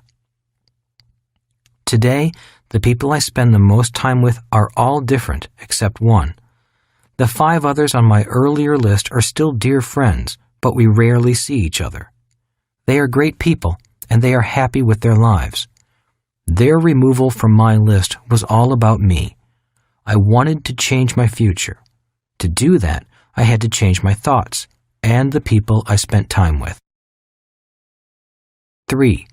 In your list of 6 people, after each person's name, list the quadrant they operate from. Are they an E, S, B, or I? If they are unemployed or retired, list the quadrant they earned their income from when they worked. Leave a blank for young children and students. A reminder, the quadrant reflects the way that person generates the majority of their income. A person can have more than one designation. For example, my wife Kim would have a B and an I next to her name since she generates income from each. My list would have Kim at the top since she and I spend almost all of our time together. 4. The next step is to list each person's level as an investor. Please refer to Chapter 5 and the 5 levels of investors. Kim is a level 5 investor. If you do not know a person's investor level, do your best and take an educated guess. I have had mixed reviews from people about this exercise. Some people got very angry. I have been told, "How dare you ask me to classify the people around me?" So, if this exercise has caused any emotional upset, please accept my apologies. It is not intended to upset anyone, but is designed to shine some light on an individual's life. It does for some, but not for everyone. When I did this exercise years ago, I realized I was playing it safe and hiding. I was not happy where I was, and I used the people I worked with as the excuse for why I was not making progress in my life. There were two people in particular with whom I argued constantly, blaming them for holding our company back. My daily routine at work was to find their faults, point those flaws out to them, and then blame them for the problems we had as an organization. After completing this exercise, I realized that the two people I was always bumping heads with were very happy where they were. I was the one who wanted to change. Instead of changing myself, I was pressuring them to change. After doing this exercise, I realized that I was projecting my personal expectations onto others. I wanted them to do what I did not want to do. I thought they should want and have the same things I did. Clearly, they were not healthy relationships. Once I realized this, I was able to take steps to change myself. 5. Take a look at the Cashflow quadrant and place the initials of the people you spend time with in the appropriate quadrant. Then put your initials in the quadrant you are in at present. Next, put your initials in the quadrant you want to operate from in the future. If the initials are all primarily in the same quadrant, chances are you are a happy person because you are surrounded by like-minded people. If they are not all in the same quadrant, you may want to consider some changes in your life. Chapter 16. Step 6. Make disappointment your strength. Inside every disappointment lies a priceless gem of wisdom. When I left the Marine Corps, Rich Dad recommended that I get a job that taught me how to sell. He knew I was shy and that learning to sell was the last thing in the world I wanted to do. For 2 years, I was the worst salesman in my company. I could not sell a life preserver to a drowning man. My shyness was painful, not only for me, but also to the customers I was trying to sell to. For those 2 years, I was often on probation and always on the verge of being fired. I often blamed the economy, the product I was trying to sell, or even the customers for my lack of success. But Rich Dad told me, when people are lame, they love to blame. He meant that the emotional pain from the disappointment is so strong that a person pushes the pain onto someone else through blame. In order to learn to sell, I had to face the pain of disappointment. But in the process of learning to sell, I found a priceless lesson: how to turn disappointment into an asset rather than a liability. Whenever I meet people who are afraid to try something new, in most cases the reason lies in their fear of being disappointed. They are afraid they might make a mistake or get rejected. If you are ready to start your journey to the financial fast track, I offer you the same words of advice and encouragement that Rich Dad offered me when I was learning something new. Be prepared to be disappointed. He meant this in a positive, not negative sense. He believed that if you are prepared for disappointment, you can turn that disappointment into an asset. Most people turn disappointment into a liability, a long-term one. You notice this when they say, "I'll never do that again," or "I should have known I would fail." Just as inside every problem lies an opportunity, inside every disappointment lies a priceless gem of wisdom. Whenever I hear someone say, "I'll never do that again," I know I am listening to someone who has stopped learning. They are letting disappointment stop them. Disappointment has erected a protective wall around them instead of a foundation from which to grow. Rich Dad helped me learn how to deal with deep emotional disappointments. He would say, "The reason there are few self-made rich people is because few people can tolerate disappointment. Instead of learning to face disappointment, they spend their lives avoiding it." Rich Dad believed that disappointment is an important part of learning. Just as we learn from our mistakes, we gain character from our disappointments. The following are some words of advice he gave me over the years. Expect to be disappointed. Rich Dad often said, "Only fools expect everything to go the way they want." Expecting to be disappointed does not mean being passive or a defeated loser. Expecting to be disappointed is a way of mentally and emotionally preparing yourself to be ready for surprises that you may not want. By being emotionally prepared, you can be calm and dignified when things do not go your way. When you are calm, you think better. Over the years, I have met many people with great new business ideas. Their excitement lasts about a month, and then disappointment begins to wear them down. Soon, their excitement is diminished, and all you hear them say is, "That was a good idea, but it didn't work." It's not the idea that didn't work. It was disappointment that worked harder. They allowed their impatience to turn into disappointment, and then they allowed the disappointment to defeat them. Many times this impatience is because they did not receive immediate financial reward. Business owners and investors may wait years to see cash flow from a business or investment, but they go into it with the knowledge that success may take time. They also know that when success is achieved, the financial reward will be well worth the wait. Have a mentor standing by. Like those emergency numbers for fire and police that we always have handy, who is on your list of trusted and knowledgeable contacts? For me, my financial mentors take center stage. They are only a phone call away if I have a financial emergency. Often, before I go into a deal or venture, I call one of my friends and explain what I'm doing and what I intend to accomplish. I also ask them to stand by in case I find myself in over my head, which is often.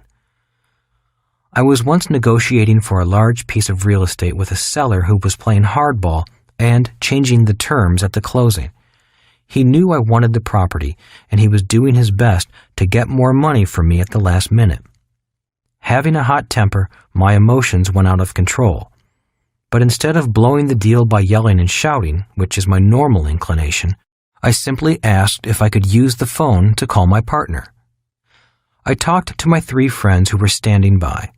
After getting their advice on how to handle the situation, I calmed down and learned 3 new ways to negotiate that I had not known before. The deal never went through, but I still use those negotiation techniques today. Techniques I would never have learned if I had not tried to do the deal. That knowledge is priceless. The point is, we can never know everything beforehand, and we often only learn things when we need to learn them. That is why I recommend that you try new things and expect disappointment, but always have a mentor standing by to coach you through the experience. Many people never start projects simply because they don't have all the answers. You will never have all the answers, but begin anyway. One of my friends always says, "Many people will not head down the street until all the lights are green." That is why they don't go anywhere. Be kind to yourself. One of the most painful aspects about making a mistake or failing at something is not what other people say about us, but how hard we are on ourselves. Most people who make a mistake beat themselves up far more than anyone else would. I have found that people who are hard on themselves mentally and emotionally are often too cautious when it comes to taking risks, adopting new ideas, or attempting something new. It is hard to learn anything new if you punish yourself for your personal disappointments. Tell the truth. One of the worst punishments I ever received as a child was the day I accidentally broke my sister's front tooth. She ran home to tell my dad, and I ran to hide. After my father found me, he was very angry. He scolded me. "The reason I'm punishing you isn't because you broke your sister's tooth, but because you ran away." Financially, there have been many times I could have run from my mistakes, but running away is taking the easy way out. In short, we all make mistakes. We all feel upset and disappointed when things don't go our way. The difference lies in how we process that disappointment. Rich Dad said, "The size of your success is measured by the strength of your desire, the size of your dream, and how you handle disappointment along the way." In the next few years, we will have financial changes that will test our courage. As Bob Dylan sang, "The times they are a-changin'." The people who are most in control of their emotions, who do not let their emotions hold them back, and who have the emotional maturity to learn new financial skills will flourish in the years ahead. The future belongs to those who can change with the times and use personal disappointments as building blocks for the future. Take action. 1. Make mistakes. That is why I recommend starting with baby steps. Remember that losing is part of winning. E's and S's are trained to think that making mistakes is not acceptable. B's and I's know that making mistakes is how they learn. 2. Start small. If you find an investment you want to invest in, put a little money down. It is amazing how quickly your intelligence grows when you have money on the line. Don't bet the ranch, your mortgage payment, or your retirement. Simply put a little money down, pay attention, and learn. 3. The key is to take action. Reading, watching, and listening are all crucial to your education, but you must also start doing. Make offers on small real estate deals that will generate positive cash flow. Join a network marketing company and learn about it from the inside. Invest in stock after researching the company. Seek advice from your mentor or financial or tax advisor if you need it. As Nike says, just do it. Chapter 17. Step 7. The Power of Faith. The only person who determines the thoughts you choose to believe about yourself is you. In my senior year of high school, Rich Dad's son, Mike, and I were lined up in front of a small group of students made up primarily of the leaders of our class. Our guidance counselor turned to Mike and me and declared, "The two of you will never amount to anything." Some of our classmates laughed as the counselor continued, "From now on, I am not going to waste any more time on either of you. I am only going to spend my time with these students who are the class leaders. You two are the class clowns with bad grades, and you will never amount to anything. Now get out of here." Biggest favor of all. That counselor did Mike and me a huge favor. While her words hurt us deeply, they also inspired both of us to strive even harder. Her words carried us through college and into our own businesses. High school reunion. A few years ago, Mike and I went to our high school reunion. Always an interesting experience. It was nice to visit with people we had spent 3 years with during a period of time when none of us really knew who we were. It was also interesting to see that most of the so-called senior leaders had not become successful in the years after high school. Mike and I were not academic whiz kids. We were not class leaders, financial geniuses, or athletic stars. For the most part, we were slow to average learners and students. In my opinion, we were not as naturally gifted as our fathers. But it was those stinging words from that guidance counselor, coupled with the snickering from our classmates, that gave us the fire to plod along, to learn from our mistakes, and to keep going in both good times and bad times. Just because you did not do well in school, were not popular, are not good in math, are rich or poor, or have other reasons to sell yourself short, none of it matters in the long run. Those so-called shortcomings only count if you think they count. For those of you who are considering embarking on your own financial fast track, you may have some doubts about your abilities. All I can say is, trust that you have everything you need right now to be successful financially. All it takes to bring out your natural God-given gifts is your desire, determination, and a deep faith that you have a genius and a gift that is unique. Look in the mirror and listen to the words. A mirror reflects back more than just a visual image. It often reflects back our thoughts. How often have we seen people look in the mirror and say such things as, "Oh, I look horrible"? Have I put on that much weight? I'm really getting old. Or, my, I am damn good looking. I am God's gift to women. Thoughts are reflections. Mirrors reflect back much more than just what the eyes see. Mirrors also reflect back our thoughts and our opinions of ourselves. These thoughts or opinions are much more important than our outward appearance. Many of us have met people who are beautiful on the outside, but believe that they are ugly, or people who are greatly loved by others, but cannot love themselves. Our deepest thoughts are often reflections of our souls. Thoughts are a reflection of our love for ourselves, our egos, our dislike of ourselves, how we treat ourselves, and our overall self-opinion. Money doesn't stay with people who don't trust themselves. Personal truths are often spoken in moments of peak emotion. After explaining the cash flow quadrant to an individual or a group, I give them a moment to decide their next step. First, they decide which quadrant they are in right now. Next, I ask them which quadrant they would like to move to, if they need to move. Some people look at me and say, I'm happy exactly where I am. Others say, I'm not happy, but I am not willing to change or move at this time. And then there are people who are unhappy where they are and know they need to do something immediately. People in this category often speak most clearly about their personal truths. They use words that reflect their opinions of themselves, words that reflect their soul. And that is why I say, personal truths are spoken at moments of peak emotion. At these moments of truth, I often hear, I can't do that. I can't move from S to B. Are you crazy? I have a wife and 3 kids to feed. I can't do that. I can't wait 5 years before I get another paycheck. Invest? You want me to lose all my money, don't you? I don't have any money to invest. I need more information before I do anything. I tried that before. It doesn't work.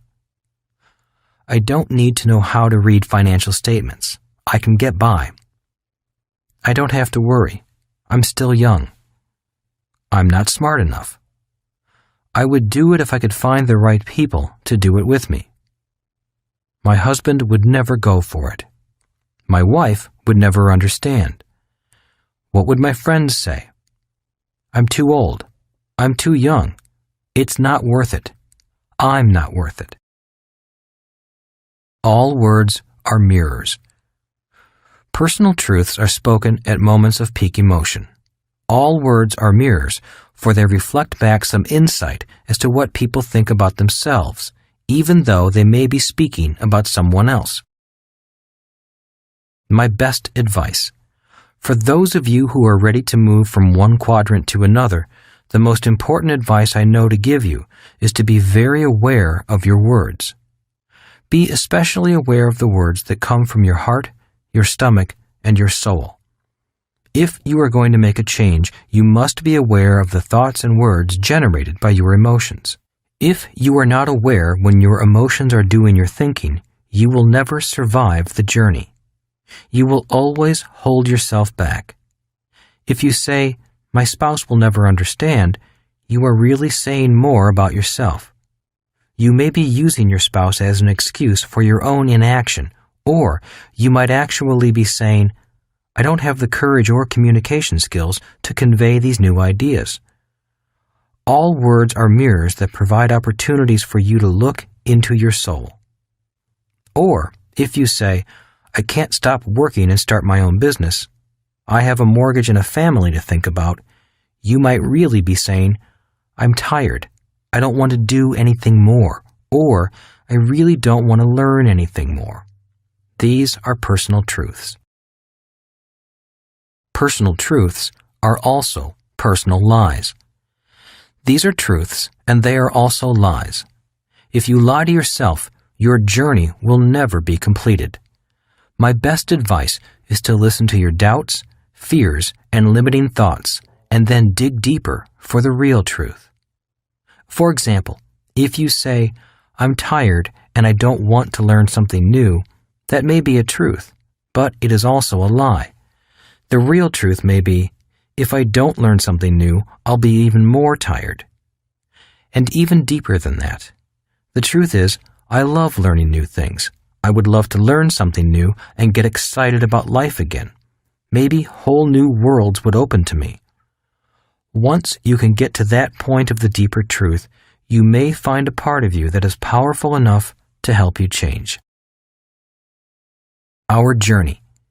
Before Kim and I could move forward, we had to be willing to live with the opinions and criticisms we each had about ourselves. We had to be willing to live with doubts, but not let them stop us. Occasionally, the pressure would get to the boiling point, and our self-criticisms would flare up. I would blame her for my doubts, and she would blame me for hers. But we both knew, before starting out on this journey, that the only thing we had to ultimately face was our own personal doubts, criticisms, and inadequacies. Our real job as husband and wife, business partners, and soulmates along this journey was to keep reminding each other that each of us was much more powerful than our individual doubts, pettiness, and inadequacies. In that process, we learned to trust ourselves more. The ultimate goal for us was more than to simply get rich. It was to learn to be trustworthy with ourselves as well as with money. Remember that the only person who determines the thoughts you choose to believe about yourself is you. So the reward from the journey is not only the freedom that money buys, but the trust you gain in yourself. My best advice is to prepare daily to be bigger than your smallness. In my opinion, the reason most people stop and turn back from their dreams is because the tiny person found inside each of us wields more power than our bigger person. Even though you may not be good at everything, take time developing what you need to learn and your world will change rapidly. Never run from what you know you need to learn. Face your fears and doubts, and new worlds will open to you. Take action. Believe in yourself and start today. Chapter 18. In summary. Begin building pipelines of cash flow to support you and your family. Kim and I used these 7 steps to move from being homeless to becoming financially free in a few short years. These 7 steps helped us find our own financial fast track, and we continue to use them today. I trust they can assist you in charting your own course to financial freedom. To do so, you must be true to yourself. If you are not yet a long-term investor, get yourself there as fast as you can. What does this mean? Sit down and map out a plan to get control of your spending habits. Minimize your debt and liabilities. Live within your means and then expand your means. Find out how much money invested per month for how many months at a realistic rate of return it will take to reach your goals of retiring, creating cash flow, and gaining financial freedom. Simply having a long-term plan that reduces your consumer debt while putting away a small amount of money regularly will give you a head start if you start early enough and keep an eye on what you are doing. At this level, keep it simple. Don't get fancy. The reason I introduced you to the Cashflow Quadrant, the 5 levels of investors, and my 3 types of investors is to offer you many glimpses into who you are, what your interests may be, and who you want to ultimately become. I like to believe that anyone can find their own unique path to the financial fast track, regardless of which quadrant they operate from. Remember what I said previously. Your boss's job is to give you a job. It's your job to make yourself rich. Are you ready to stop hauling water buckets and begin building pipelines of cash flow to support you, your family, and your lifestyle? Minding your own business might be difficult and sometimes confusing, especially at first. There is a lot to learn, regardless of how much you already know. It is a lifelong process,